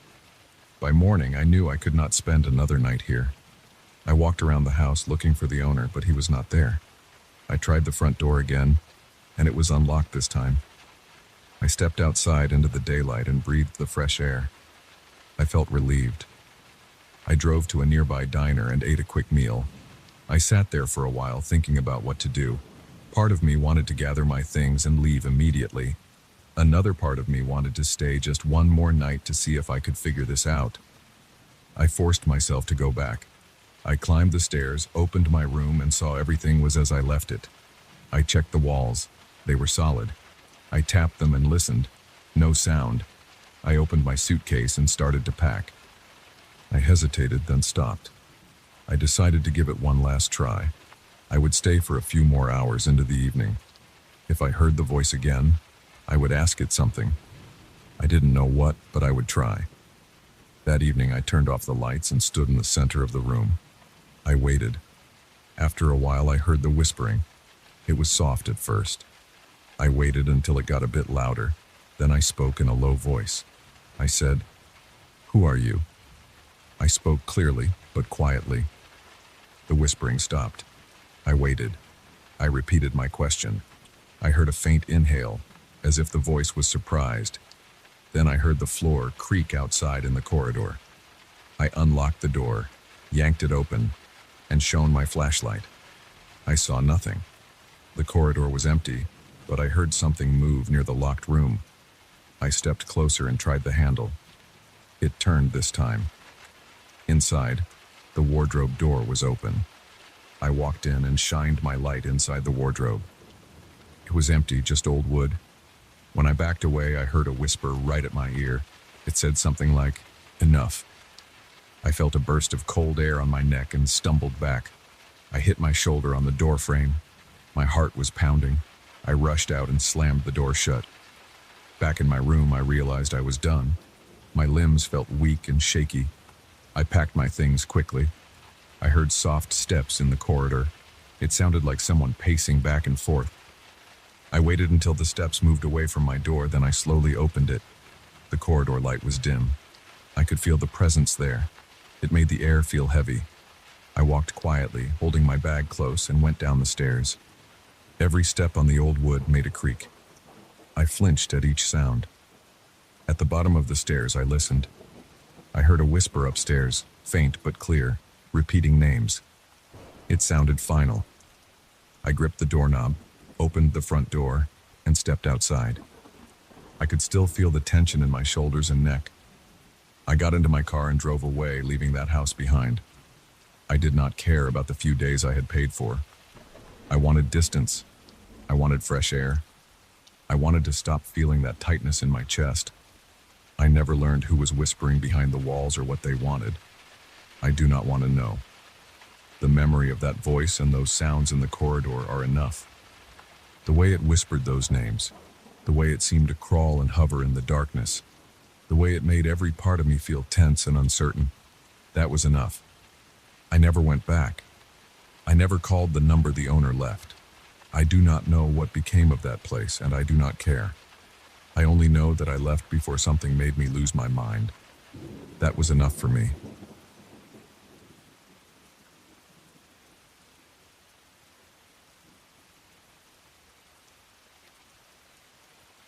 I noticed it the second night after I moved into my new place. I had barely unpacked my clothes when it happened. I was standing in front of my living room window, looking across at the building opposite mine. It was late, past midnight. Most windows were dark, except for one on the 5th floor. I saw my face on its glass surface. At first I thought it was just my reflection bouncing off some strange angle, but it looked off. The eyes in that reflection seemed darker, the cheeks thinner. I blinked, and the reflection didn't blink with me. Instead, it stared straight back at me, like it was waiting for something. I live alone in a 1-bedroom apartment. The place is new, with those smooth white walls and that sharp smell of fresh paint and clean surfaces. The building is quiet. The hallways have this soft lighting that never flickers. The elevators hum, and the lobby is empty most of the time. The windows in my apartment are large, meant to let in a lot of light during the day. At night, they turn into big black panels that reflect everything inside. I usually don't mind that, but after I saw that face, I started feeling uneasy. That first time, I stepped closer to the window, pressed my forehead against the glass, and tried to figure out what I was seeing. The glass in the building across was also large and modern. It looked like any other apartment window. But inside that dark rectangle, I saw a shape that resembled me. Same height, similar haircut, same shoulders. I waved my hand slowly. My reflection didn't wave back. It just stood there, facing me, its chin slightly lowered, its eyes sunken. I couldn't make out details like skin color or hair texture well. It was too dark, but I sensed that the thing was looking right at me. My throat felt dry. I didn't hear anything unusual at first, just the hum of my refrigerator behind me and the muffled sounds of distant traffic. But my palms started sweating. I backed away and sat down on the couch. I turned on the TV, trying to break that moment. I didn't look outside again that night. I told myself I was just seeing a weird reflection, maybe caused by some odd lighting in my apartment. I tried to relax. I watched a stupid show until I felt tired, and then went to bed. I slept fitfully, waking up every couple of hours. I don't know why, but I felt like someone was watching me through the walls. The next evening, I couldn't resist checking again. Part of me wanted to pretend nothing had happened, but I walked right to the window as soon as it got dark outside. The same window across the gap was lit up. The reflection was there again. This time I reached out and touched my glass. The reflection looked like it was touching the glass on its side too, but its hand didn't align with mine. It was as if it was reaching at a different angle. I saw a slight tilt in its head. Then I noticed its eyes more clearly. They looked sunken, like two deep holes. There was no bright reflection in them, no shine. Just dark, hollow spots. I heard my own breathing. I smelled this strange scent in my apartment. It was faint at first. It reminded me of something sour, like old sweat or spoiled milk. I checked my fridge, but everything seemed fine. The smell was stronger near the window. I opened the window a crack to get some fresh air. As soon as I did, a soft breeze came in, and I felt a strange pressure in my ears, like going up in an elevator too fast. I shut it again. The reflection didn't move. I felt a shiver on my neck. I tried waving my arms wildly. I jumped up and down. The reflection didn't copy me. It just stared. My stomach tightened. I rubbed my face and tried not to panic. I told myself it was a trick of light, maybe something on that apartment's window, some weird decoration. But it looked too much like a person. It even had my general shape. That was what made it so disturbing. It was like looking at a version of myself that wasn't connected to me at all. Over the next few nights, I experimented. I turned off every light in my apartment and stood by the window. The reflection still appeared, even though now my apartment was dark and it should have been impossible to see my face reflected in that distance. The figure was always there, staring, not imitating me. When I leaned in close, I saw it breathing. Its shoulders moved slightly up and down. Mine were still. I tried opening and closing my mouth. It didn't follow my movements. Instead, sometimes it tilted its head slowly, like it was curious about me. I started feeling a heavy tension in my chest every time I approached the window. The sour smell got stronger at night. It lingered around my living room. I wiped down the walls, checked the ventilation, sniffed every corner. The smell didn't seem to come from anywhere specific. It just hovered in the air. I also noticed that whenever I stood by the window, my ears felt blocked, like I was under some kind of pressure. My head felt heavy and my eyes watered slightly. I tried ignoring the window. I pulled down the blinds and turned my back to it. But that didn't help. I felt it behind me. I felt something in the air. My muscles stayed tense. I couldn't relax. I spent hours on my couch, with the TV muted, listening for any sound. Sometimes I heard a soft creaking noise like someone stepping on a loose floorboard. But my floor is solid and I live alone. I walked around the apartment stepping hard, trying to recreate the sound. I couldn't. I tried talking to someone about it. I ended up chatting with the security guard in the lobby one afternoon. I asked if there was anyone living in that specific apartment across from mine, or if there had been any complaints about strange reflections at night. The guard looked at me confused and said the building across was mostly offices and storage rooms on the facing side, not apartments. He said no one should be there at that hour. I thanked him and went back upstairs. That night I felt restless. I paced around. I ate dinner standing up, hardly tasting my food. I took a shower and stood under the hot water longer than usual, trying to calm down. When I finally looked out the window again, the reflection was there, unchanged. I turned off all my lights, hoping that might break the illusion. In the darkness, I could still see the shape in the opposite window. Its face was clearer, though still dark around the eyes. I reached forward, pressing my palms against the glass. My heart was pounding. I leaned in until my nose almost touched the pane. The reflection leaned too, but not in sync. It moved a moment after me, as if considering what I did before deciding to move. Its hands were at different angles, not mirroring mine. Its head was lower. I watched its lips. They were slightly parted, and I thought I saw them tremble. I backed off, breathing hard. My legs felt weak. I sat on the floor, resting against my couch. The smell was strong that night. I could taste it in the back of my throat. It made me gag. I got up and opened all my windows in the living room. I needed fresh air. The breeze came in. I felt a sudden chill, even though it wasn't cold outside. I looked over at the window again. The reflection was there. I said something. Just a single word, maybe, hello. Of course, it didn't respond.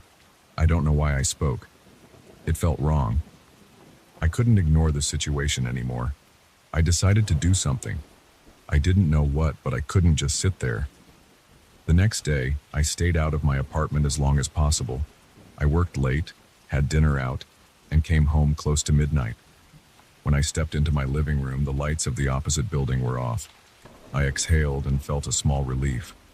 Maybe I wouldn't see it tonight. I stood in the dark and watched. After a few minutes, a faint light flickered on in that window. There it was again. This time, the figure pressed closer. I could see the outline more clearly. It had my frame, but the shoulders seemed a bit narrower and the neck a bit longer. I noticed its jawline, sharp and tense. The eyes were dark holes. They didn't glow. They just sucked in light. I felt something brush against my shoulder. I turned around, expecting to see a loose curtain or something, but nothing was there. The air felt thick. My eyes stung. I stepped away from the window and walked slowly to my kitchen. I opened a bottle of water and drank. My hand was shaking. I tried to think of a rational explanation. Maybe someone in that building was playing a prank, projecting an image. Maybe the glass had some weird coating. But why would the reflection move like that? I turned on every light in my apartment. I put music on my phone, something calm and steady. I tried to pretend everything was normal. After about 20 minutes, I turned the music off and stepped back to the window. The figure was gone, only darkness remained. I sighed and felt a sudden wave of relief. I turned to leave, but I heard a faint tapping sound from outside. I moved closer to the window and listened. A soft tap, tap, tap, like a fingertip on glass. I checked my own window, thinking maybe something outside was hitting it, maybe a bird or a branch. But I was high up. There was no balcony, no tree branch. I tapped my own glass with my fingernail. I produced a similar sound. Then I listened. I heard the tapping again, but this time it seemed to come from the opposite building. I squinted. I saw a faint outline. The figure was back, dimmer this time, as if standing a few feet away from the window. I noticed its hand now. It was pressed against the glass, fingers splayed. They were long and thin. I decided I couldn't deal with this alone anymore. I grabbed my phone and tried to call the building's front desk. No one picked up. It was late. I tried calling a friend, but it just rang. I didn't know what I would say anyway. Saying I saw a strange reflection that looked like me but wasn't me sounded crazy. I stood there holding the phone, looking out the window. The figure's hand slowly dragged down the glass on its side. I couldn't hear the sound, but I imagined it. The sour smell in my apartment got stronger. I coughed and opened a window again, trying to let it out. As I breathed the night air, I felt a slight dizziness. My vision blurred for a moment. When I focused again, I saw the figure in that window had moved closer. It filled almost the entire frame now. I could see its face in detail. It looked like me, but thinner, paler. The skin around the eyes was dark, as if bruised. The lips were tight. The nose was slightly bent. It wasn't a perfect copy of me, but it was close enough that I felt nauseated. I tried to think of something to do. I grabbed a flashlight from a drawer and aimed it at the other building's window. I shone a bright beam of light directly across. I saw the light reflect on the glass. The figure didn't flinch or move away. It just stood there. I could see its outline more clearly now. It wore something dark, no pattern visible. Just a dark shirt or jacket. The hair looked like mine, short and neat. I turned the flashlight off and dropped it on the floor. I backed away again, stumbling into my coffee table. I heard a soft grunting sound escape my throat. My eyes watered. I wiped my face and stood there, breathing hard. The tapping started again. I could feel it in my temples. I imagined it tapping on my side of the glass. I rushed to the window and pulled the blinds down. I stood there, holding the cord, my knuckles white. With the blinds down, I couldn't see it anymore, but I knew it was there. I listened for any sound. The apartment was quiet except for my own breathing. The smell was still there. I decided to sleep in my bedroom with the door closed. I turned on the bathroom light and left it on all night. I lay in bed staring at the ceiling, waiting for morning. I heard occasional creaks from the living room, but I refused to go check. In the morning, I felt tired and shaky. I ate a quick breakfast and went to work early, leaving the apartment behind. During the day, I felt normal. The smell was gone from my mind. I even started doubting what I had seen. But when I returned that evening, stepping into my quiet apartment, I smelled that sour scent right away. I knew what was waiting at the window even before I looked. I forced myself to approach the blinds. I lifted them just enough to peek outside. The figure was there, pressed so close that I swore I could see the pores on its skin. Its eyes were locked on me. I heard my heart beating in my ears. I felt the heavy pressure in the air. My throat tightened. I let the blinds fall back into place. I stood there in the dim light of my living room, clenching my fists. I considered leaving, maybe checking into a hotel, but I didn't want to run. This was my home. I tried banging on my own window, shouting, demanding it go away. I got no response. I unplugged my TV and faced the window, hoping the lack of electric light would help. It did nothing. The shape remained. Eventually, I sat down with my back to the wall and just waited. Hours passed. I dozed off a few times. Each time I woke, I smelled that sour scent. My neck was stiff, my legs cramped. I avoided looking at the window. Around 3 in the morning, I stood up and raised the blinds fully. I wanted to face it. I looked out, and for the first time, the figure seemed to move slowly back, fading into the darkness. The window across went dark again. I listened. No tapping. No creaking. I pressed my forehead to my own glass and stared at the empty darkness outside. The pressure in my ears lessened and I breathed easier. I stood there for a long time, waiting for it to return. It didn't. I'm still here. I haven't told anyone the full truth. I keep my blinds down most nights. But sometimes I sense it in the room. I feel the sour smell and hear soft creaks in the floor. When I lift the blinds, sometimes I see just darkness. Other times, I see it standing in that opposite window. It looks a bit more like me each time, like it's adjusting itself. It never moves in sync with me. It never imitates my gestures. It just watches. I don't know what it wants. All I can do is wait and hope it never crosses that boundary. For now, it seems stuck on the other side. But I feel it here in the air around me, pressing closer. I'm not sure how long I can stand it.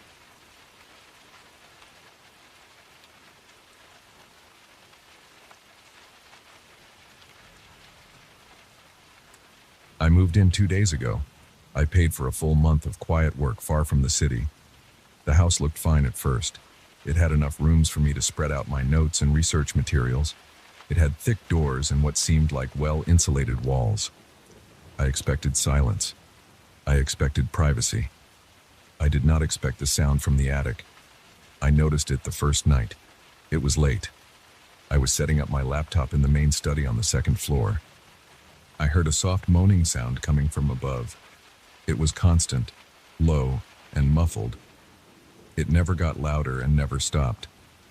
At first I ignored it, thinking it might be pipes or wind. But after listening more carefully, I realized it was not a pipe. It sounded like a human voice. There were no clear words, no cries, just a long, unbroken moan. I followed the sound up the stairs to the attic door. I found it locked with thick, old chains. The door was made of heavy wood, and the chain was secured with 2 large bolts and a rusted padlock.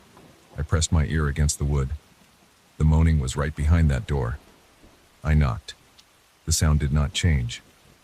I called out. No response. I tried the doorknob. It did not move. I decided to leave it for the night. I went back down to the bedroom and tried to sleep. The moaning passed through the floorboards and into my ears. I tossed and turned. I tried to cover my head with a pillow. The sound still reached me. It never rose or fell. It stayed at the same volume and tone all night. In the morning, I walked through the halls to get a sense of the place. It was large, with old-fashioned furniture, high ceilings, and narrow hallways. The floors creaked under my steps. Dust floated in the air. The windows were tall and let in bright light. Everything looked normal except for that moaning above me. I noticed I could still hear it during the day, though it blended slightly with normal daytime sounds. I searched for a key. I opened drawers in the kitchen, the study, the living room. I found old papers, receipts, useless junk, but no attic keys. I tried calling the landlord. No answer. I left a voicemail asking about the attic. No reply came. I tried to focus on my work. I opened my laptop and tried to write. The moaning distracted me. Every time I typed a sentence, I heard that low, continuous sound. It got under my skin. I found myself staring at the ceiling, listening. I decided I needed to see what was in there. By late afternoon, I was in the upstairs hallway again, facing the attic door. I pushed and pulled. The chain did not loosen. I tapped the door with a screwdriver. I put my ear against it again. The moaning continued. I tried to slip the tip of the screwdriver between the door and the frame. No luck. I needed heavier tools. I searched the storage room on the ground floor. I found a hammer, some pliers, and a crowbar. I took them upstairs. I tried the crowbar on the door frame. The wood was thick and old. It barely moved. The chain rattled a bit but stayed in place. I tried hitting the padlock with the hammer. It left a dent, but nothing more. While I worked, I felt uneasy. I kept seeing something move at the edge of my vision. I would turn my head quickly and see nothing. Just a shadow or a shape sliding along the corner of the hallway. I shook my head and tried to focus. But the feeling of being watched grew stronger. At one point, I looked up at the ceiling. It seemed to dip slightly, as if it moved. I reached up and touched it. It felt solid, but I could not shake the feeling that it was aware of me. When night fell, the house got colder. I turned on every light I could find. I walked around, shining my flashlight in corners, under furniture, behind doors. There was nothing. No animals, no other people. Still, I felt uncomfortable. The moaning sound never stopped. I ate a quick meal in the kitchen, barely tasting it. Then I went upstairs again, determined to find a way in. I tried talking through the door again. "Is someone in there?" I said. "Do you need help?" The moaning did not change. I listened carefully. I heard no breathing, no movement, just that endless tone. I tried to think of something else. Maybe it was air moving through old vents. Maybe it was a faulty pipe. I kneeled and put my ear to the floor. The sound came from above, not below. I went back to the storage room and found a ladder. I carried it upstairs and looked for a crawl space or a hatch. I found a small access panel in the hallway ceiling. I set the ladder up, climbed it, and opened the panel. Dust fell on my face, making me cough. I shone the flashlight inside. It was a tight space with wooden beams and old insulation. The moaning got louder when I stuck my head in. I crawled inside with difficulty. The beam pressed against my back. The air was stale.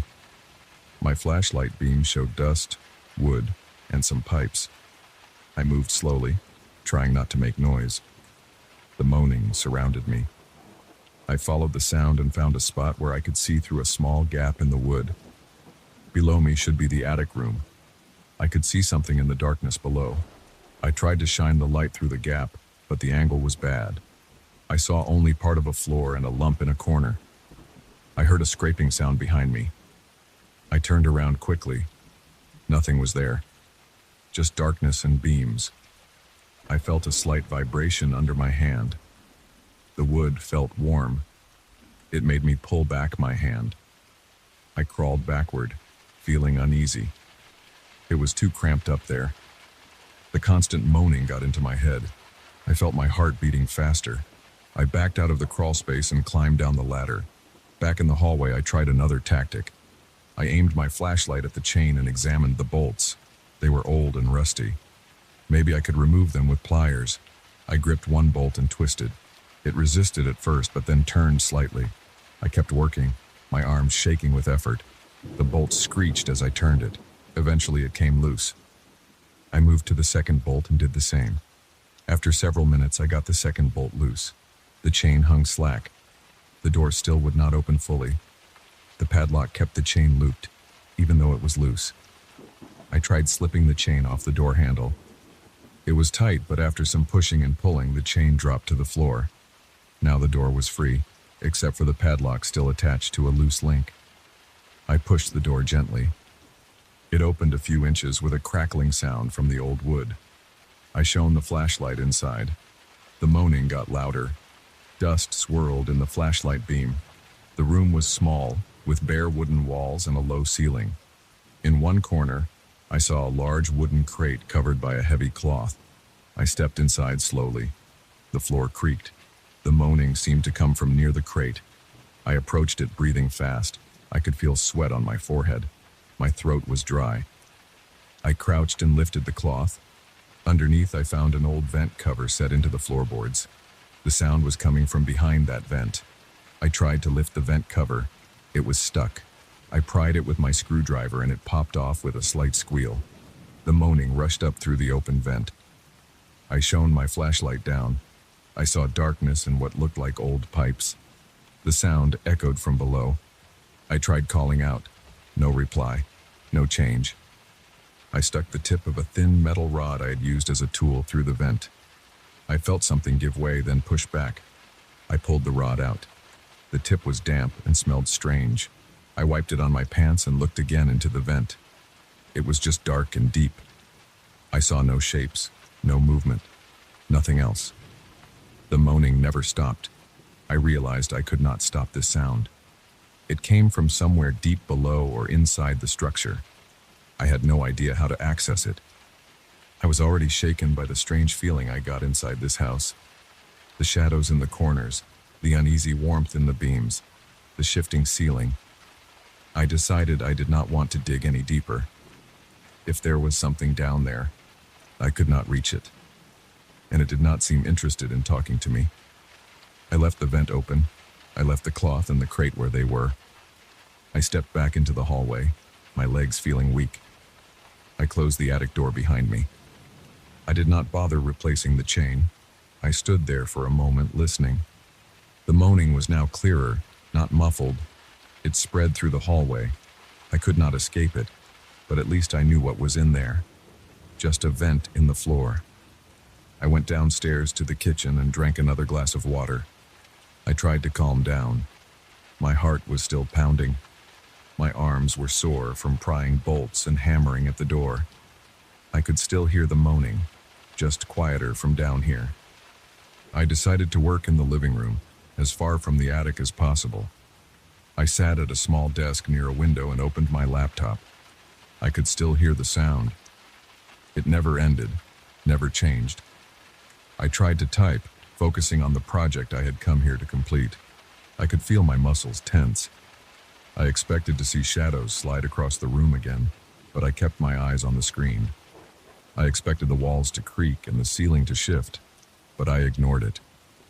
I just typed, letting that constant moaning fill the background. I had paid for a month.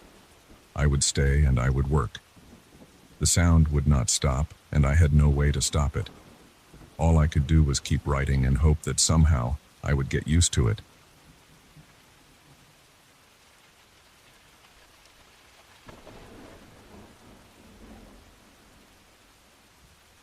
I still remember the first time I noticed the crack in the wall. It was a thin line near the edge of my living room, about the length of my hand. The building was old and had some charm, but I wasn't expecting the walls to split open. I had just moved in after my divorce. I had no kids, no pets, nothing. It was just me, a few boxes, and that narrow living room facing a silent street. The building had an Art Deco style, with some chipped paint in the hallways and a musty smell near the elevator. I didn't care about that. I wanted peace. I wanted quiet. Instead, I got that crack. When I first saw it, I didn't think much of it. The paint around it was peeling. The plaster looked weak. The landlord had warned me that the place was old and might need some touch-ups. I figured I could ignore it for a while. I was tired and needed to unpack. Over the next few days, I put my furniture in place.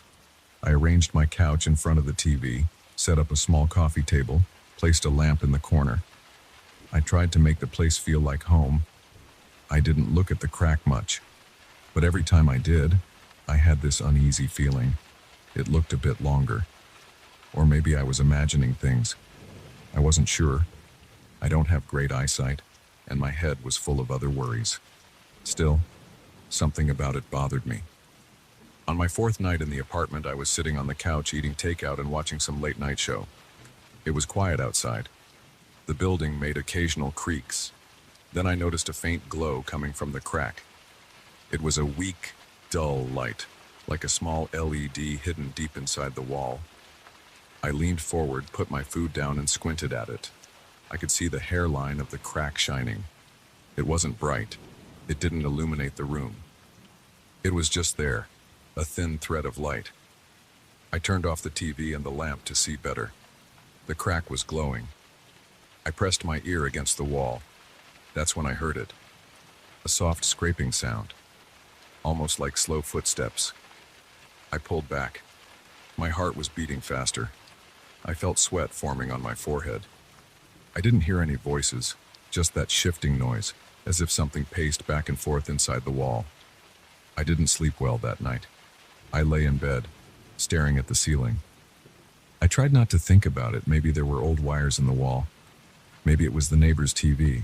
Maybe I'd imagined the glow. I got up, checked the living room, and it was dark and quiet. The crack was still there, silent now. I went back to bed. The next morning, I measured the crack with a piece of tape. I pressed the tape from one end to the other, and then made a small mark on it. I wanted to see if it would grow. I went to work, feeling uneasy, but tried to forget it. That day was normal. I came home around 6.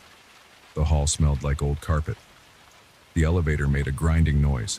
Inside my apartment, everything was where I left it. I rushed to the living room and looked at the tape. The crack was longer by at least an inch. I stood there, my mouth half open. I felt a tightness in my chest. I ran my finger along the crack. The plaster around it felt softer, a bit damp. I pressed gently and I swear I felt a slight give, like the wall was pushing back. I decided to call the landlord.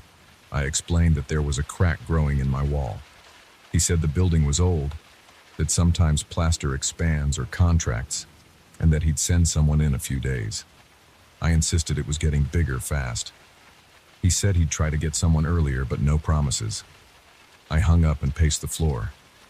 I checked the other walls. Nothing. I checked the ceiling. Nothing. I took a pen and poked the plaster inside the crack. It felt warm. Not hot, but warmer than the rest of the wall. My hands were shaking. I stepped back and looked around. Everything else looked normal. I heard normal traffic outside. A car horn, a distant siren, a couple talking in the hallway. I closed my door and locked it. At around 10 p.m., I turned off all lights and stared at the crack. It was glowing again, that faint light, pulsing very softly. I couldn't see a source. It was as if the light came from deep inside. I heard a rustling sound. It reminded me of slow footsteps on loose floorboards. The noise was irregular and distant. I couldn't tell if it was moving closer or staying in one place. I put my ear closer again. The sound stopped. My breath was shallow. I felt my heart thudding in my ears. Then I heard a soft tap from inside. I jumped back. I tripped over the coffee table and nearly fell. I turned on the lamp.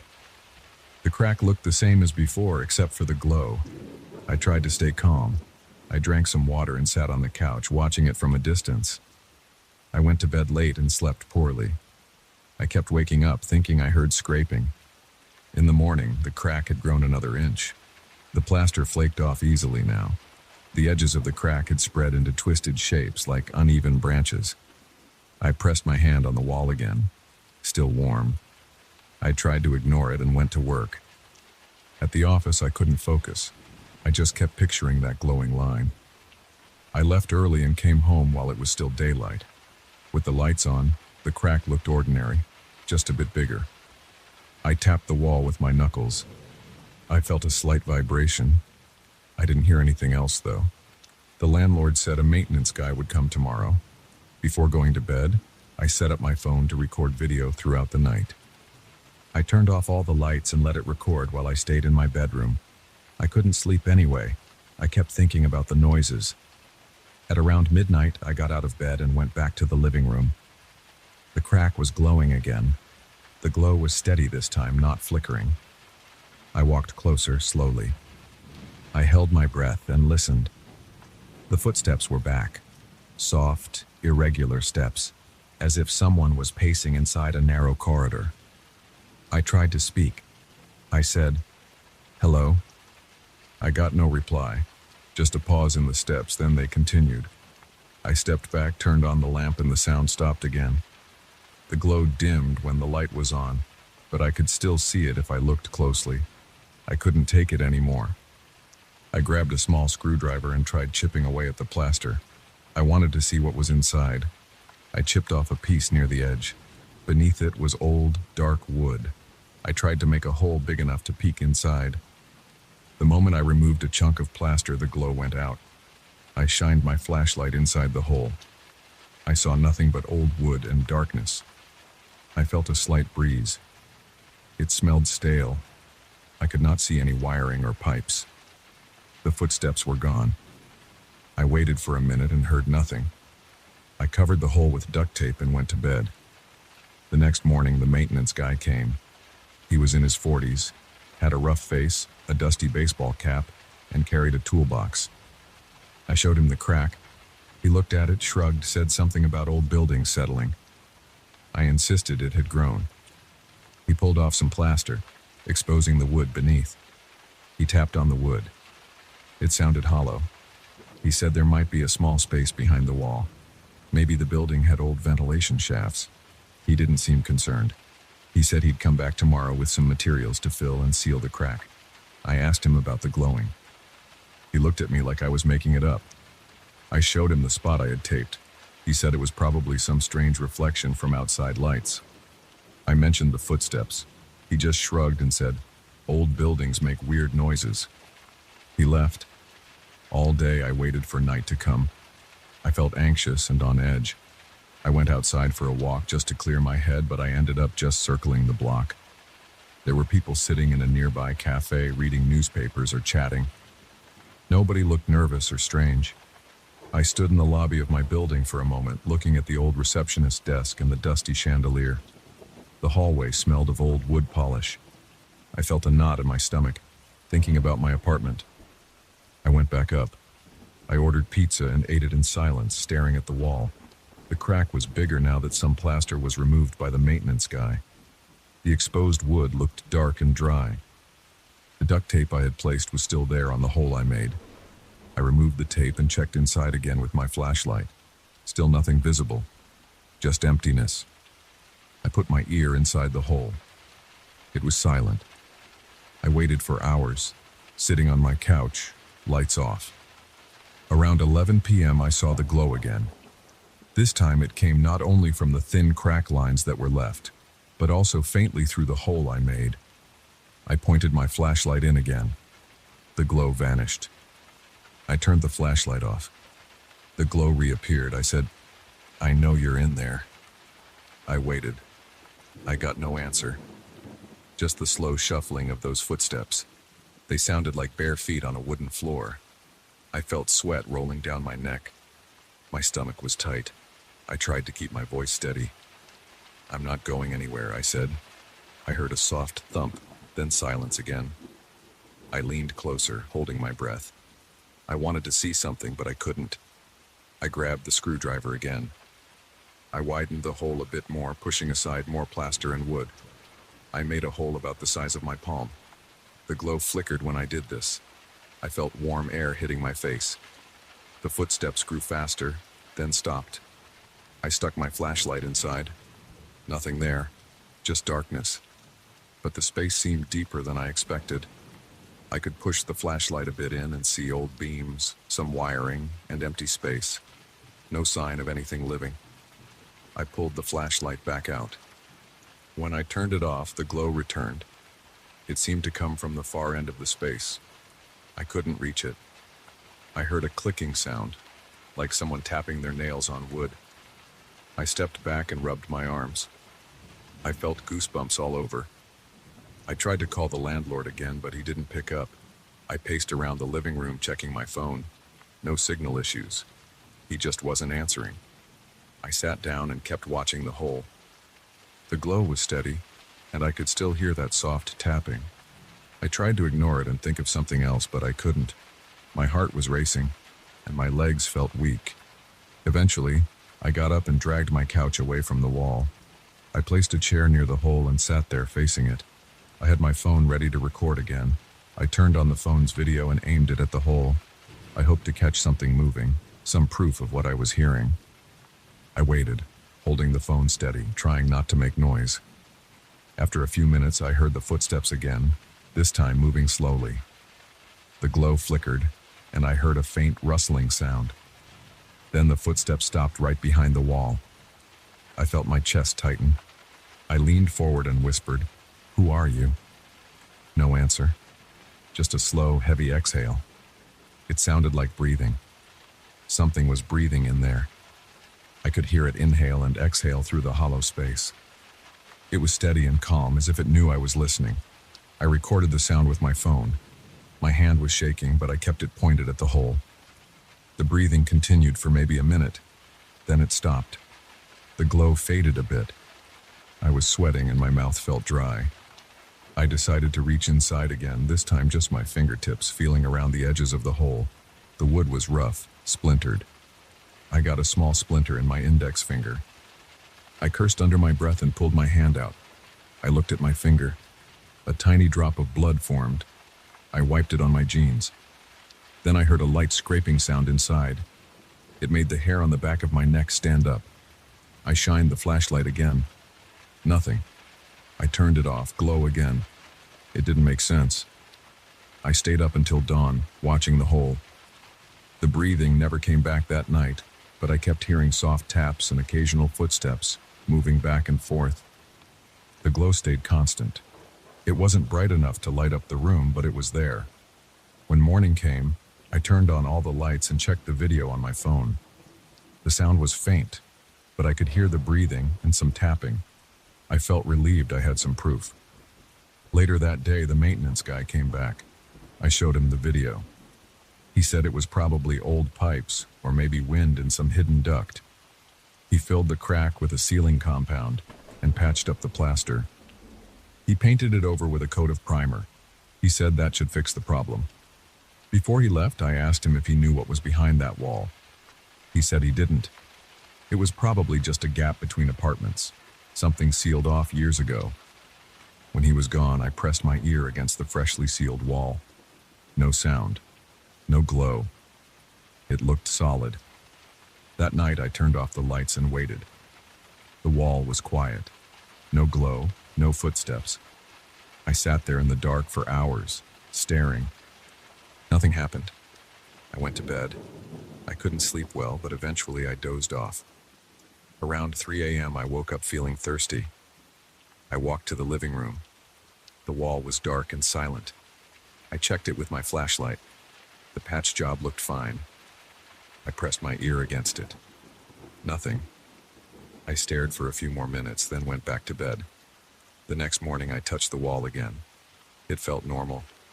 I didn't hear anything or see any light. The crack was gone. Still, every time I walked past that spot, I felt uneasy. I couldn't stop thinking about that breathing.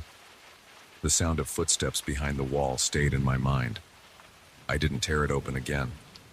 I didn't talk about it to anyone else. I stayed in that apartment a few more weeks, always waiting to hear something, but I never did. The glow never returned and the wall stayed sealed. All I had left was that recording on my phone and the memory of that strange feeling whenever I stood in front of the wall.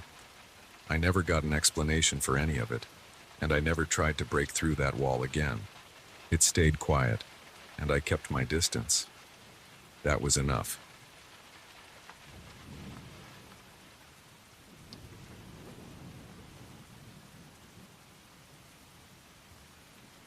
I shut the cabin door with force and pressed my back against it, holding it there for a moment.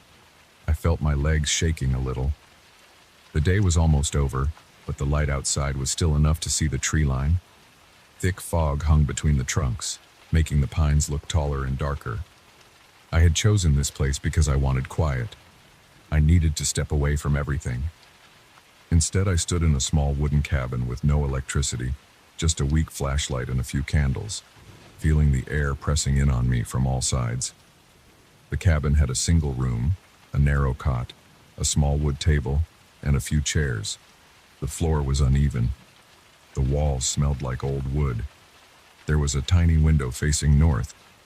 I had covered it earlier with a rag, trying to keep the cold air out, but it did little good. There was a door facing east, the one I had just slammed shut, and a small stovepipe jutting out through the roof for the fireplace. I could smell smoke from the short fire I had lit an hour ago.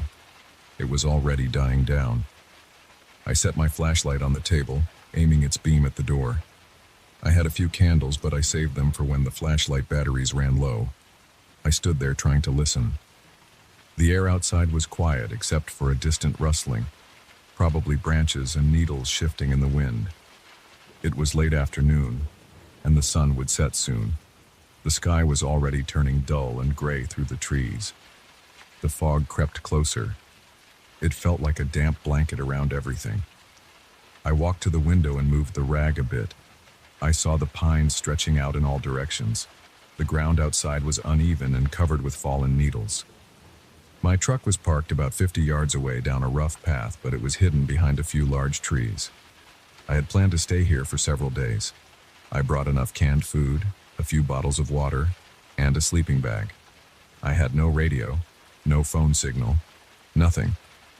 I thought isolation would help me calm down. I had been feeling stressed for a long time, and I wanted silence. No machines, no lights, no people. I wanted to breathe slowly and clear my head. But as evening fell, I felt uneasy. I walked outside earlier, just after noon, trying to gather some dry wood. The forest was quiet, but it did not feel empty. I sensed something watching me. I could not explain it. I looked around many times, but I saw no one. Still, I hurried and gathered what I could, then returned to the cabin. Since then, I had stayed inside. The light from the flashlight was weak, so I turned it off and lit a candle. I sat on the cot and tried to relax. I opened a can of beans with my pocket knife and ate them cold. They tasted bland, but they filled my stomach. The darkness outside grew thicker. The candle flame flickered on the rough wooden walls. I tried to keep my breathing slow and steady. Then I noticed movement outside through the window. I stood up and pressed my eye to a gap in the rag. I saw shapes in the fog. They looked like human figures, maybe 3 or 4 of them, standing between the pines. I could not make out faces or clothes. They looked like silhouettes. At first I thought it might be hikers passing through, but they did not hold flashlights, and they did not carry bags. They were just standing there. I watched them for a minute. They started to move. It was a slow, twisting movement, as if their arms and legs bent in odd angles. I saw them step around each other, turn their heads, and sway. They did this without making any sound. I waited, expecting them to come closer, but they stayed in the same area, maybe 20 yards from the cabin. I kept staring, trying to see details, but the fog and the fading light made it impossible. Their silhouettes looked dark gray against the white mist. After a while, I realized I was holding my breath. I forced myself to breathe normally. I gripped the window frame. The figures kept moving, like a slow dance. They spun and twisted, but not in a graceful way. It looked strange. Their bodies seemed flexible, but I could not be sure. At some point, I whispered to myself, asking what they were doing. I got no answer, obviously. I tried tapping on the window with my knuckle, making a soft sound, hoping they would notice and say something. They did not react. They kept moving. I felt a light sweat on my neck. I closed the rag again and stepped back. The cabin felt colder. I looked at my candle. The flame was steady. I picked up my flashlight and turned it on, shining it around inside. Everything looked normal. The cot, the table, the chairs, my small bag of supplies. I decided to open the door a crack and see if I could hear them outside. I turned the doorknob slowly, pulling the door just an inch. Cold air swept in. I heard nothing but the wind. I pushed the door closed again. I sat back down on the cot. My heart was beating fast. I told myself that if they were just people, they would eventually knock on the door or call out. But they did not. I waited at least 10 or 15 minutes. I got up again and checked the window. They were still there, still moving in that odd way. Their silhouettes blended with the dark trunks behind them. The fog shifted, sometimes revealing a shoulder, a bent arm, a tilted head, then hiding it again. They never stepped forward. They never stepped back. I felt trapped inside the cabin, too afraid to walk outside and confront them. too unsure to ignore them. Eventually, I decided to try and sleep. The candle was halfway done. I had a spare one. I lit the second candle and blew out the first. I placed the burning candle inside a small tin can to keep it stable. I lay down on the cot, fully clothed, boots on. The sleeping bag lay rolled up at my feet. I watched the ceiling. It was just wood planks, some knots and cracks, nothing else. I could not see the silhouettes from my bed. I tried to calm down. I told myself that maybe they would leave after a while. Maybe they were just lost travelers acting strangely. I closed my eyes. I do not know how long I stayed like that. I do not think I slept at first. I drifted in and out of a half-conscious state. I would listen carefully, then drift off, then wake up again. I think the candle burned low. After what felt like hours, I became aware of a sound above me. It was a soft scratching noise. It sounded like something scraping against the roof shingles. The cabin's roof was just simple wooden boards, covered by some tar paper on top. It was not thick. I could hear the sound clearly. A slow, irregular scratch. Sometimes it stopped. Sometimes it began again. It reminded me of an animal clawing, but I did not know what kind of animal would climb onto a roof in the middle of the night. I sat up, holding my flashlight. I aimed the beam at the ceiling. I saw nothing, just the wood planks. The scratching continued for a moment, then paused. I stood up from the cot and listened. Then I heard voices. They were muffled, coming from above, maybe at the edge of the roof or just beyond it in the trees. The voices were low and rough. I could not understand a single word.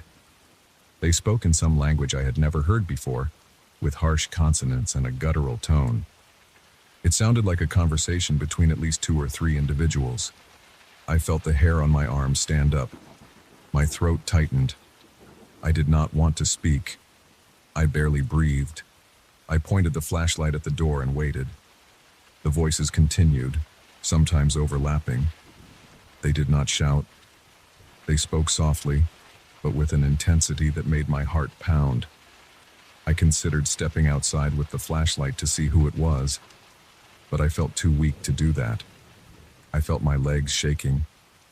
I stood there for a long time listening. Then the scratching started again, closer to the stovepipe. The pipe rattled slightly, as if someone or something touched it. I clenched my teeth and waited. I hoped they would go away. I tried to think of what I could do. I had no weapons except a folding knife. I had no phone. I had no idea who these people were. The silhouettes outside had not approached, but now there were voices above me. The cabin felt too small, too exposed. The wood walls and roof offered little protection. I could imagine someone dropping down through the roof if they wanted to. I pressed my back against the wall, near the table, trying to keep my eyes on all sides at once. After some time, the voices faded. The scratching stopped. The wind outside picked up a bit.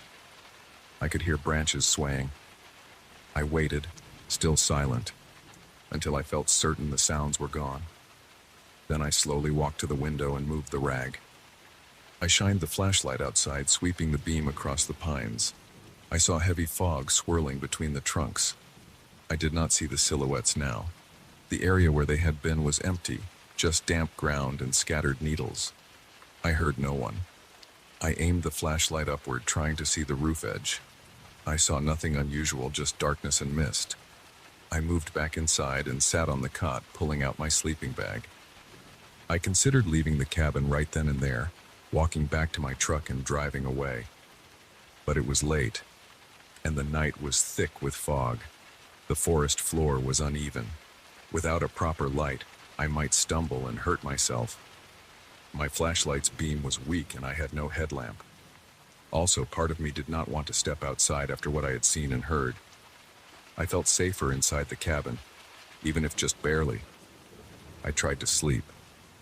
I pulled the sleeping bag around my body and lay down facing the door, with the flashlight gripped in my hand. I closed my eyes and listened. The night was long.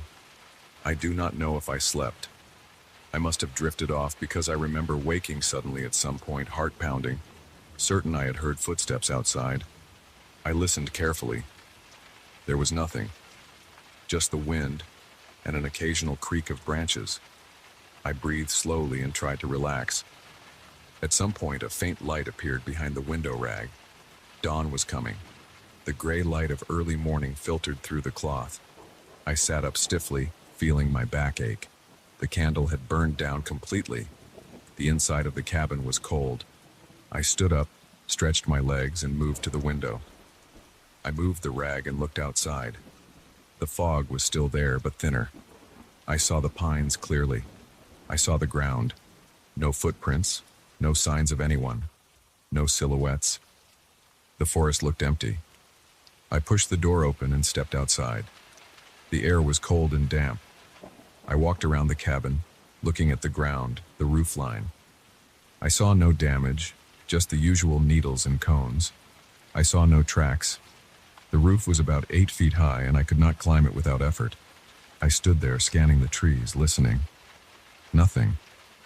The forest was quiet. I heard some distant bird calls. I walked to where I had seen the silhouettes. There was nothing unusual there. The ground was soft, covered in a thick layer of needles. If anyone had stood there, they left no clear prints. I crouched down and pressed my hand against the ground. It was cold and slightly damp. I smelled the air. I smelled pine and wet wood. No smoke, no sweat, no other odors.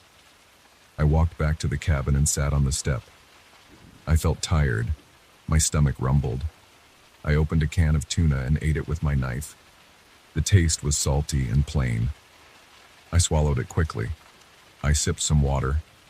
I looked around constantly, checking the trees, the edge of the forest, the patches of fog drifting between trunks.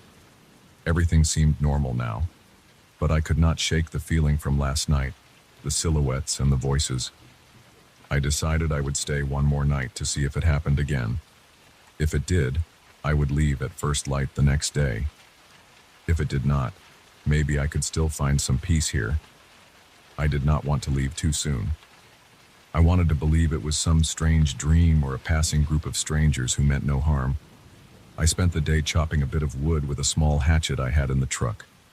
I dried my boots near the fire inside the cabin. I arranged my supplies, counted my cans, checked my flashlight batteries. I avoided thinking about the night before. I kept my mind on small tasks like stacking the wood neatly, wiping the inside of the cabin door, and tightening a loose hinge on the table. I listened to the forest sounds, a distant creak, a few birds. Everything normal. By late afternoon, the fog thickened again. I stood outside for a while, looking into the haze. Nothing moved. I stepped back inside, lit a candle, and sat down to eat some crackers and jerky. My stomach felt tense, but I forced the food down. As the light faded, I kept an eye on the window. I waited, wondering if I would see those silhouettes again. I waited with my flashlight on the table, ready. The cabin was quiet. My breathing was steady, but my hands were tight around my knees. I would see this through one more time, and then I would decide what to do. The forest still felt alive around me, and I knew I was not alone.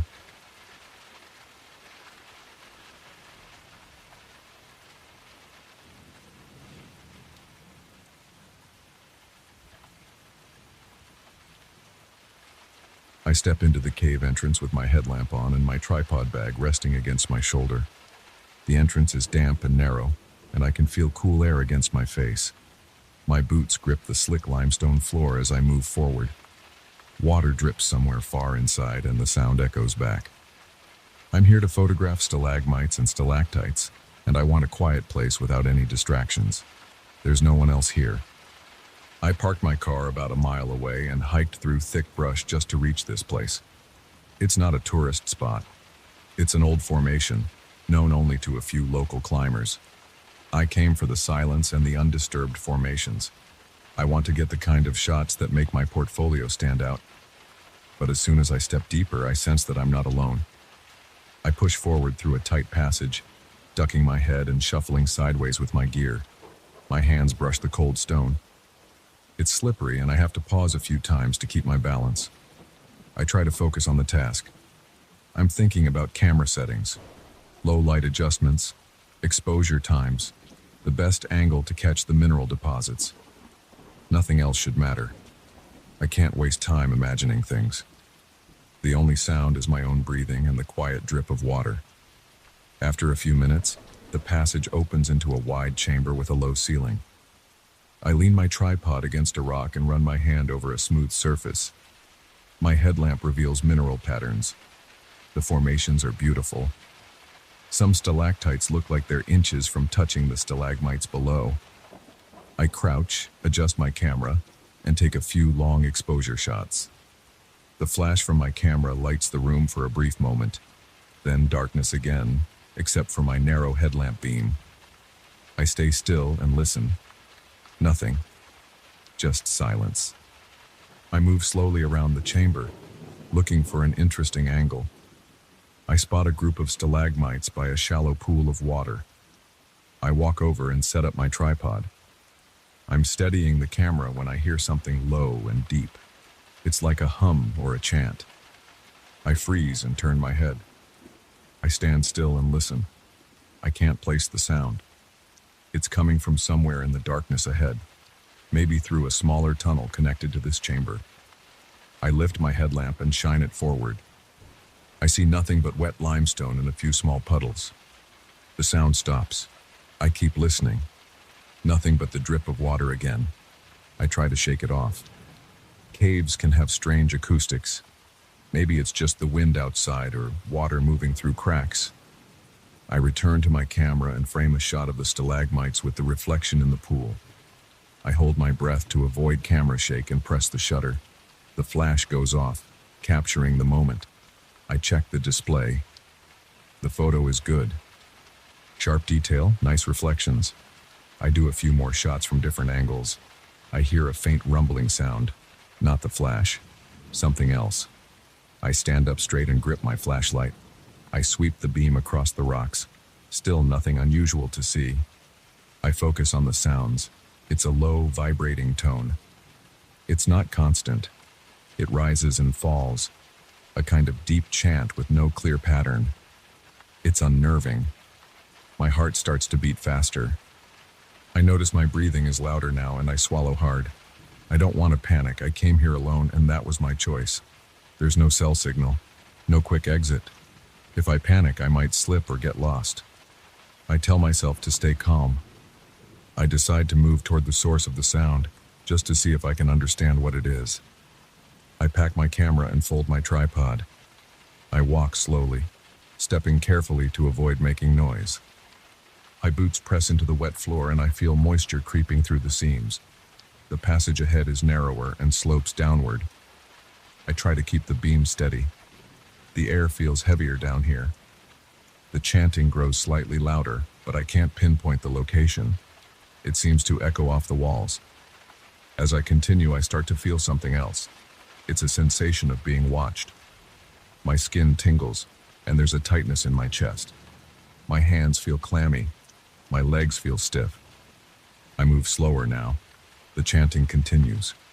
It's not a language I recognize. It's more like a sequence of guttural tones. They sound deliberate, not random. I stop and shine my light around. I see rock formations, jagged edges, small pockets in the limestone. Water drips along the walls. Everything looks normal, but I can't shake the feeling that something or someone is out there in the dark, looking at me. My breathing becomes shallow. I inhale through my nose, trying to stay steady. My heart pounds in my ears. I'm not in pain, but I feel pressure in my head. The chanting continues, sometimes quieter, sometimes louder. I step forward again, shining my light into a corner. Nothing. I step to the other side and look between some pillars of stone. Nothing. I can't see anything that could produce that sound. I think about leaving. I came here to get good photos. I have some already. Maybe that's enough. This feeling is getting worse. My shoulders feel tense and my legs are ready to run. I think about the route back. I remember the turns I took.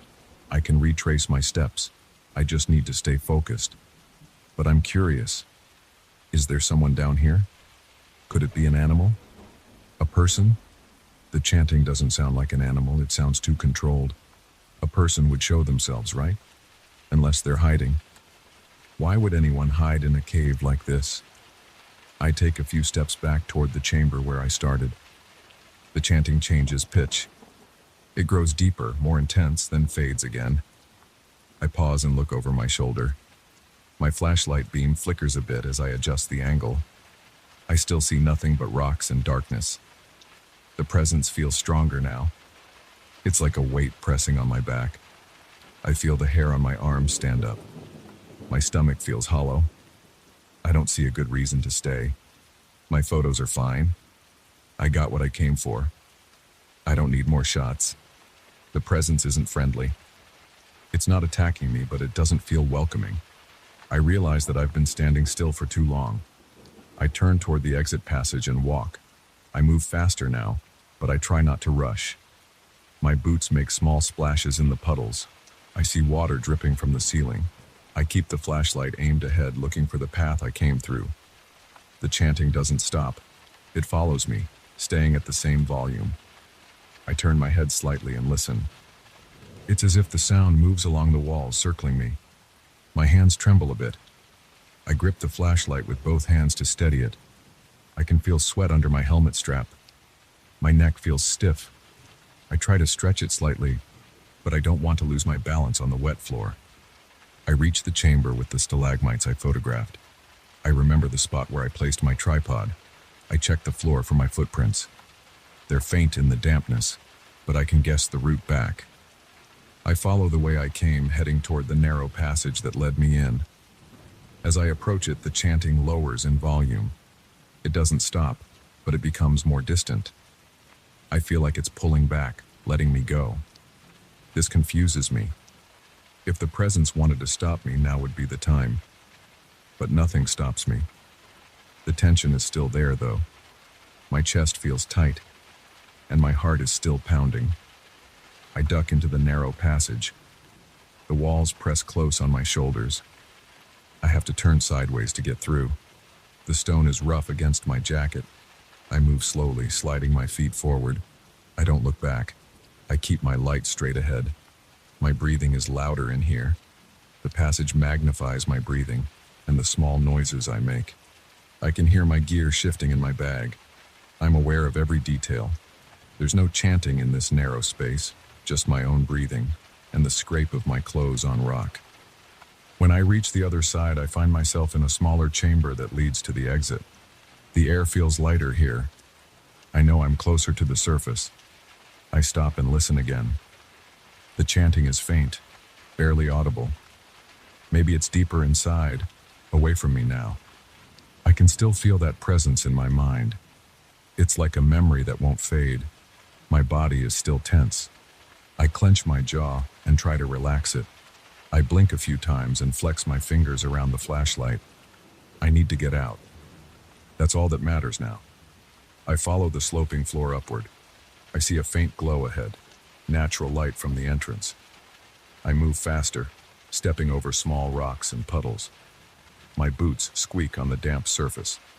I stumble once but catch myself with my free hand against a rock. I keep going.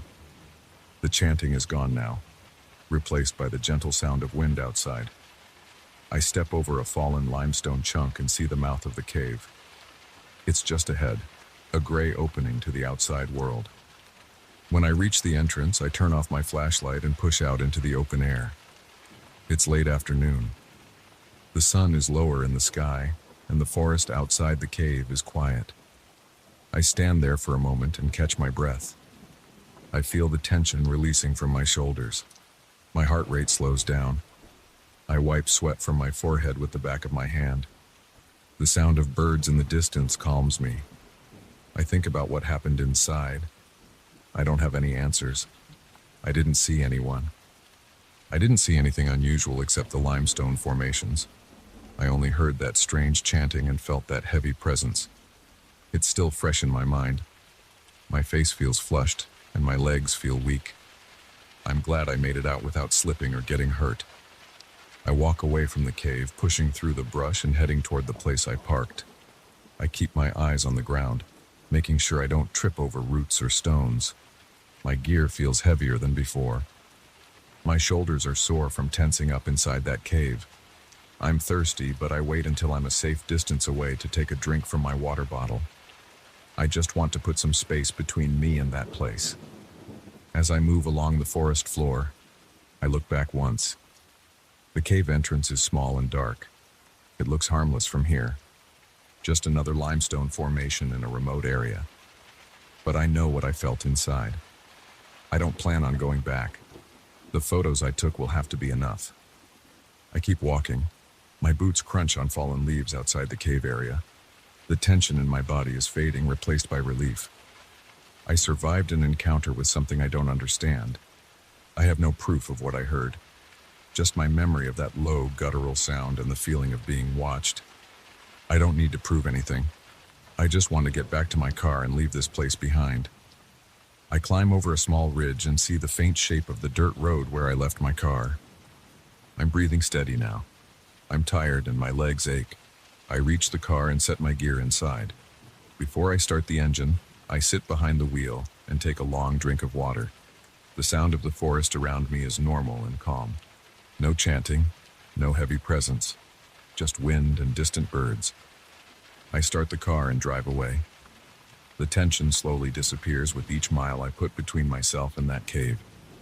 I don't look back. I'm done with that place. The memory will stay with me, but I don't want to think about it anymore. I'm just glad I got out.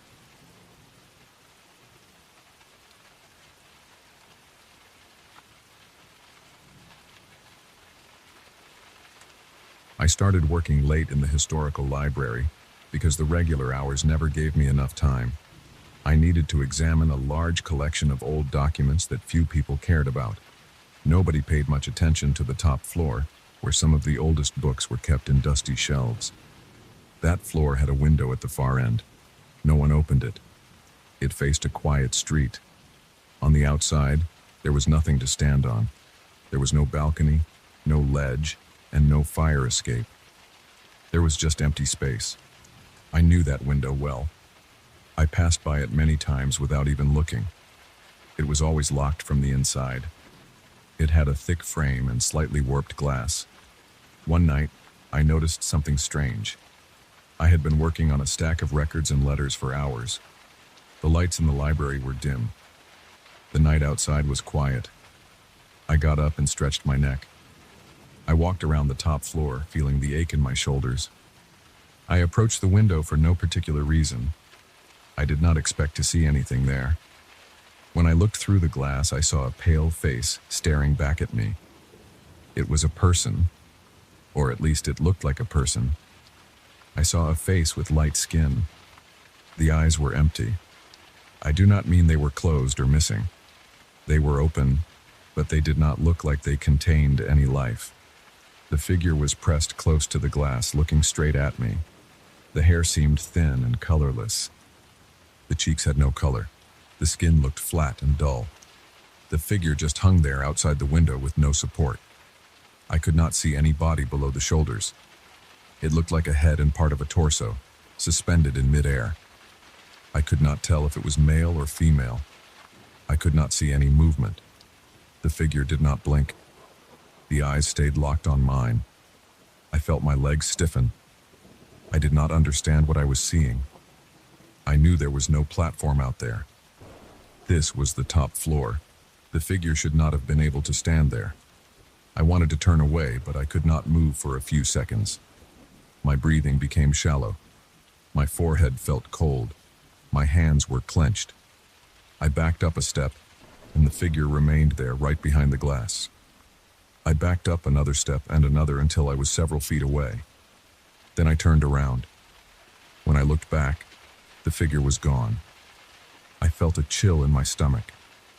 I tried to tell myself that I had been mistaken. I walked around the shelves, pacing. I closed my eyes for a moment and breathed slowly. I went back to the desk and looked at the old documents spread out in front of me. They were in a language I barely understood, old letters from some local figure centuries ago. The handwriting was hard to read.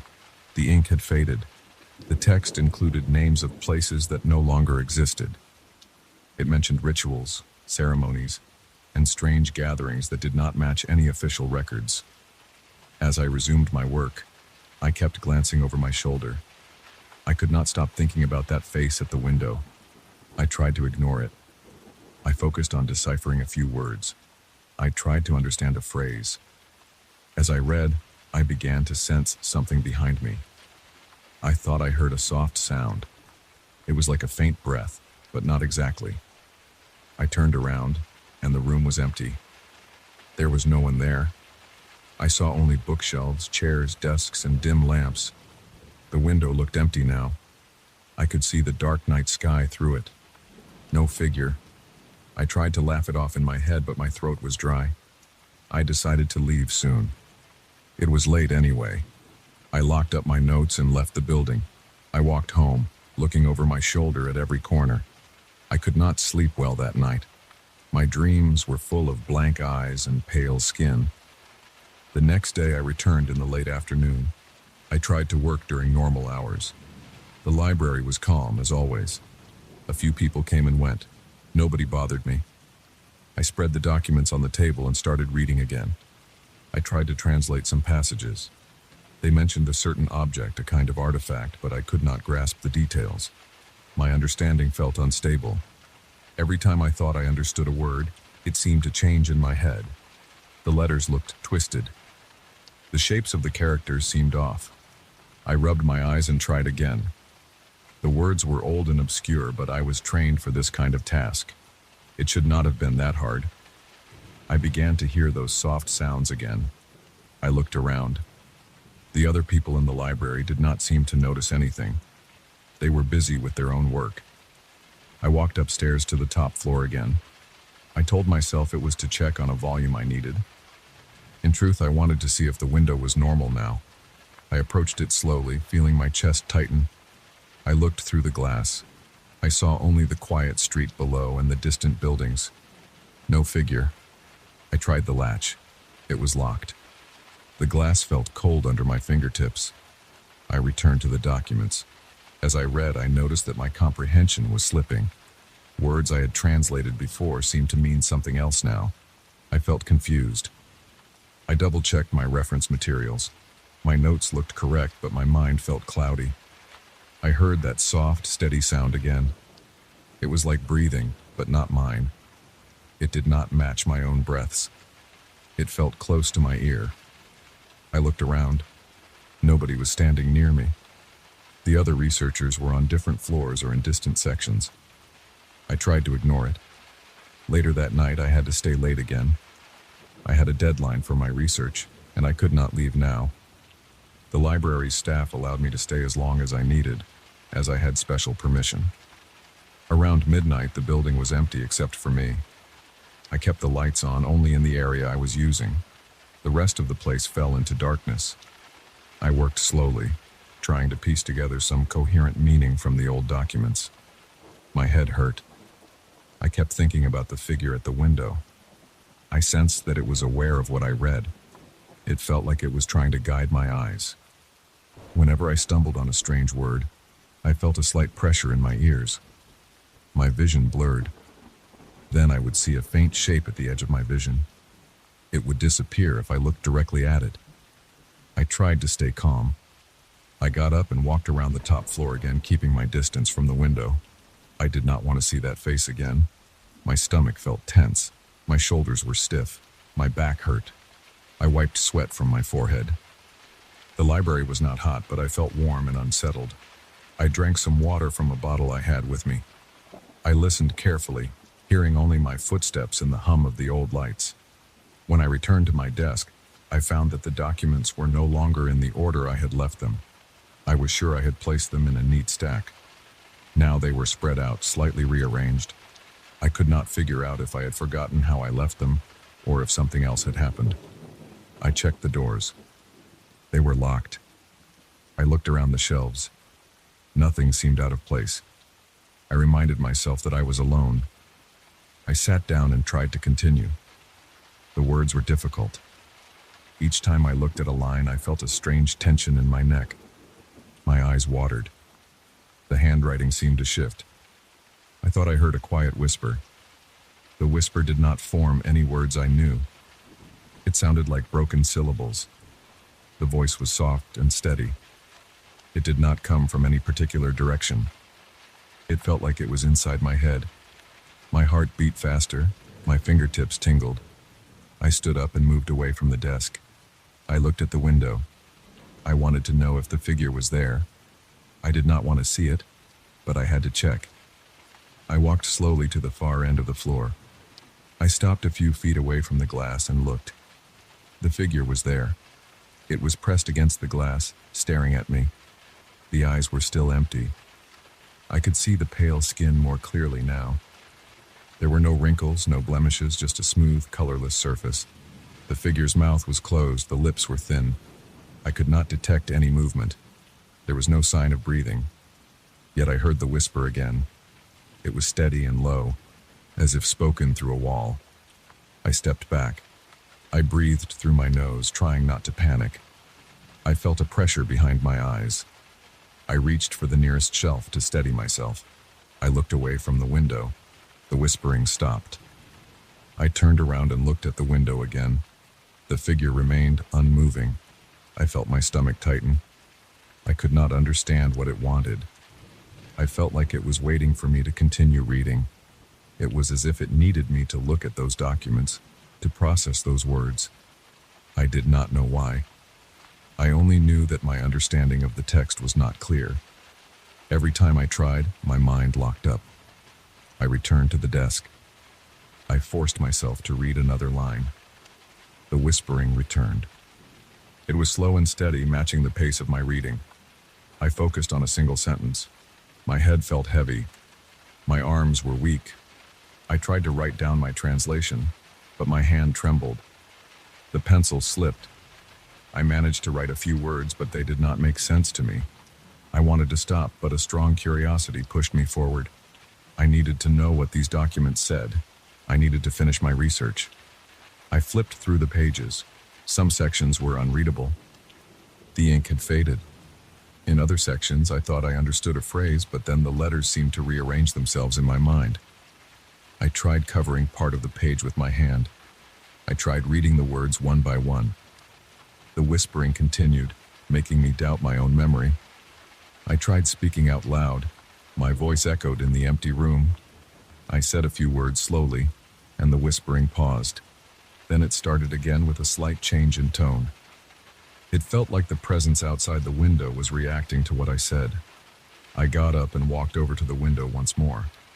I looked at the figure and spoke clearly. "I don't understand what you want."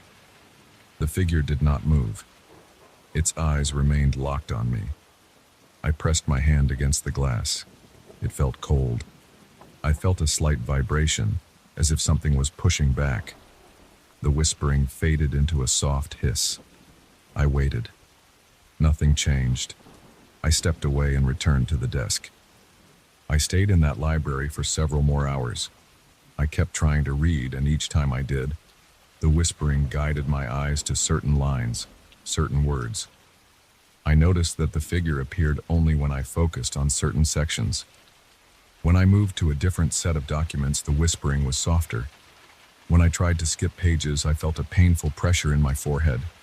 I realized that I had to follow a certain path through the text. I did not know why, but I followed it.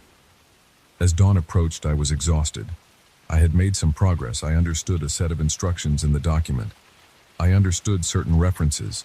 I understood that the text described actions taken by people long ago. They had tried to record secret knowledge. They had sealed something in these words. I could not grasp all the details. I only knew that my understanding had changed. The whispering seemed pleased. It slowed down, becoming soft and distant. I looked one last time at the window. The figure was gone. The glass reflected only the early morning light. I felt drained. My eyes were dry. My hands shook. I packed my notes and left the library. Outside, the streets were quiet. I breathed the fresh air. My mind was cloudy, but I did not feel completely confused anymore. I understood that I had come too close to something unusual. I understood that the figure at the window was not a normal person. It might appear again, but I did not know when. I decided to take a break from this project. I needed to rest to calm my nerves. Over the next few days, I avoided the top floor. I worked on other tasks. I tried not to think about that presence. Sometimes I heard a faint whisper in my head when I closed my eyes at night. Sometimes I felt a slight pressure behind my forehead when I glanced at old documents in the library's archives. But I never returned to that window. I left it alone, hoping that the figure would not return. If it did, I was not sure I would be ready to face it again.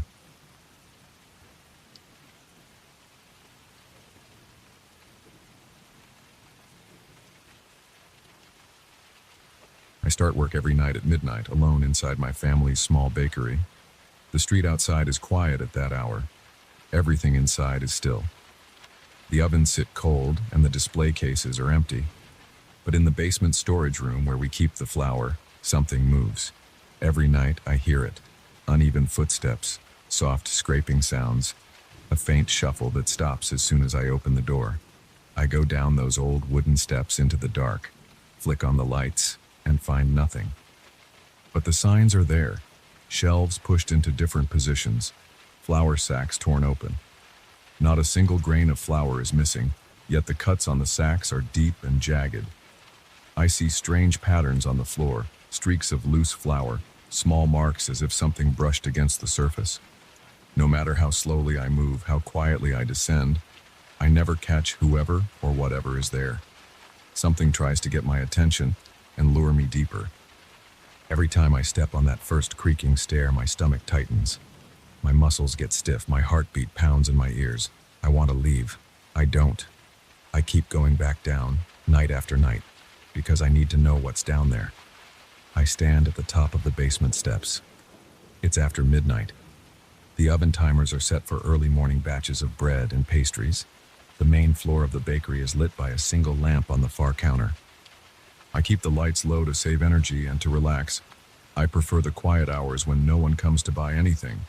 I can focus on preparing dough and getting tomorrow's work in order. But my focus keeps drifting to the basement door. I lean against the wall and listen.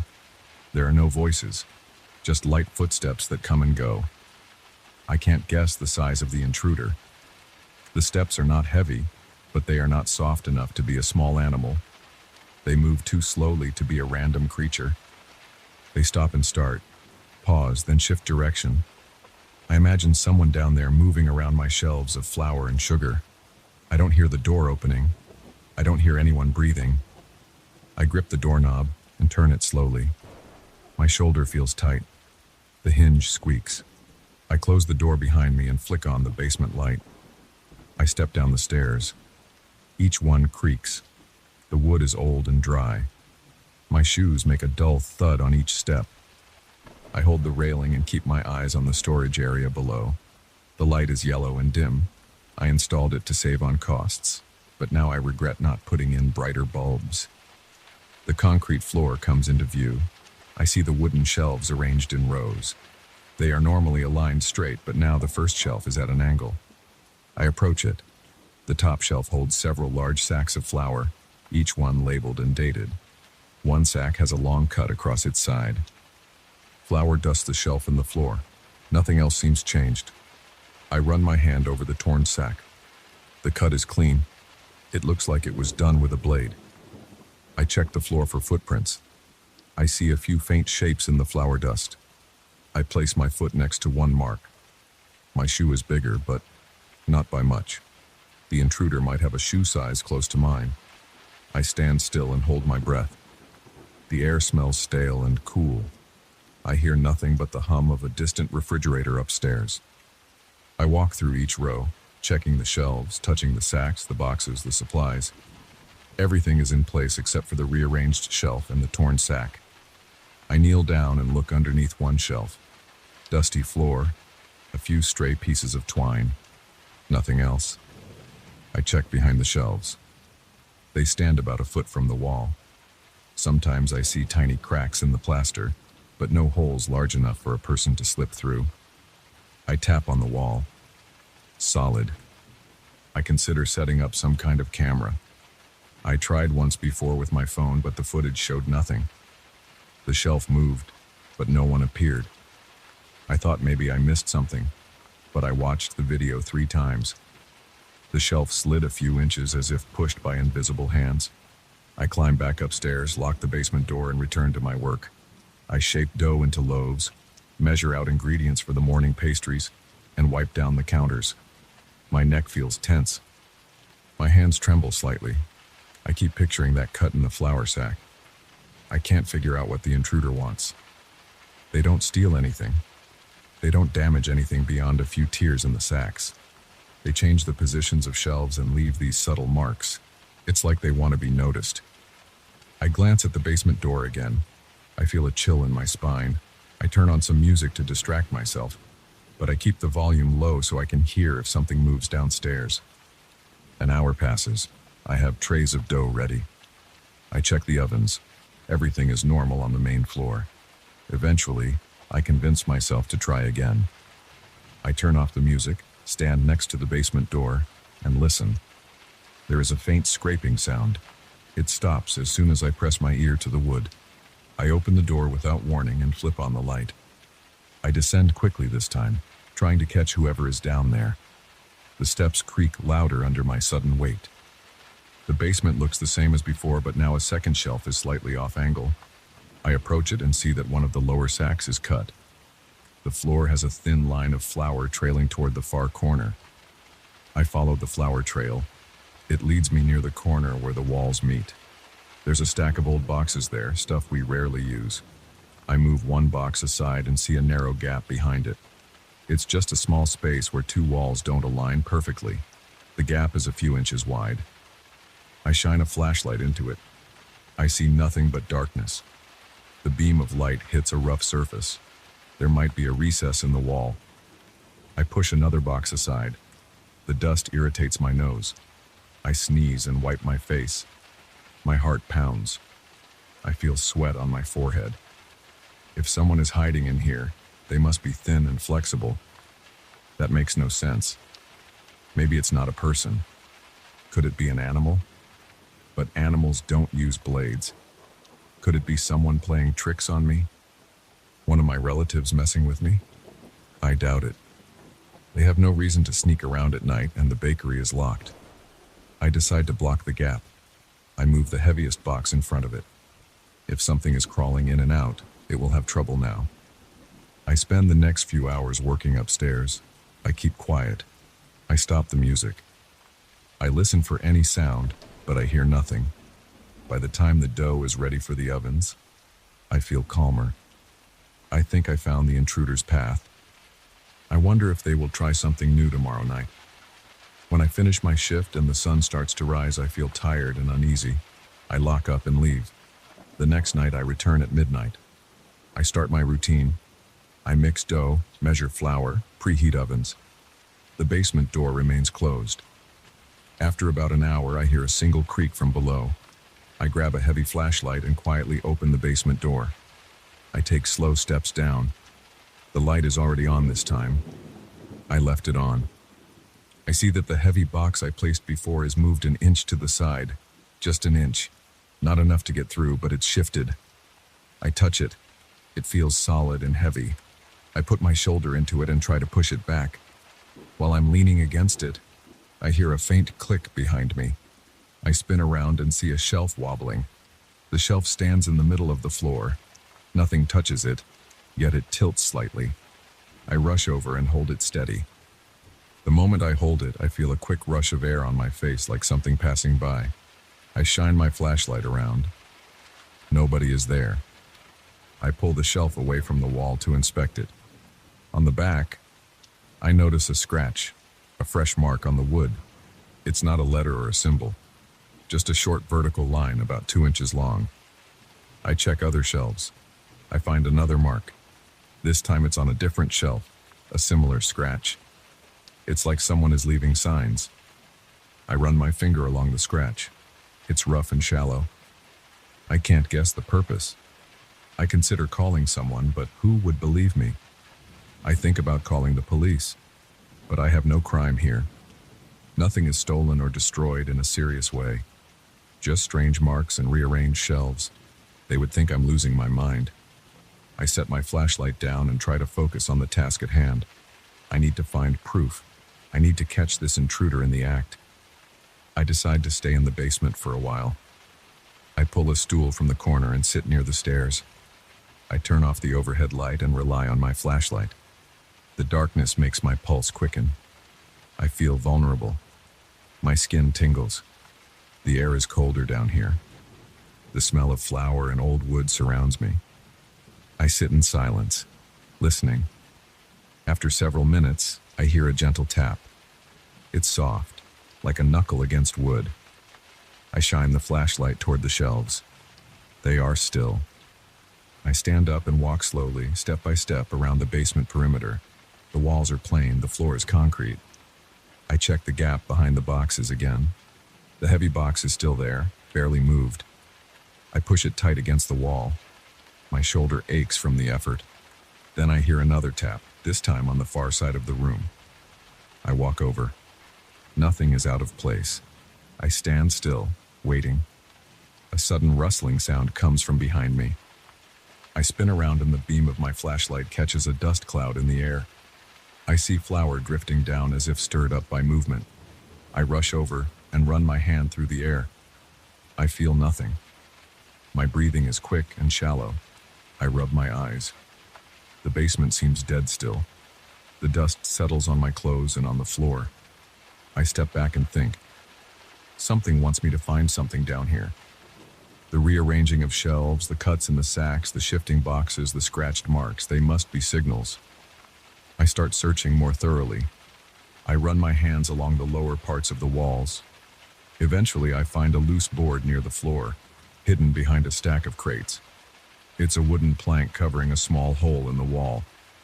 I pull the plank. It creaks. Behind it, there is a tiny compartment. Inside the compartment, I see a small wooden box. It's old and dusty. I pull it out carefully and set it on a shelf. I shine the flashlight on the box. It has a simple latch. I open it. Inside, I see several old papers. They are folded receipts, old delivery notes, and a list of flour suppliers from decades ago. I see a few old business cards from people I don't recognize. They must be from when my family first opened this bakery. There's no treasure, just old documents. I flip through them. They smell musty. Some names and addresses are smudged. I notice that some old pricing notes are much lower than today. It's just a piece of history, something hidden away for some reason. I return everything to the box and close it. As soon as I latch the box, I sense a shift in the room. The silence feels less heavy. The air feels normal. I walk around the basement again. Nothing moves. The shelves stay in place. I check the sack of flour again. No new cuts. I stand there for a while, waiting. The tension in my shoulders fades. I still feel confused, but I'm calmer now. I carry the box upstairs and place it on the counter. I make sure the front door is locked. I continue working as usual, keeping an eye on the basement door. I don't hear any more footsteps. The night passes without more incidents. Before dawn, I go downstairs one last time and check everything. The shelves are straight. The sacks are intact. The floor is undisturbed. Over the following nights, I return to my normal routine. I mix dough, prepare pastries, and do my usual tasks without interruption. The basement remains quiet. I leave a small piece of tape at the top of the basement door each night to see if it's opened while I'm upstairs. The tape never moves. The shelves stay in their proper places. I don't find any new scratches or cuts in the flour sacks. The hidden compartment remains empty, aside from a bit of dust.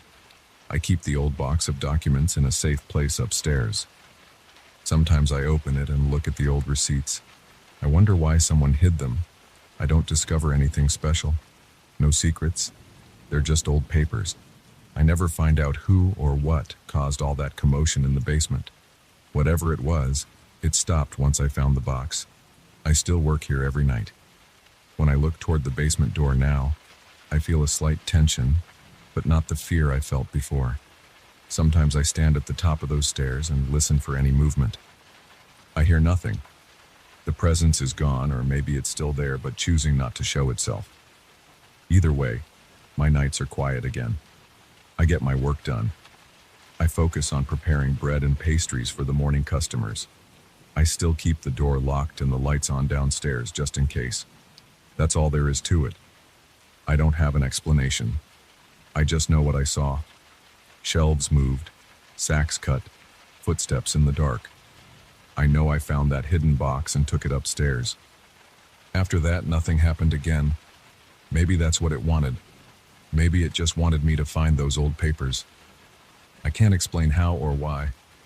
I only know what I experienced. Now I go through each shift without those strange interruptions. I feel relieved that it's over. If something else ever tries to get my attention down there, I'll be ready. Until then, I'll stick to my routine and keep my eyes open.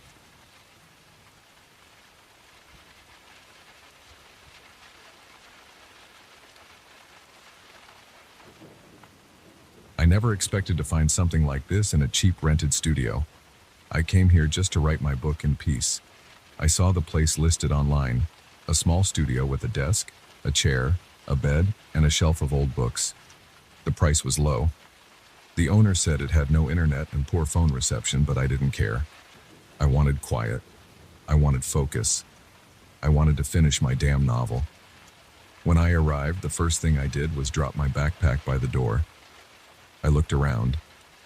The studio was as plain as I imagined. A small wooden desk, a worn-out chair with a faded cushion, a narrow bed with a thin blanket, and a tall, dusty shelf pushed against the far wall. The shelf had 3 thick books on it. They had no titles on the spines. They had no covers, just thick blank hardcovers with a dull gray color. I touched one. The surface was rough. No author, no markings, nothing. I pulled one out and flipped through. The pages were thick and off-white, no page numbers, no publisher name, nothing. Weird. I didn't bother reading what was inside at first. I had my own work to do. I decided to settle in. I took my laptop out. It had no connection, but that was the point. I sat at the desk, opened a file, and tried to write. The silence in the room felt heavy. Outside, I heard distant traffic and the occasional shout from someone passing by on the street below. The window was small and let in only a bit of light. I turned on the desk lamp. The air smelled stale, like old paper and dust. I cracked my knuckles and wrote a few sentences, but my mind drifted. My attention kept going back to those books. They looked old, but not damaged. Their bindings were intact. I got up and took one of them to the desk. I opened it somewhere in the middle. The text was printed in a plain font, black ink, aligned neatly. The first words I read caught me off guard. He stands by the desk holding the book in his left hand, touching the edge of the desk with his right thumb. I froze. I looked down at my hand. I was doing exactly that. My right thumb was tapping the edge of the desk. I looked back at the text. It kept describing me. His eyes flicked to the window, then back to the page. He narrows his eyes, puzzled. I did narrow my eyes, and my heart started pounding. I turned a few pages forward to see if it still matched. It was blank for a while, then more text appeared. It said, "He flips through the pages too fast, frustrated, looking for answers that won't come easily." I stopped flipping. My throat felt dry. I didn't understand how this was possible. The book was describing what I was doing in real time. I looked around the room for a camera or a microphone. I didn't see anything. The light was dim, so I reached for the floor lamp in the corner and turned it on. I expected to see something obvious, like a hidden lens. Nothing. Just cracked plaster walls and an old door with paint peeling off. I looked back at the book. The text had changed again. He turns on the floor lamp and scans the walls. He doesn't find any device. I slammed the book shut and put it back on the shelf. My heart was beating hard. I tried to calm down. Maybe it was some kind of trick. Maybe the pages were digital screens so thin I couldn't tell. I grabbed the book again and held it under the lamp, rubbing my thumb on the paper. It felt like normal paper. No screens, no electronic hum. I took another one of the books from the shelf and opened it. Same thing. It described me standing there, flipping pages, breathing fast. It described the way my shirt stuck to my back from sweat. I checked the back of my shirt with my free hand. It was damp. My mouth went dry. I opened the third book. It started listing things I never told anyone, personal things about my past. Nothing illegal or dangerous, but private details. It wrote them out as if it had my diary. I shut that book, dropped it on the floor, and stepped back. I could feel my skin tingling. My head felt light. I paced around the room trying to think straight. I didn't want to talk to myself out loud. I tried to keep my thoughts controlled. I reached for my phone. No signal. I moved around the room, holding the phone up, trying to get a bar of reception. Nothing. The owner said it had poor reception, but I hoped I could get some anyway. I wanted to call a friend, someone, anyone, and explain this. But what would I say? I opened the door and looked outside. The hallway was empty. The walls there were beige and chipped, lit by a weak overhead bulb. I didn't hear anyone. No footsteps. No voices. I closed the door and locked it. I moved my chair against the door, not sure why. I just did it. Then I turned back to the shelf. The books were still there. The one I dropped was on the floor, open to a page that read, "He tries to secure himself by blocking the door with a chair. He looks afraid. He is afraid." I slammed it shut with my foot and kicked it back toward the shelf. I didn't like this feeling. I didn't like these books. They knew what I was doing. They knew what I knew. I tried to think of a test. If I moved very slowly, could I catch the words changing? I picked up one of the books and held it close to my face. I saw the words on the page. It said something like, he lifts the book close to his face, squinting at the text, trying to catch it changing. I kept my eyes on a single word. It was stable for a second, then as I breathed, I saw the letters shift, rearranging themselves into a different sentence. The line now read, "He watches the letters shift but can't understand how it happens." I cursed out loud. My voice sounded loud in the small room. I set the book down on the desk. I tried tearing a page out. I grabbed a page at the corner and pulled. It tore unevenly, leaving half stuck inside the binding. The torn piece in my hand felt like normal paper.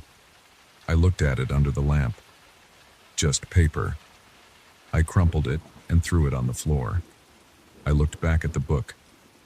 The torn page gap now had new text on the next page. He tears a page out. He looks desperate. I tried slamming the book against the desk. The spine cracked and the cover bent. The text changed. He tries to break the book. He doesn't know what else to do. I stopped and let out a shaky breath. My chest felt tight. I tried to think if I could leave. Maybe I could just walk out of here and never come back. I picked up my laptop and my bag and moved toward the door. The chair was still blocking it. I lifted the chair away and tried to open the door. It opened. Nothing stopped me. The hallway was still quiet. I walked out, locked the door behind me, and headed downstairs. The stairwell smelled like mildew. The paint on the railing flaked under my hand. I reached the ground floor and walked outside. The street was normal. A couple of people walking by, a distant car horn, a cat perched on a windowsill. Everything was normal out here. I looked up at the window of the studio. I couldn't see inside. I wondered if I should just leave my deposit behind and forget about this place. But my laptop was in my bag now, and I had no other place to write. I needed a quiet spot, and I had nowhere else to go. Also, I felt drawn to figure out what the hell was going on. Those books. They were impossible. Maybe it was some elaborate prank. Maybe hidden speakers or micro cameras were inside the shelf. I walked around the block. I found a small corner store and bought a bottle of water. The cashier looked bored. I didn't say much. I drank the water, splashed some on my face in a small bathroom at the back of the store, and then walked back toward the building. When I stepped into the lobby, I realized I felt nervous about returning. I took a slow breath and climbed the stairs again, one step at a time, listening to each footstep echo. At the door to the studio, I hesitated. Then I put the key in and turned it. The lock clicked. I pushed the door open and stepped inside. Everything looked the same. The books were still on the shelf. except the one I dropped, which was now placed neatly back with the others. I felt a chill. I closed the door behind me. I checked the floor for the torn page. It wasn't there. The floor was clean. No crumpled paper. No sign of my struggle. I walked to the shelf and took out one book. I flipped through it carefully. The text followed my actions again. He returned after leaving for a while. Now he checks the pages, trying not to panic. I closed it and took another one. This one started listing things I did last week, where I had coffee, what I wrote in my notes on my laptop, how I felt when I received a certain email. All accurate, all private. My hands shook. My breathing was quick. My skin felt clammy. I pulled the chair away from the desk and sat down.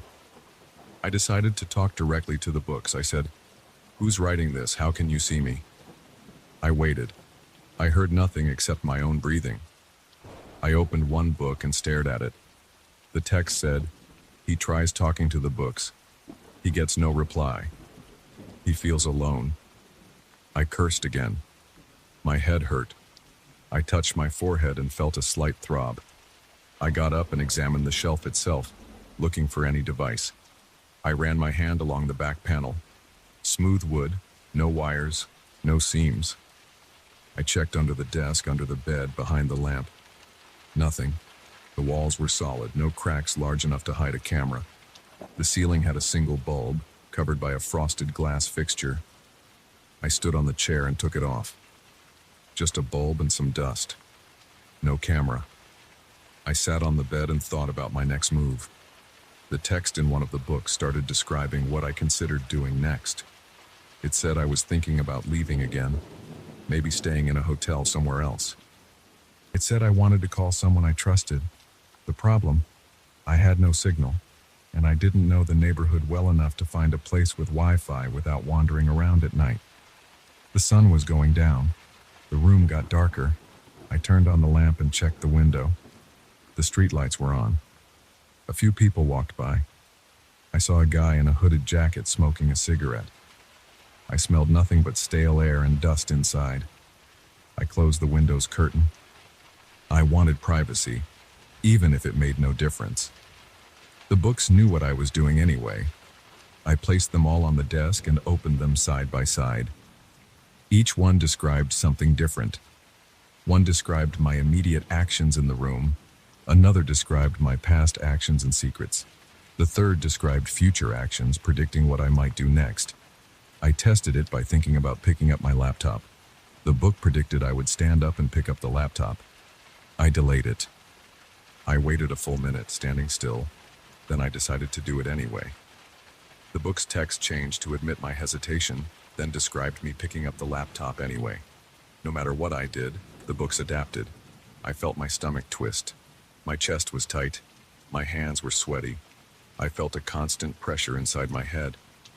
I walked to the bathroom at the end of the hall, leaving the studio door ajar. The bathroom was small and smelled of cheap disinfectant. I looked at myself in the mirror. My eyes looked tired. I splashed water on my face. I leaned my forehead against the mirror. I heard nothing strange. The building was quiet. When I came back to the studio, I saw the books exactly as I left them. I checked the pages. They described my trip to the bathroom and what I did there. I grabbed my laptop and tried to write something. I wanted to ignore the books. Maybe if I focused on my novel, I could pretend this wasn't happening. I wrote a sentence. The studio was silent. I wrote another sentence. I tried to concentrate on my story. After a few minutes, I looked at the books. One of them described me sitting at the laptop, struggling to write, feeling uneasy. It included small details like how I bit my lower lip and tapped my foot. It was all accurate. I slammed my laptop shut. I paced the room. Every movement, every small action appeared in the books. My throat felt tight. I opened the door again and looked out into the hall. Still empty. I considered knocking on another door in the building, asking if they had seen anything weird. But I felt stupid. What would I say? Hey, the books in my rental are spying on me? They'd think I was crazy. I tried walking slowly around the studio, watching the books for changes. They changed anyway, smooth and quick, never lagging. It felt like I was being watched from inside my own head. I decided to leave. I picked up my things. I put my laptop in my backpack. I took a last look at the shelf. The books showed me leaving. They said I would not come back. They said I couldn't handle it. My chest felt heavy. I looked at them and said quietly, "You won. I'm out." The text shifted. He says he is out. Defeated. I pulled the door open, stepped into the hall and closed it behind me. I didn't lock it. I went down the stairs and out onto the street. The night air felt cool on my face. I looked back once at the window, dark and still. I still felt watched. The memory of those words changing under my eyes wouldn't leave my mind. I held my bag tight and walked away, listening to my own footsteps, feeling my heart beat hard, trying to forget those blank covers and those impossible pages. I kept walking, not looking back again.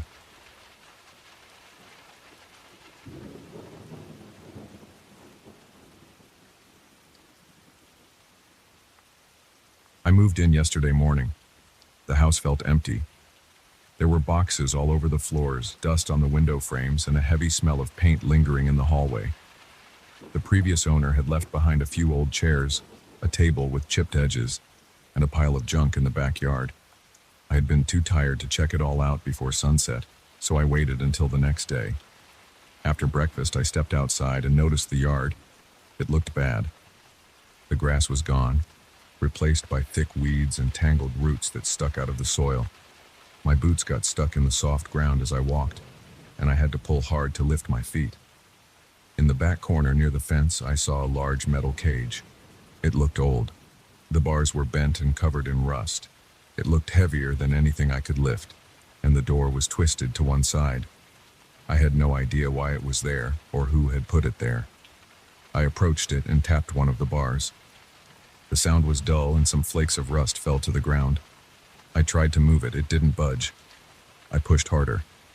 Nothing. I squatted down and looked inside. The interior was empty, just dirt and dried leaves. The top was sealed with thick metal bars. The whole thing looked like it had been abandoned a long time ago. I felt uneasy. There was no reason to keep this cage here. I considered calling someone to remove it, maybe a scrap dealer or a junk removal service. But it was late morning, and I needed to unpack and settle in. I had boxes to open, shelves to clean.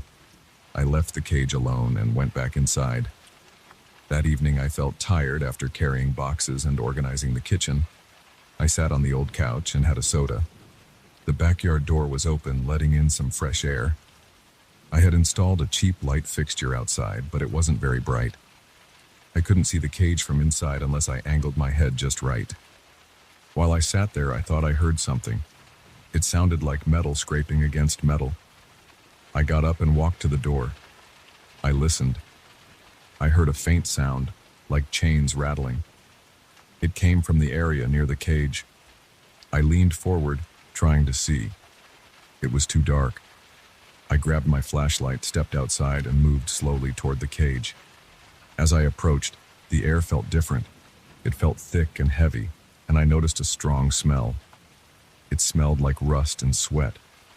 The smell made me wrinkle my nose. I aimed my flashlight at the cage.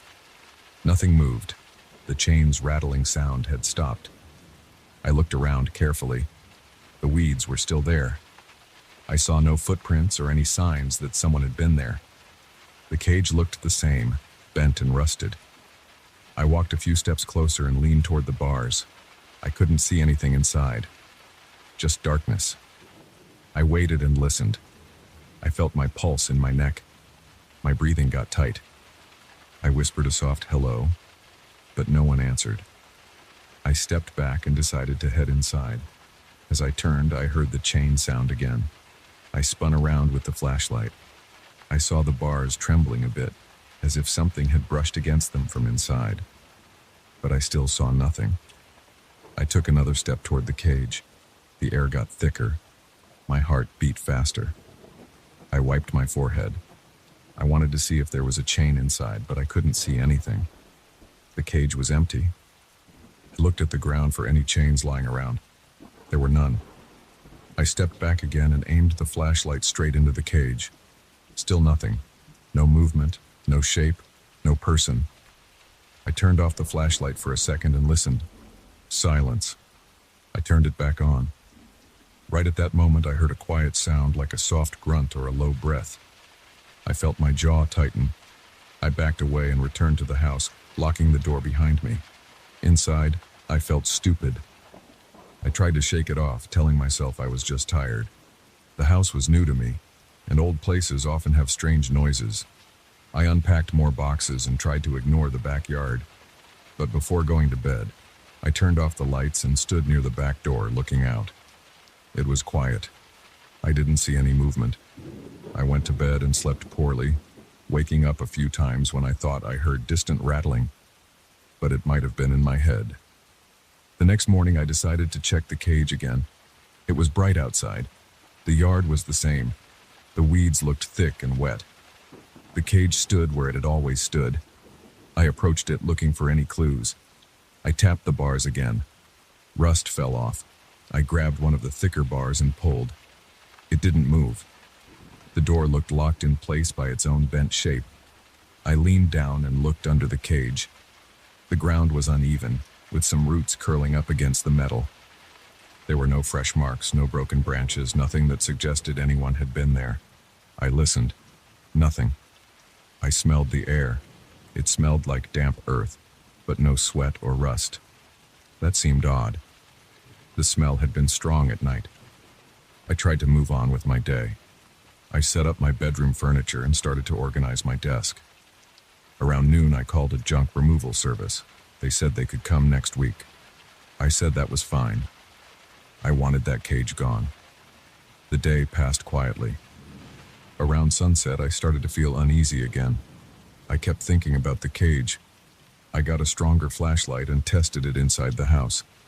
I made sure it was bright enough. I also grabbed a crowbar I found in the garage. I wasn't sure what I'd do with it, but I felt better having something in my hand. Later that evening, I decided to check the backyard again. The air was cool. The thin light I installed outside buzzed softly. I moved slowly toward the cage, shining the beam of my flashlight ahead.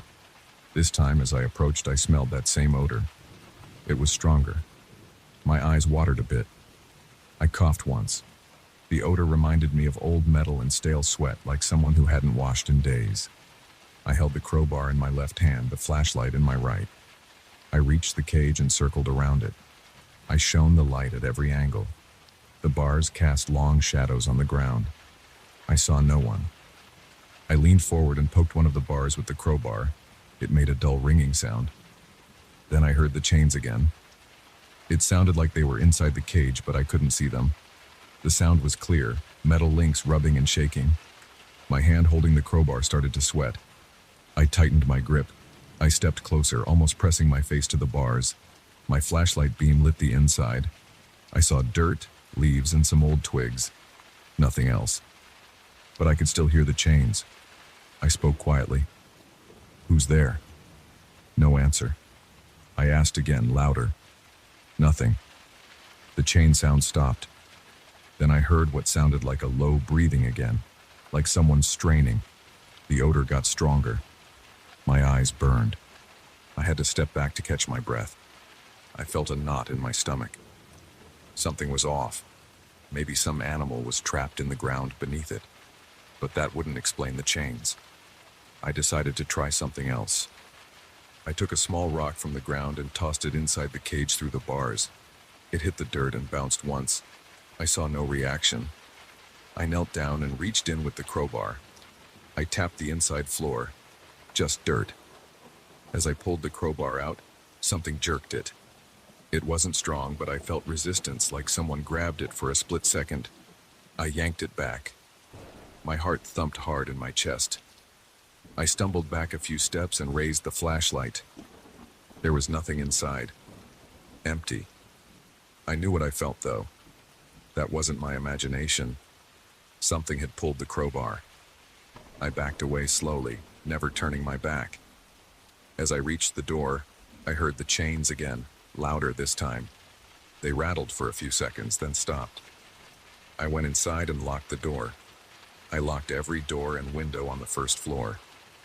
I turned on every light. My mouth felt dry, and I drank water. I tried to calm down. I considered calling the police, but what would I say? That I had a ghost in a cage? They'd think I was out of my mind. I decided to wait it out. If this was some kind of weird trick, I wanted to see what would happen next. If the cage was empty, maybe I was just tired, but I knew what I felt. Something had pulled on the crowbar, something invisible, and it was inside that cage. I spent the next day trying to ignore it. I sorted books, arranged furniture, and swept the floors. I looked out at the backyard now and then. The cage never moved. By afternoon, I felt restless. I kept thinking about what I had felt. Around dusk, I brought a folding chair outside. I set it up about 10 feet from the cage. I brought a thermos of coffee, the flashlight, and a baseball bat. I sat there watching. The air got cooler as the sun went down. The smells of evening came in, mostly damp leaves and distant traffic. For a while, nothing happened. Then when the sky was dark, I saw the cage's bars tremble. It was slight, but I saw it. I turned on the flashlight and aimed it. As soon as the light hit the cage, I heard chains. I could see nothing inside, but I heard them. They rattled quickly, then slowed. I gripped the bat. My knuckles felt stiff. My throat tightened. I thought about leaving, but I forced myself to stay. I wanted to see if it would show itself, whatever it was. I decided to try talking again. "I don't know what you are," I said, keeping my voice calm. "Can you understand me?" I waited. No response. The chains rattled once more, then stopped. I tried again. "I'm not here to harm you. I just want to know what you are." Silence. I shone the light inside the cage. Nothing there, just empty space. Yet the air felt thicker again, and the odor returned. My eyes watered, and my nose burned. I took a step closer, keeping the bat ready. The smell got worse. It was like standing next to something old and sweaty. I coughed and stepped back, wiping my eyes with my sleeve. After a few minutes, I tried something else. I placed a small piece of food on a stick, just a bit of bread, and reached it into the cage. I let it rest on the dirt inside. I pulled the stick back and waited. The bread stayed there. I watched closely. After about a minute, I saw it move slightly, as if brushed aside. It rolled once and settled in the dirt. I saw no hand or paw. I saw nothing. I left the bread there and backed away. I waited longer, but nothing else happened. Eventually, I took the chair, the bat, and returned inside, locking the door. That night, I hardly slept. I dozed off after a while, but woke up to chain sounds around 3 a.m. They were faint, but I heard them. I stayed in bed, heart pounding, until they stopped. In the morning, I went outside and checked the bread. It was still there, but crushed flat. Something had pressed it down. There was a faint indentation in the dirt, like a shape had rested there, but I couldn't tell what shape. I tried to clear my mind. I told myself that the junk removal guys would come next week and take this thing away. But would they be able to move it? It felt like it was stuck in place. I spent the next few days in a routine. During the day, the cage was quiet. No smells, no sounds. At night, it would start. Chains rattling, low breathing sounds, heavy air, strong odor. The flashlight always caused a reaction. Whenever I shone it inside, I heard the chains. When I kept the light off, I heard fewer sounds. Still, I didn't see anything. No shape, no figure. I tried tossing different objects inside the cage. Rocks, sticks, a rubber ball I found behind the garage. Sometimes they would remain untouched. Other times they would move slightly or end up crushed. The chain sounds never stopped, though. Every night they returned. I tried calling someone to check the backyard, but I felt stupid doing that. I ended up not doing it. I tried recording audio with my phone. I got some rattling sounds, but it just sounded like random metal noise. Nothing definitive. I considered camping in the yard all night, but I didn't have the guts to do it. The presence made my skin crawl. My arms would get goosebumps when I approached the cage after dark. I sweated more. My mouth got dry. My heart pounded so hard I could hear it in my ears. Finally, the day came when the junk removal team arrived. It was late morning. 2 men showed up with a truck. They walked into the backyard, looked at the cage, and shrugged. They tried to lift it. It wouldn't move. They tried to leverage it with metal bars. It barely budged. They said it was stuck on something underground. They asked if I wanted them to dig around it. I said yes. They tried shovels, but they kept hitting thick roots. After a few hours of work, they gave up and said they'd need special equipment. They'd come back another day with stronger tools. I agreed and paid them for their time. As they left, I stood next to the cage and kicked one of the bars in frustration. Rust fell off. No sounds. No reaction. I felt relieved that there was no noise during the day. Maybe it only appeared at night. That evening, I waited inside. I kept the lights off and watched the yard from the window. Around midnight, I saw a slight movement in the shadows. I opened the door a crack and listened. Chains rattling. I smelled the odor again, faint but there. I closed the door and locked it. I decided not to go out there anymore. If the removal team came back with heavy machinery, they could just rip it out of the ground. I wanted this done. I wanted it gone. I had no interest in solving the mystery. The presence never spoke, never showed itself.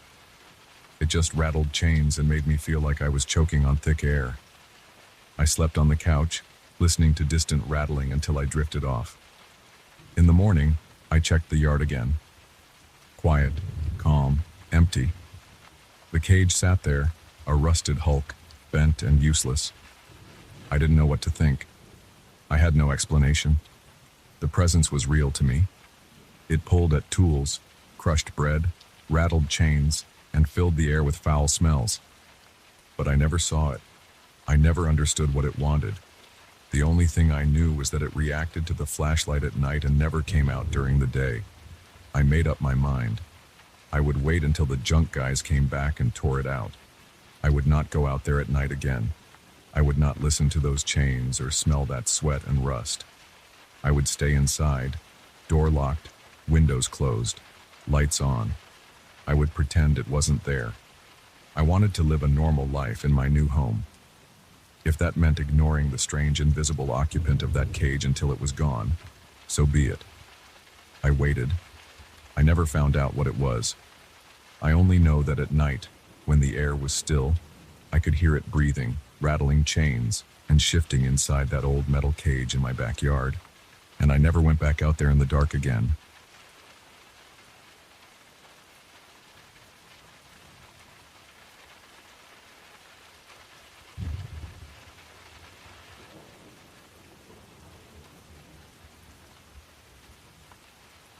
I remember standing near the window with my face almost pressed against the cold glass.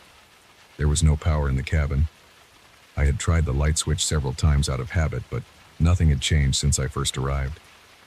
The sky outside was full of stars. They covered every corner of the darkness, and they looked brighter here in the mountains than anywhere else I had ever been.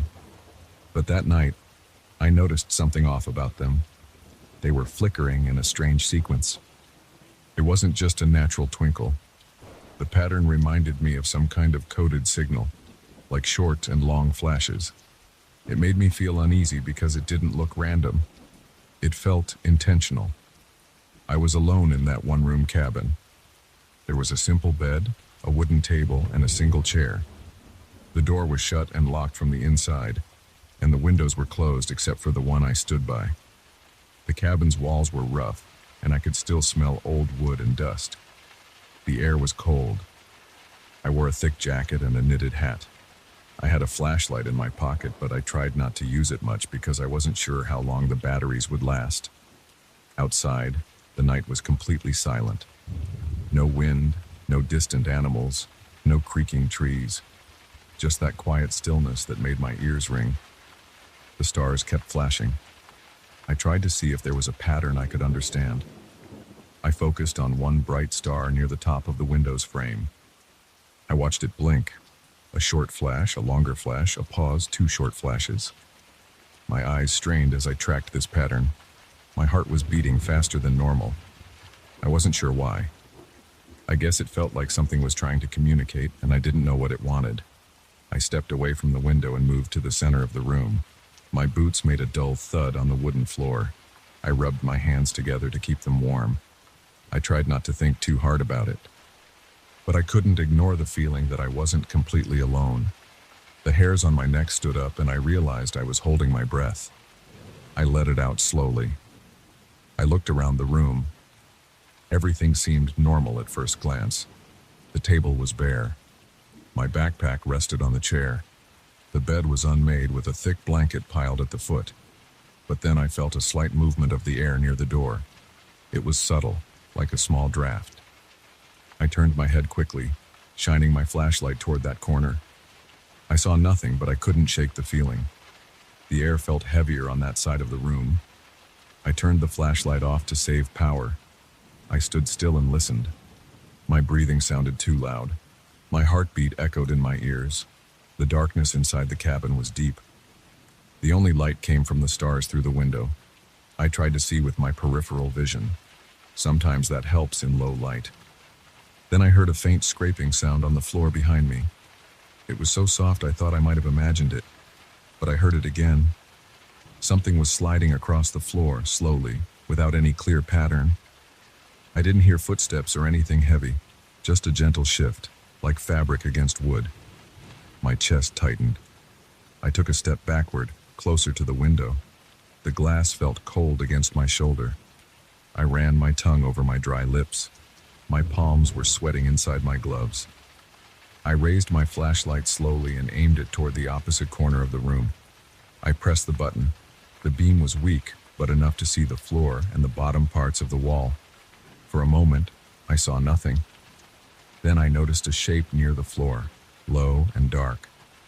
It looked like a mass of something smooth and featureless. It moved again, sliding an inch or two, then stopping. I could hear it now, that soft sliding sound. I wanted to say something, but my throat felt tight. I lowered the flashlight and turned it off again. The idea of shining light on it felt risky. I didn't know if it would react. My mind raced. I didn't know what it was, how it got inside, or what it wanted. I wondered if it could see me in the dark. I wondered if it knew I was there from the start. My legs felt weak, but I forced myself to stay on my feet. I breathed through my nose, slow and quiet. I tried to think clearly. The stars were still flickering outside. I turned my head slightly and looked at them through the corner of my eye. They kept up their strange blinking. I felt as if they were answering questions I hadn't spoken out loud. I tried to think something simple. What do you want? I focused that thought in my head and stared at the stars. Right after that, I noticed the pattern changed. The star I had been watching near the window blinked quickly 3 times, paused, then blinked once more. I had no idea what that meant, but it felt like a response. My chest tightened again. I thought something else. Are you here with me? I tried to project the question in my mind, focusing on the presence in the room and the stars outside. The same star blinked twice, paused, then blinked twice again. I swallowed hard. It didn't reassure me.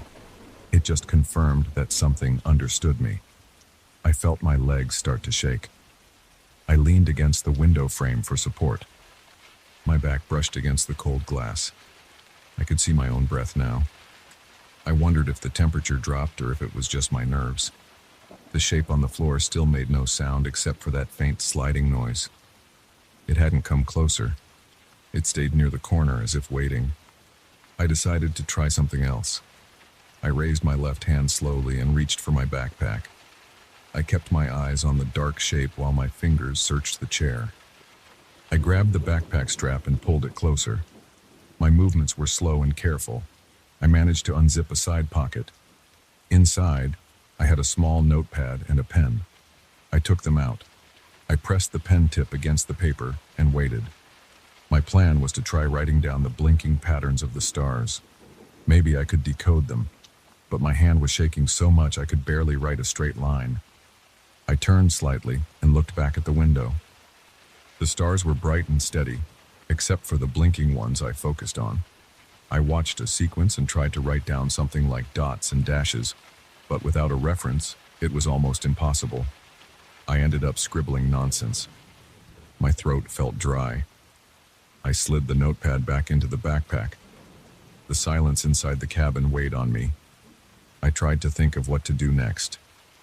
I considered speaking out loud, but my voice might draw the thing closer. I thought about leaving the cabin, but what if there was something outside? I hadn't heard anything outside, and the dark shape had appeared inside, not from the door. Leaving felt risky. I decided to stay still and wait for a hint. I brought my flashlight up again and pressed the button halfway, letting a dim glow hit the floor. The shape hadn't moved closer. It remained where it was. I tried to make out details. It was hard to describe. It looked smooth, with no limbs or features. It was just a dark presence about the size of a small chair but without a clear outline. It was as if it absorbed the light. I let go of the flashlight's button and let the darkness return. I felt safer that way. Suddenly I felt pressure in my head like a mild headache. It wasn't painful, just a dull sensation behind my eyes. I blinked a few times. I noticed the stars outside blinked rapidly, as if agitated. I didn't know if they caused the pressure or if it was just stress. I focused again. "What are you?" I asked in my head. The stars blinked in a rapid, confusing sequence. I couldn't read it. I tried again. "Do you understand me?" This time the stars blinked slowly. One long flash, one short flash, then silence. I took that as a yes, even though I couldn't be sure. I ran my fingers along the window frame. The paint was rough. My muscles felt tense and my shoulders ached. I glanced at the door. It was still shut. I thought about making a run for it. If I could open the door and get outside, maybe I could put some distance between me and this thing. But would I see better out there? Would I be able to understand what was happening? The night outside was vast and empty. The cabin at least provided 4 walls and a sense of containment. The dark shape moved again. This time, I saw it glide a few inches toward the center of the floor, then stop. I heard no scraping sound this time. It was quiet. I pressed myself harder against the wall, tightening my jaw. My heart thumped. I looked at my boots and curled my toes inside them. Then I raised my eyes again. It was still there. I decided to try making a sound. Just a small noise to see if it reacted. I cleared my throat softly. The shape made no sudden move. The stars didn't change their pattern. I waited a few seconds, then took a single step away from the window, moving slowly along the wall toward the door. My foot creaked on the floor. The shape shifted an inch toward me. I stopped moving. My breath caught in my throat. I felt sweat running down my back. I tried thinking at it again. I'm leaving. I don't want trouble. The stars flashed 3 times quickly. I couldn't tell if they approved or warned me. The shape didn't lunge. It didn't show aggression, but it clearly reacted to my movements. I wondered if it was curious, or if it was controlling me somehow. I stayed still and waited. Seconds dragged. My legs hurt from standing so rigid. I risked another step toward the door. The shape moved again, sliding in a slow arc, blocking my path by positioning itself between me and the door. I felt trapped. My breathing grew shallow. I tightened my fists. I looked back at the window. The stars seemed calmer now, blinking at a slower pace. I swallowed and decided to try a different tactic. I thought, what do you want me to do? I aimed this question at both the shape and the stars. The star I'd been watching flashed in a pattern I hadn't seen before. Short, short, long, pause, short. I stared at it, confused. The shape moved slightly away from the door, leaving a small gap. I waited to see if it would open a path. I moved my foot half an inch. No reaction. I moved another inch. Still no reaction. I took a step forward, moving slowly, watching the shape. It didn't block me this time. I reached the door. My hand hovered over the handle. I didn't turn it yet. I looked at the shape. It stayed where it was, near the center of the room, not sliding closer. I moved my other hand toward my jacket pocket and slowly pulled out my flashlight again. I clicked it on and aimed the weak beam at the shape, careful not to startle it. Its surface looked dull and dark, without reflections. I couldn't identify any features. It was just there, a silent mass. I turned my head toward the window and saw the stars again. They blinked slowly, evenly. I felt like they were waiting for something. Maybe they had shown me what I needed to see. Maybe the shape was just a messenger or a test. I had no clue. I just knew that whatever this was, it understood me more than I understood it. I felt a chill run down my spine. With my free hand, I touched the door handle. It felt cold and solid. I turned it slowly. The latch clicked quietly. I pulled the door open a few inches. Outside, the night air was even colder. I smelled wet leaves and damp earth. No wind, no sound. I wondered if the shape would follow me outside. I turned back to look at it. It didn't move. It stayed where it was, silent, watching, or maybe just existing. I lowered my flashlight and stepped through the door frame. I was careful not to slam the door. I pulled it closed behind me. I stood on the small porch of the cabin, breathing the cold night air, looking at the stars without the filter of glass. They blinked a few more times, then settled into a steady shine, like normal stars. I stepped off the porch and moved a few feet away. The ground was uneven under my boots. I turned around. I could see the cabin outline, the closed door, the window. Behind that window, something was inside. Something that slid on the floor without noise and that responded to my thoughts through the stars. It hadn't attacked me or hurt me. It had just shown me that it was there, that it understood. I waited a full minute watching the cabin. Nothing happened. No lights, no movement, just darkness. I looked up at the stars again.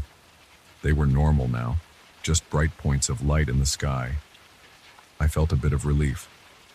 I still couldn't relax completely, but at least I was outside. I decided to walk a short distance away, to the edge of the small clearing where the cabin stood. My breath made faint clouds in front of me. I took out my flashlight and checked the battery level by the dim glow on the side. It was low. I didn't know what time it was, but I guessed it was the early hours of the morning. I felt tired and wired at the same time. I stood there for a long while, trying to calm down. My body felt sore from tension. My legs felt heavy, my shoulders ached. I realized I was hungry, but the thought of going back inside made my stomach twist. I kept looking at the cabin. Part of me wanted to open the door again and see if the shape was still there. Another part of me wanted to leave immediately, walk down the mountain path until I reached my truck and get the hell away. But I remembered the weird communication through the stars. I remembered how it reacted to my thoughts. I decided to wait until dawn. Maybe daylight would make things clearer. Maybe the shape would be gone by morning, and I could retrieve my things safely. Until then, I would stay outside, keep my flashlight off, and watch the cabin from a distance. I had no idea if it could slip under doors or through walls, so I kept a safe gap between me and the structure. Time passed slowly. The night stayed quiet. I didn't see the shape again. The stars remained calm, no longer blinking in strange patterns. I felt my breathing return to normal, but my heart still beat a little too fast. I stood there, hands in my pockets, jaw clenched, waiting for any sign of change. All I knew was that something had been inside with me, and it understood what I was thinking. That knowledge alone kept my body tense and my mind on edge. I waited for dawn, and nothing else happened that night.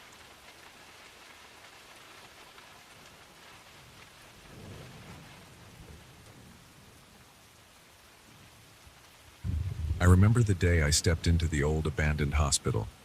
I had come to look at the architecture for a research project. I expected to see long, empty halls, chipped paint, and maybe some old furniture. I did not expect to feel a presence in the corridor. I did not expect to feel something grip the edge of my shirt when no one was there. I did not expect the whispers that told me to come, even though I could see no person. Yet that is what happened. I will tell exactly what I saw and what I felt. I will describe the sounds and the smells. I will not add extra interpretations. I will not try to guess the meaning behind what I experienced. I will just say what was there and how I reacted. I had arrived at the hospital in the early afternoon. The building stood at the end of a cracked asphalt road. There was no fence. The front door was a wide glass entrance covered with dirt and old leaves. The building looked large and empty. The windows on the upper floors were all dark. The parking lot had weeds pushing through the pavement. The sun was bright outside, but the lobby inside was dim. The power was off. Some light came through the glass front door, but the corners of the lobby were dark. I wore jeans, a long-sleeved shirt, and a pair of boots. I carried a small flashlight and a notebook. I was there to examine the layout of the corridors, the construction style of the rooms, and any original design details that remained. I planned to write down my observations and take a few photographs with my phone. I remember the smell of dust and old paint as soon as I stepped inside. I could hear my own footsteps echo on the tiled floor. The ceiling had stains. The reception desk stood on the left side. The wood was warped, and there was a pile of old papers scattered across it. I did not touch them. I just looked around and noted the design of the lobby. A wide space, a few plastic chairs along the walls, and a doorway leading deeper into the hospital. I decided to head into the main corridor. I walked through the doorway and found a long hall. The walls were white with stains. Some parts of the paint had peeled off, showing gray concrete underneath. The floor tiles were mostly intact, but dirty. There were old metal doors on both sides of the hall. Some were open and some were closed. The open ones showed small rooms with beds and tables. The beds had thin, dusty mattresses. Some had abandoned sheets that looked stained and stiff. As I moved forward, I felt uneasy. I kept looking behind me, but I saw nothing unusual. My flashlight beam shook slightly because my hand was not steady. I tried to focus on my task. I looked at the ceiling. There were old fluorescent lights with no power. Some wiring hung loose. I took a few photos of the hall. My phone camera clicked softly. Halfway down the corridor, I heard a quiet sound. It was a whisper. I stopped walking and held my breath. The whisper came from somewhere to my right. I turned my head and aimed the flashlight. The door there was closed. I did not see any movement. I waited a few seconds. I heard nothing else. I took a step closer to the door. It was a metal door with rust around the edges. The handle was also rusty. The door did not look locked. I did not open it right then. I just stood there. My chest felt tight. I remember thinking that maybe I imagined the whisper. I forced myself to keep moving. I walked further down the corridor. I passed a few more doors. Some were open. Inside one room, I saw an old wheelchair in the corner. The leather seat was cracked. There was a small table with a lamp on it. I saw no personal items, no papers, no medicine bottles. Another room had a bed frame without a mattress. The frame was metal and looked bent. I stepped into that room to have a closer look. I tapped the frame gently with my knuckle. It made a dull sound. I wrote a note about the condition of the furniture. As I stepped back into the corridor, I felt something tug at my shirt. It was a very light pull. I spun around fast. I shone my flashlight behind me. There was nothing there. There was only the empty corridor. My shirt still felt as if someone had just pinched the cloth and pulled it. I touched the fabric. It was loose. I looked at the floor. It was just dirty tile. My heartbeat was fast. I called out, "Hello?" My voice echoed. I got no reply. I felt sweat on my forehead. My stomach tightened. I was nervous. This was not normal. There was no breeze in the corridor. Nothing that should have moved my shirt. I held the flashlight tighter and decided to keep going. I wanted to finish my examination and leave. I told myself I would just quickly check a few more rooms and then exit. I did not want to run out immediately, but I also did not want to stay long. A bit further down, I reached a larger door at the end of the corridor. It was wide, probably leading to a ward or a surgery area. The door was partly open. I squeezed through and found myself in a larger space with several beds arranged in rows. This must have been some kind of patient ward. The windows on the left side were all covered with grime. A few small shafts of light came through, enough to see without the flashlight. The beds had old sheets and blankets on them.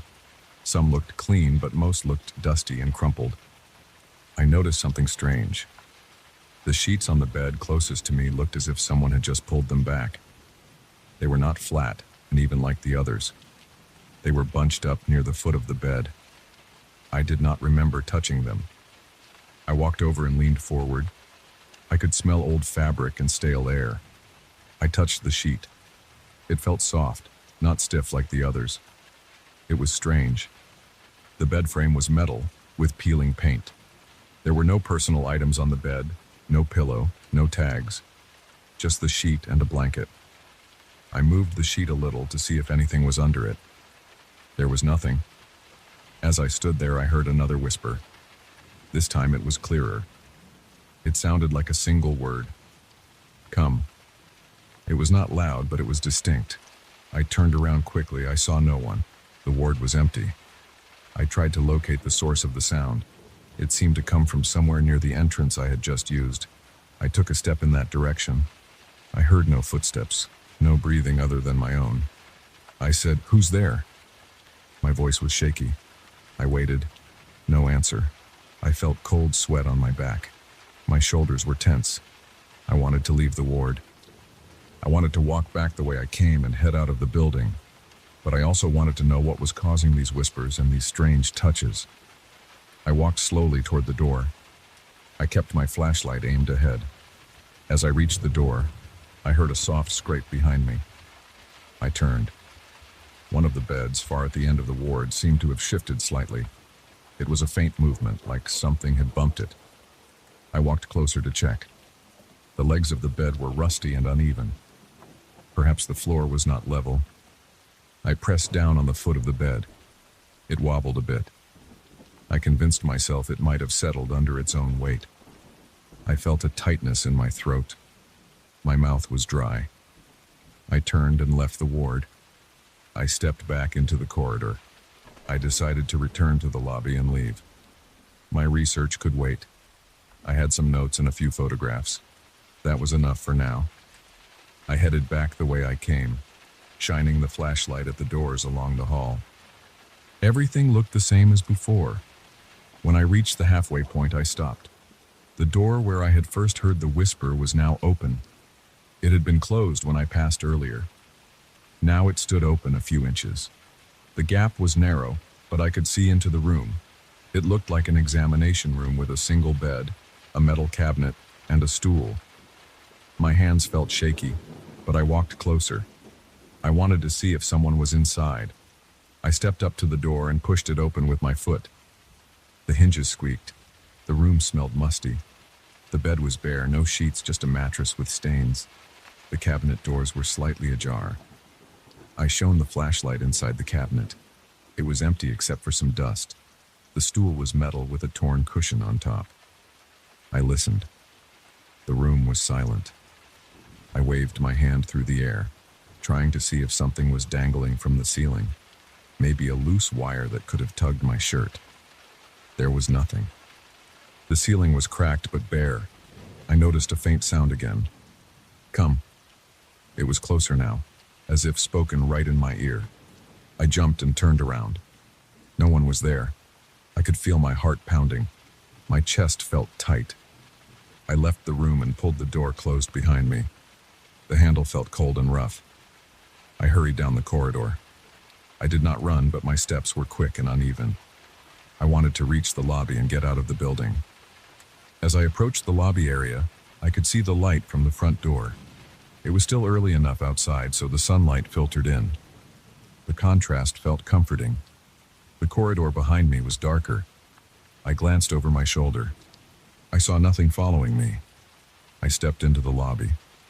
The chairs were still there. The reception desk still had scattered papers. I felt relief at seeing the exit. I walked straight toward the glass door. As I reached for the handle of the door, I felt a firm grip on my shoulder. It felt like a hand, but there was no one there. I spun around. Nothing.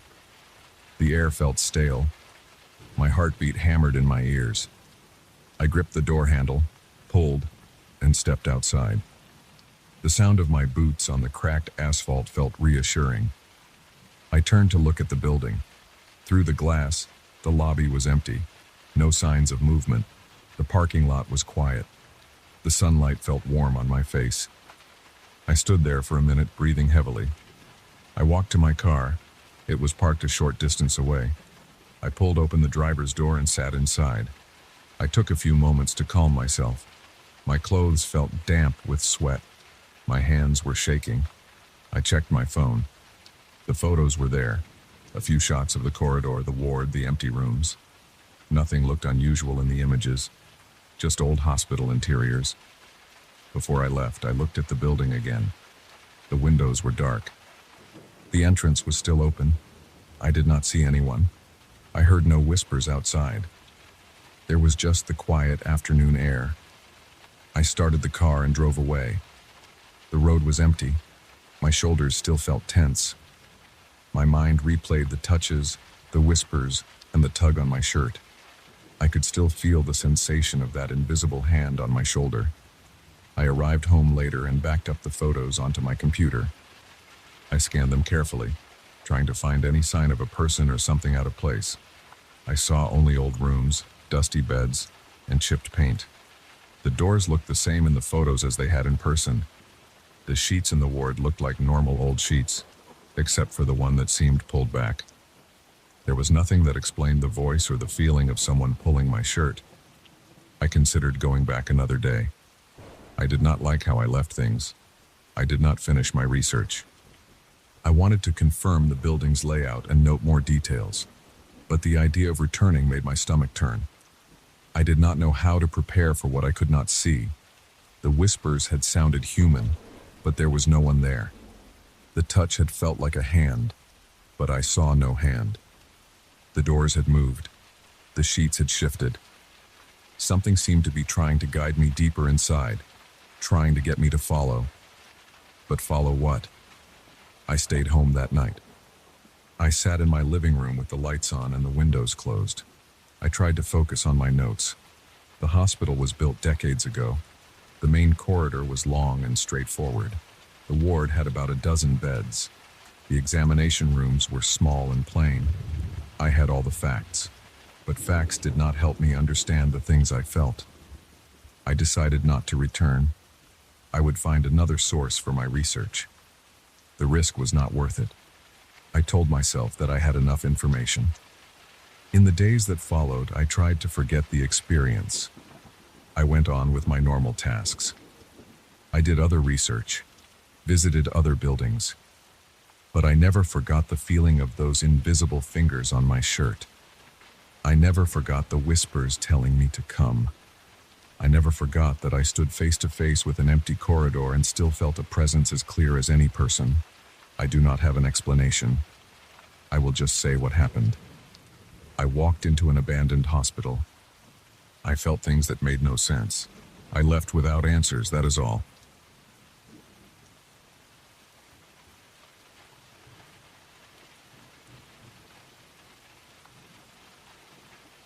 I turned on the overhead light in my bedroom. My eyes felt dry and I rubbed them with my knuckles. I stood in the middle of the room near my bed.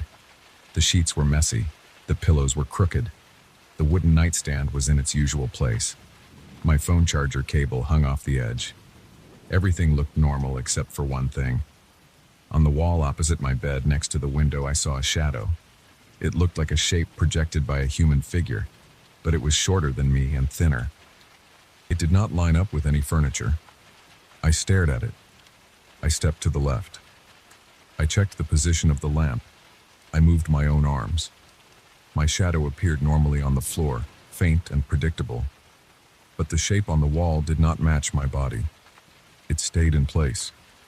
It did not shift even when I changed my angle. I felt a small tension in my chest. I tightened my jaw. There was nothing in the room that could create that outline. I looked at the corner of the desk, the shape of the chair, the frame of the door, The uneven plaster on the walls. Nothing matched it. I turned off the overhead light and turned it on again. The strange shadow stayed. I walked closer to it. The closer I got, the more I realized that it had a vague human form. It did not have distinct features, but it looked like a torso and a head. No arms, no legs, just a dark outline that tapered at the top and widened slightly in the middle. I felt a little stiffness in my shoulders. My breathing was slow. I held my breath. I lifted my phone and aimed its flashlight at the wall. I moved the beam around. When the light from the phone's flashlight swept across that shape, it flickered, expanded slightly, and pulled back. It looked like it was breathing. I did not understand how that was possible. There was no object there. The wall was white and flat. The texture of the paint was smooth. When I moved the flashlight side to side, the shadow shifted. It did not remain still like a normal shadow. It seemed to twitch and adjust its size, as if reacting to my movements. I felt my stomach tighten. I swallowed and took a step back. I turned off my phone's flashlight and stood quietly. I tried to calm my mind by focusing on simple details. The slight smell of dust in the room, the quiet hum from outside traffic, the faint ticking of my watch on the nightstand. I turned off the overhead light. I stood in the darkness. After a few seconds, I turned the light back on. The shape was still there. I walked up to the wall and reached out. My hand touched only the cool surface of the paint. Nothing else. I ran my palm over it. It felt smooth. No bump, no stain. The shadow itself did not move when my hand covered that area. My hand's shadow overlapped with the strange shape, but it did not block it. The strange shadow remained visible as if it were on top of everything else. I took a deep breath. My heart beat a little faster. I rubbed my arms. I did not feel warm. If anything, I felt a slight chill despite the room's normal temperature. I checked every light source in my bedroom. The overhead light was in the center of the ceiling. The lamp on my desk was off. The hallway light was off. The curtains were drawn. No strong light came from outside. There was nothing that made sense about this shape. I tried adjusting my bed's position. I dragged it a bit to the side. I checked if maybe the wooden headboard or some object hidden behind the bed frame could create a strange shadow. I found nothing. The shape on the wall did not depend on the bed's position. I felt sweat forming under my armpits. I dried my forehead with the back of my hand. I looked at the time on my phone. It was late, close to midnight. I decided to ignore it for now. I got into bed, turned off the light, and tried to sleep. I lay on my side, facing away from that wall. I kept my eyes closed. I tried not to think about it. I listened to my own breathing. After several minutes, I opened my eyes and glanced toward the wall. The room was dark, but a faint glow from outside streetlights came through the curtains. In that faint light, I still saw the outline. It was not as sharp, but it was there. I tightened my grip on the sheets. I decided to sleep with the lights on. I turned on the overhead light again. I tried reading something on my phone, just to distract myself. After a while, I put the phone down. I felt my eyes close. I managed to doze off for a bit.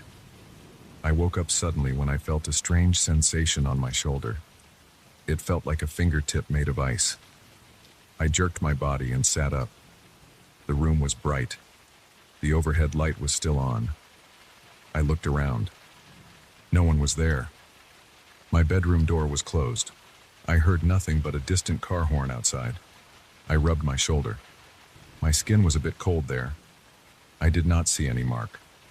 I turned to the wall. The shadow was still there. It had not moved, but I felt like it was waiting. I got out of bed, grabbed my flashlight, and aimed it at the wall again. The shadow flickered and then stretched, becoming taller and thinner for a second. I pulled the flashlight away. I checked behind me. The furniture was all normal. The closet door was closed, the drawers were closed, the chair was in the corner empty. Nothing could cause this. I considered leaving the room and sleeping in the living room. I walked out with my pillow and a blanket. I sat on the couch. I tried to relax by staring at the dark TV screen. I closed my eyes. After some time, I felt calm enough to try sleeping there. I managed to sleep for a few hours. In the morning, I went back to my bedroom. I stood in front of the wall. The shadow was gone in the daylight. The room looked normal. I tapped the wall with my knuckles. It sounded hollow in some spots, solid in others. Nothing strange. I spent the day doing normal tasks. I worked at my desk. I ate my meals. I came in and out of the room a few times. In the afternoon, I checked the wall again with the lights on. Nothing was unusual. I tried different angles. Still nothing. At night, after dinner, I returned to my bedroom. I turned on the overhead light. After a few seconds, I saw it again. That same shape appeared on the wall. I felt my throat tighten. I tried to capture it on my phone's camera. I held my phone up and took a picture. The photo showed my wall, but the shape was not there in the image. I tried recording a video. Same result. The shadow did not appear on camera. I moved the flashlight beam again. The shadow twitched. It reacted. I turned off the flashlight. I approached the wall. I stepped until I was only a few inches away. I could feel my own heartbeat. I smelled my own sweat. The overhead light buzzed faintly. I lifted my hand and hovered it over the area where the shadow was. My hand's shadow fell on the wall, but it did not blend with the strange shape. The strange shape seemed to float on top. It had no texture. It was just darkness. I pressed my palm against the wall. The paint felt a bit cooler than the rest of the room. I stepped back and turned off the overhead light. In the darkness, I felt uncomfortable. I thought I could sense movement. I tried to ignore it and turned the light back on. The shape was there, unchanged. I looked at my reflection in the mirror on the closet door. I saw my face, tired, with dark circles under my eyes. I looked at the wall again. The shape was not my imagination. It was present. I sat on the bed, facing the wall. I tried speaking in a low voice. I asked if anyone was there. No answer. I waited. Nothing happened. I kept my eyes on the shape. After several minutes, it shifted slightly. It became a bit wider, then returned to its original form. I felt a strong chill run down my arms. I wanted to leave the room again, but I also wanted to understand this.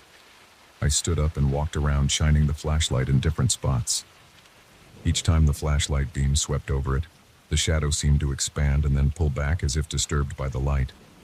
Without the flashlight, with only the overhead light, it remained still. I tried turning the overhead light off and on multiple times quickly. The shape never disappeared while the light was on. When I turned it off, I could not see it clearly, but I sensed it was still there.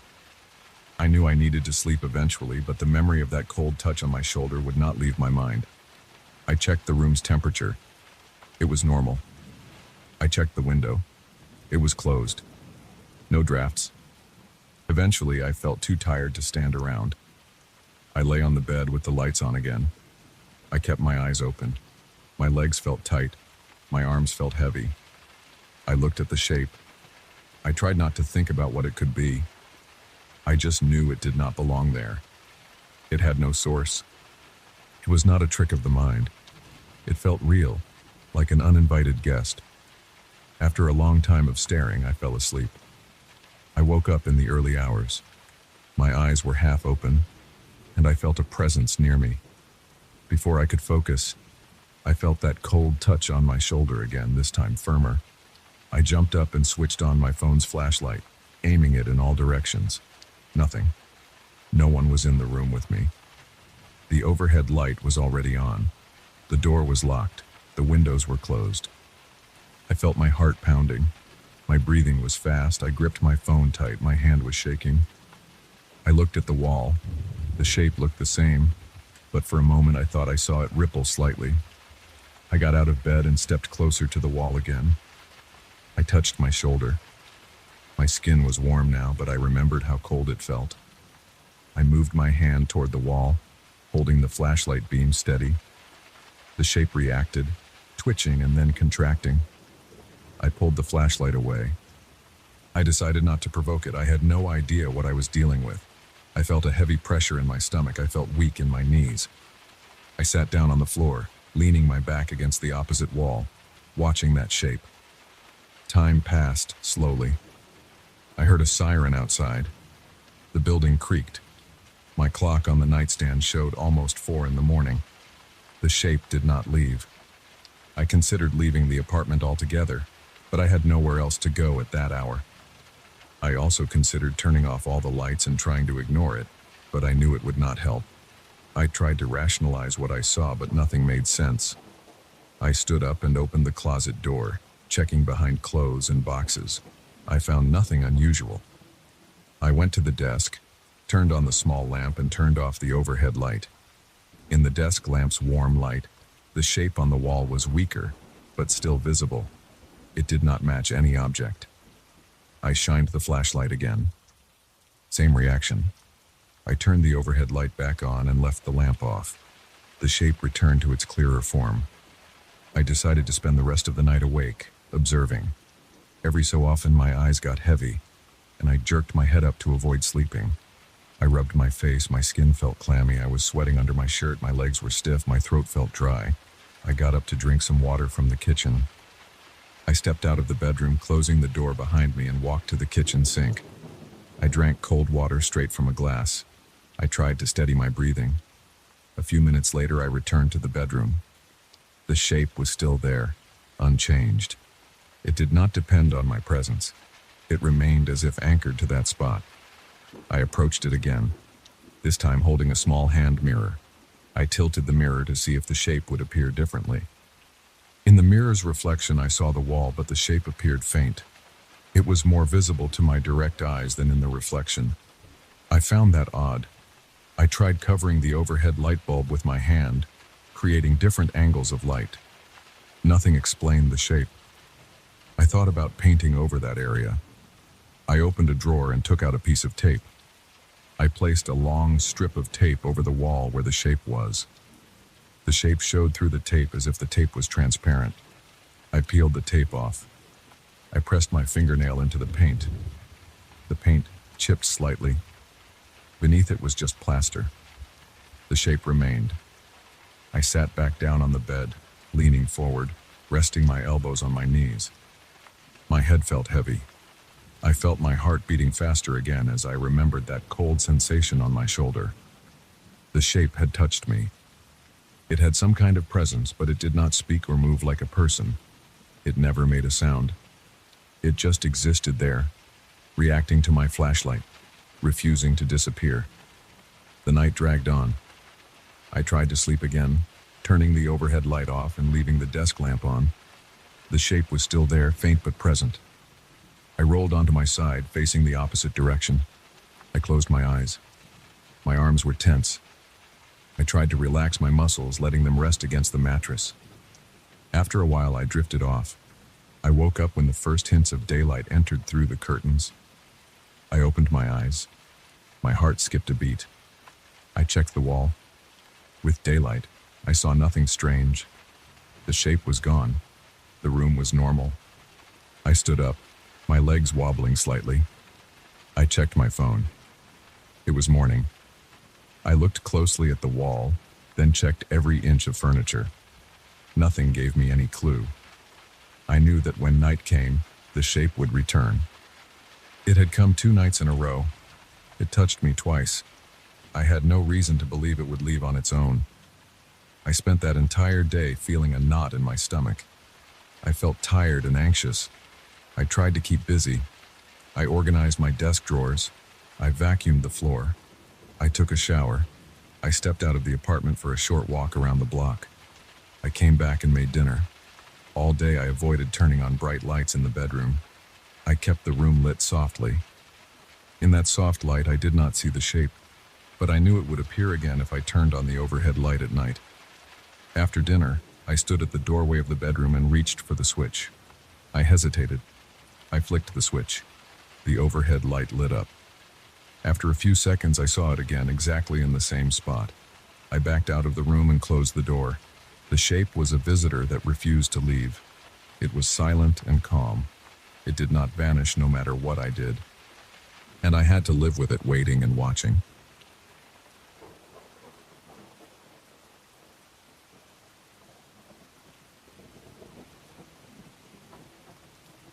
I boarded the train a few minutes before midnight, carrying a small duffel bag and a plastic bottle of water. The platform was almost empty. The ticket agent had barely looked up as I passed through. I stepped onto the last car, found a row of seats near the back, and dropped my bag on the floor. The overhead lights flickered a bit as I sat down. The air smelled like old fabric and dust.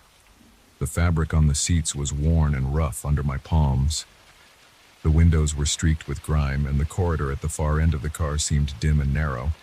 There was no one else in this car. I looked around twice to confirm it.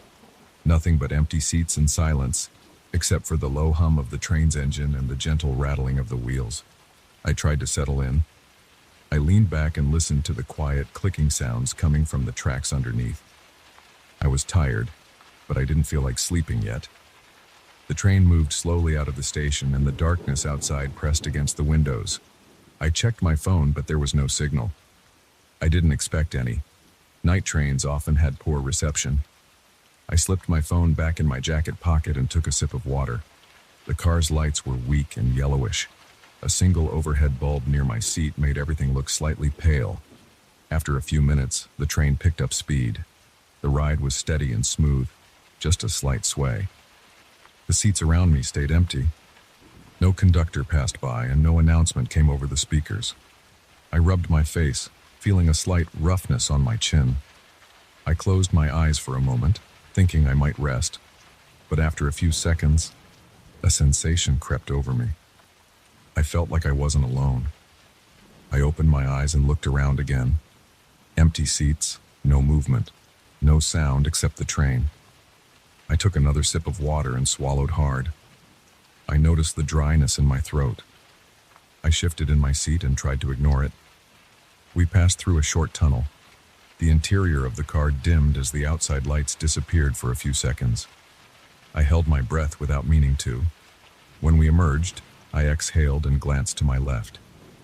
There was a seat right next to mine, facing forward, empty. I had chosen a window seat, and I could see my reflection in the glass.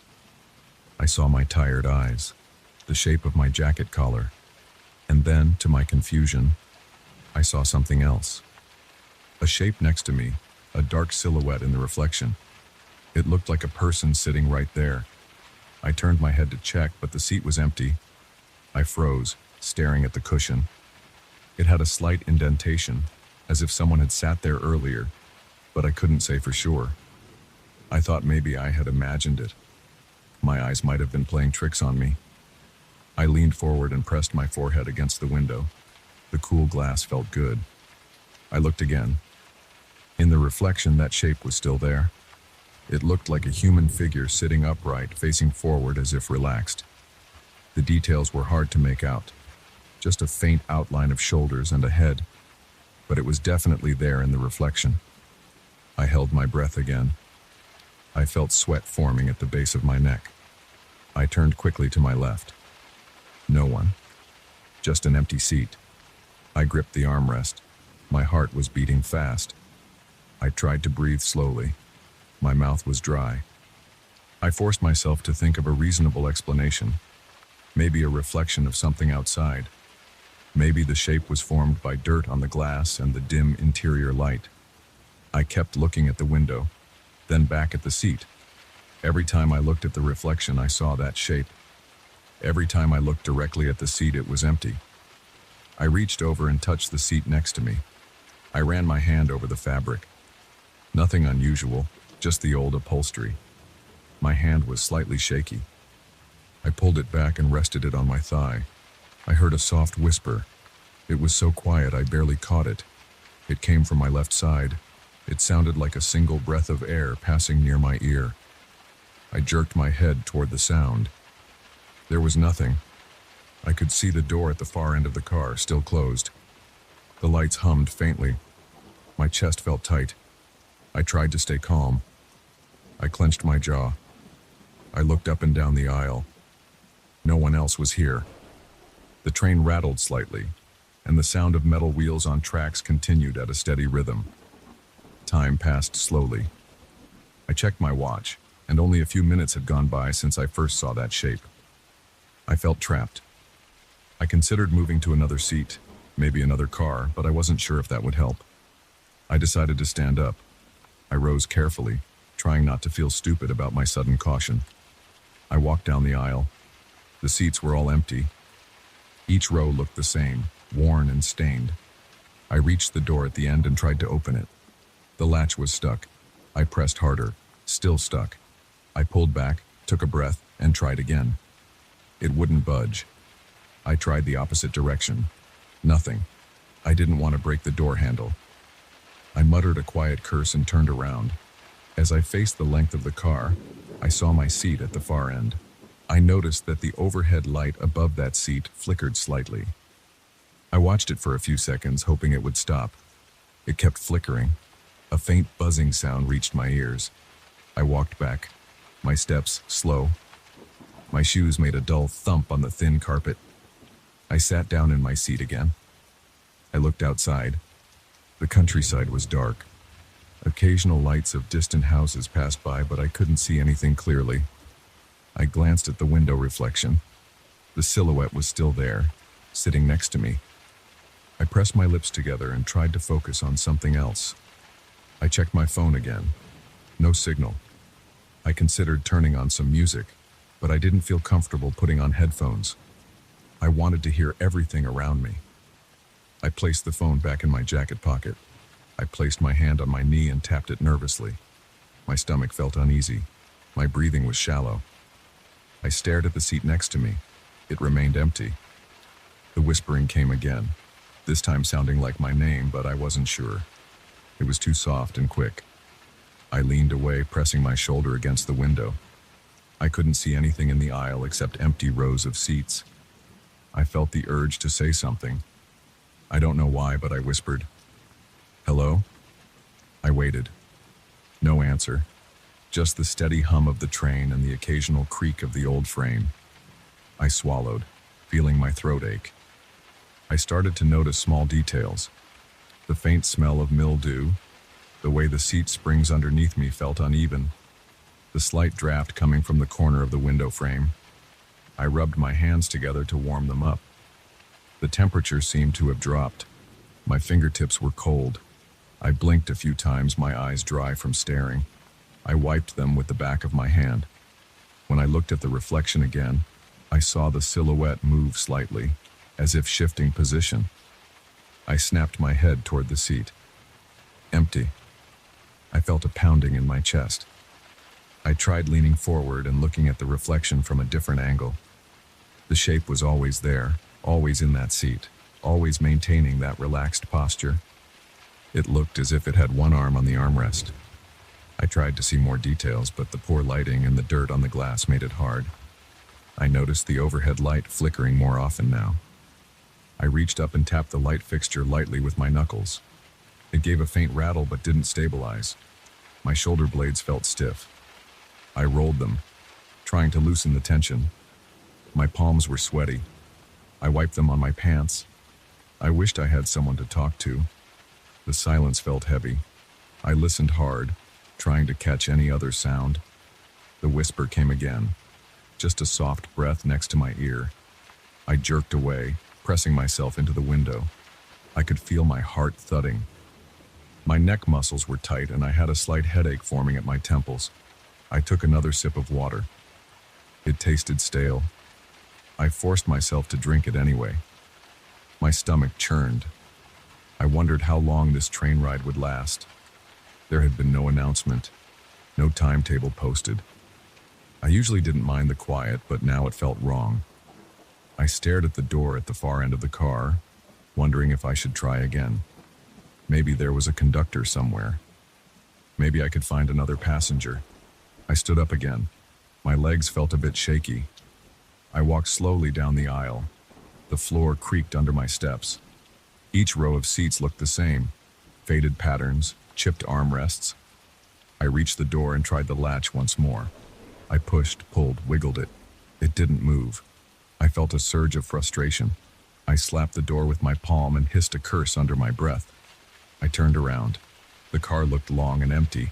I returned to my seat. When I got there, I noticed the seat next to mine looked slightly different. The cushion seemed pressed down a bit more than before. I couldn't say for sure. I reached out and pressed on it with my hand. It bounced back normally. I shook my head and sat down again, feeling my knees ache. I looked at the window, expecting to see that silhouette again. It was still there, unmoving now, just a dark figure in the reflection. I ran my hand through my hair, feeling the strands damp with sweat. I didn't know what else to do. I leaned back and stared straight ahead. The train rattled over some uneven tracks, and I felt a slight jolt. I tightened my grip on the armrest. My mouth felt like sandpaper. I reached for my water bottle and saw it was almost empty. I took a small sip and swished it around before swallowing. I felt a dull pressure in my chest, like I couldn't get a full breath. I opened my jacket a bit, trying to let some air in. The smell of old fabric filled my nose. A few minutes passed. The whisper came again, this time a bit louder. It sounded like a single word, maybe, "Hey," right by my left ear. I whipped my head to the side, anger mixing with fear. I saw nothing. I spoke in a low voice. "Stop." Nothing happened. I tapped my foot against the floor, trying to release some tension. My footsteps made a dull thud. The train continued moving at a steady pace.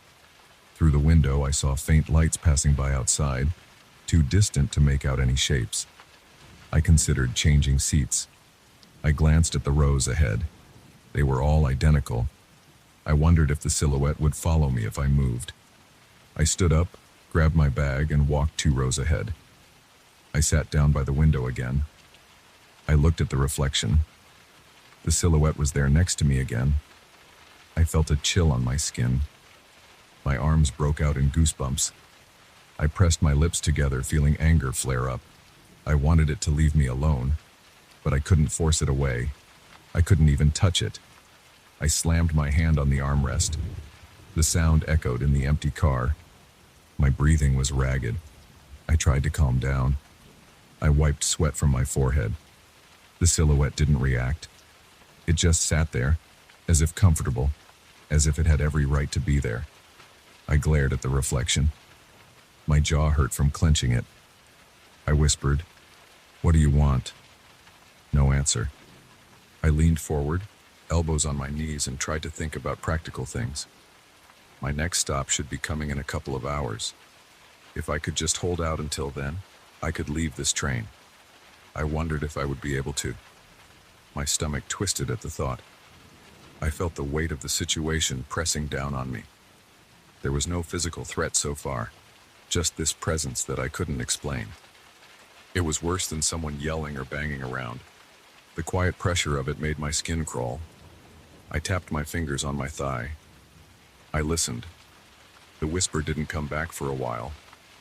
The silhouette just stayed there, visible only in the reflection. I tried not to look at it, but my eyes kept drifting back. I noticed my heart had slowed a bit, settling into a nervous thump. I flexed my fingers. I tried to distract myself by examining the details of the car. The overhead luggage racks were empty. The emergency exit signs were faded and dusty. The window locks looked old and stiff. The floor had stains I couldn't identify. As time dragged on, the tension didn't fade. I didn't relax. My muscles stayed tight. Every small sound made my shoulders jerk. The train rattled. The lights flickered. My ears rang from the quiet. I swallowed hard, feeling the dryness in my throat. I tried to breathe through my nose, slow and steady. The silhouette never vanished. It stayed there, unmoving, but I sensed its presence growing more familiar, as if I'd known it for years. I didn't like that feeling. It made my skin prickle. It made me want to stand up and pace, but I didn't. I stayed in my seat, watching the reflection, watching that shape, waiting for something else to happen. Nothing did. The train rolled on, cutting through the darkness, passing empty fields and silent towns. I remained stuck in that seat with this unwanted guest. The whisper came and went, always too quiet to fully understand. My body ached from the tension. My eyes were dry and itchy. My mouth tasted bitter. I felt like I was trapped in a small space with no escape, no one to call, and no explanation. I tried not to think beyond what was happening. I focused on the seat, the sound, the reflection. I forced myself to sit still. The shadowy figure didn't fade, didn't strike, didn't do anything but stay by my side. Hours might have passed, I couldn't tell. The train never stopped. The whisper returned in intervals. I just waited. My skin felt clammy. My fingertips were numb. My knees felt weak. I couldn't sleep. I couldn't rest. When I looked out the window, I saw my own eyes staring back, tired and red. Next to me, in that same reflection, the silhouette sat quietly, as if settled in for the long ride. I didn't know when this would end. I sat there, breathing carefully, trying not to lose my mind. The train kept moving through the night, and I stayed beside something I couldn't understand.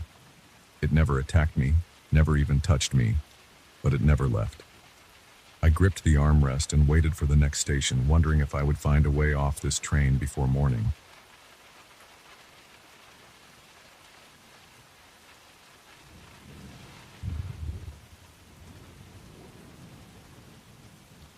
I arrived at the mansion on a warm afternoon. The sky was clear. The moving truck had left, and I stood alone in the main hall with my bags and some scattered boxes. The place was large, old, and mostly quiet. There were high ceilings, wide corridors, wooden floors that creaked under my weight, and walls covered with old wallpaper and a few paintings. The paint on the walls was faded. The air smelled like old fabric and dust. I felt sweat on my forehead. I was tired from the drive. I decided to find my bedroom, drop my things there, and then explore the rest of the house. After carrying my suitcases upstairs, I stepped into a corridor leading to what would be my room. The corridor was long, not very bright, and had a single painting hanging on the wall to my left. I stopped in front of it. It showed a figure wearing a hooded cloak. The face was not visible. The paint looked smeared or blurred, as if the details had been rubbed away. The background looked like a hazy landscape with some kind of mist. The figure seemed to be standing in mud or damp ground, judging by the dark brown shades at the bottom of the canvas. I noticed no frame inscription, no signature. I felt a slight unease looking at it, but I shrugged it off. It was just an old painting, maybe damaged or poorly restored. I left my things in the bedroom and decided to get something to eat. I spent the rest of the day unpacking, arranging furniture, opening old cabinets, and making some phone calls. Nothing unusual happened. The house was silent most of the time. By the evening, I was ready to sleep. I switched off most lights and went upstairs. As I walked down the corridor toward my bedroom, the air smelled different. It had a faint scent of damp earth. The wooden floor felt cold under my feet. I stopped at the painting and looked closely. The figure still wore the same hood. I leaned in. The paint looked dry and cracked. I backed up a step. For a moment, I had the impression that the figure's head was turned slightly, as if following me. It looked like the position of the head was different from earlier in the day. I tried to remember the original angle, but I was tired and not certain. I moved a step to the left, then to the right. I could not see any obvious movement now. The figure stayed still. I told myself I was tired. The house was old, maybe there were drafts causing strange smells. I went to my room and lay in bed. I tried not to think about it. The night was quiet. I barely slept because of some distant noises, maybe the wind outside or some old pipes. In the morning, I checked the painting again. It looked the same as when I first saw it. The figure faced forward, hooded head slightly tilted forward. Nothing strange. During the day, I explored the mansion more thoroughly. I checked other rooms, found old furniture, dusty books, and a few other paintings. None of them showed anything unusual. I made myself a small lunch in the kitchen. Then I walked through the corridor again, looking at the painting. It was daylight and everything looked normal.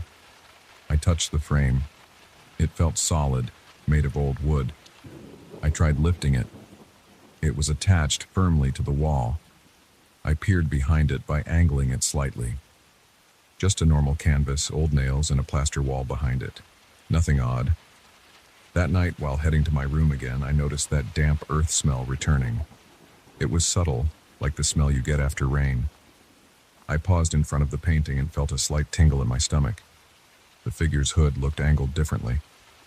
I was certain now. The previous night, I thought the head faced forward. Tonight, it looked angled a few degrees toward my position in the corridor. I moved a bit and watched carefully. I saw no movement. It was always still when I stared directly at it. My palms felt a little sweaty. My heart rate rose. I decided to test something. I walked backwards slowly and kept my eyes on the painting. It did not change. I looked away for a second, then looked back. I couldn't be sure, but I thought the head had tilted again. Just a fraction of an inch. It felt insane. I reached out and touched the canvas. It felt rough. I pressed gently. No trick mechanism. I was just tired, I told myself. I went to bed and tried to sleep. Over the next few nights, the same pattern continued. Every time I passed the painting at night, it smelled like damp soil. The figure's head angle seemed to adjust when I was not looking. I tried moving quickly past it. I tried turning the lights on in the corridor. I tried staying there longer to catch it in the act. Nothing worked. The figure never moved while I was watching. It only appeared different after I looked away. I became nervous. My stomach tightened every time I approached that corridor. My chest felt heavy. My mouth went dry. I was sure something was wrong. I told a local handyman who came by to fix a window about the painting, but he just shrugged and said old houses have strange art. I asked him to remove it. He tried, but the painting was firmly attached. He said he could come back another day with better tools. I agreed. That night, I set up my phone on a small table and recorded video while I pretended to sleep. I left the corridor light on. In the morning, I checked the video. The phone had stopped recording after a few minutes. Battery drained, which was odd because it was fully charged. I tried again the next night with a different device. Same result. No proof. I tried to remove the painting myself. I tugged at it until it came off the wall. The nails popped. I took it downstairs and stored it in a closet. I checked that corridor. It was empty now. I felt relief. That night I headed to bed and looked at the corridor. The painting was back on the wall. I almost dropped my flashlight. My heart hammered. I knew I had moved it. Yet there it was. I touched my face. My skin was cold. The frame looked perfect. No sign of removal. I tried covering it with a sheet. The next night, the sheet was gone. I tried removing the painting again and placing it in the garage. It returned to the wall. I tried pushing a heavy cabinet in front of it. The cabinet was moved aside overnight. I found it a few feet away. My breathing became shallow. I felt a dull ache in my shoulders. I gripped my flashlight and whispered curses at the painting. It made no difference. I tried damaging it. I took a small screwdriver and chipped at the corner. The paint flaked a bit. I went to bed. The next day it was restored. Perfect as before. No damage. The figure watched me. Its head seemed more clearly angled toward me now. I felt a constant tension in my chest. I rubbed my eyes, tried to calm down, tried to think logically. But logic did not help. The painting acted against all reason. I tried ignoring it. For days I walked by without stopping, just hurrying to my room. But at night I always sensed that smell of damp earth. Every time I looked at the painting, the figure seemed closer to the foreground. I noticed slight differences in the posture of its shoulders and the curve of the hood. The feeling of being watched never stopped. I called another contractor and told him to take the painting away in his truck. I paid him on the spot. He left with the painting. That night, it was back. I considered leaving the mansion. I actually did leave for a few days, staying at a cheap hotel. When I came back, the painting was waiting. I tried setting it on fire. I poured lighter fluid and burned it right there in the corridor. The flames caught quickly and the smoke rose. I coughed, eyes watering. When it was done, I saw ashes on the floor. I felt lightheaded but relieved. I cleaned the mess and checked again. No painting. I slept well that night. In the morning, the painting was back. Perfect. No burns. I sat down on the floor and stared at it. I felt my hands shaking. I wiped sweat from my neck. I realized I could not get rid of it. It was always here, always watching. I stopped trying to remove it. I tried barricading the corridor. I stacked chairs and boxes. Each morning they were pushed aside. I tried nailing a board over it. The board vanished by the next day. I tried asking local experts about the mansion's art. They had no records of anything strange. I tried showing them the painting, but they noticed nothing odd. I started sleeping in a different part of the mansion. I avoided the corridor as much as possible, but I needed to pass by occasionally. Every time I did, I saw small changes. The figure's hood angle shifted. Its posture changed. Sometimes the smell was stronger, sometimes weaker. I noticed that when I moved side to side, the figure seemed to track me, only by fractions of an inch, but enough for me to know. I felt my heart rate increase whenever I approached that corridor. I felt pressure behind my eyes, as if I was holding in tension all the time. My mouth went dry, and my arms felt heavy. I never heard any voice from the painting.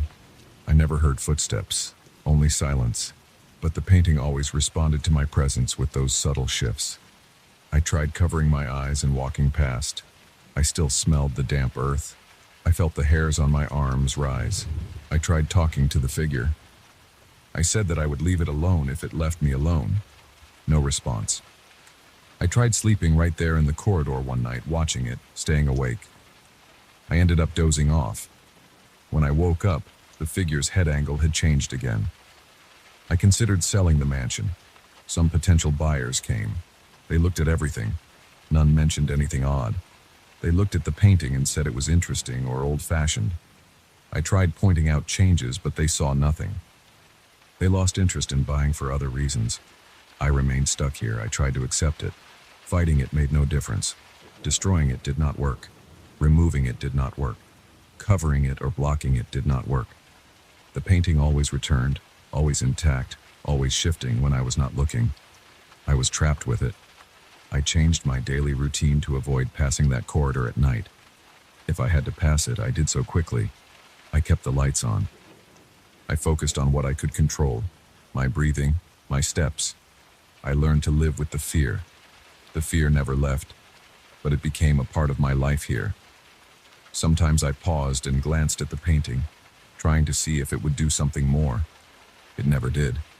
It never escalated beyond these subtle movements and the smell of damp earth. It never produced a sound. It never touched me. It only watched. Over time, my reactions became less extreme.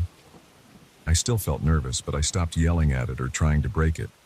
I just walked past, head down, trying not to think too much. It followed me silently with its unseen eyes under that hood. I kept living here because I had no other place to go and no solution to remove it. There were no sudden endings, no miraculous solutions. The painting remained. The figure remained hooded, blurred, and quiet. It watched me when I passed by. It always turned its head slightly when I looked away. It always smelled like damp earth at night. It always returned no matter what I did. In the end, I just stayed. I slept in a different room far from that corridor, only crossing it when necessary. I ate in the kitchen, read in the study, and spent most of my time in other parts of the mansion. But whenever I needed to go upstairs at night, I felt that familiar tension in my chest. I walked quietly, my heart beating fast, my palms sweaty. I never looked at the painting for long. I never tried to speak to it again. I never tried to destroy it again. I learned to live with it. It watched me, and I tried to ignore it, stepping through that corridor as quickly as possible, always aware that it was there, always aware that it would follow me with its silent, unsettling interest.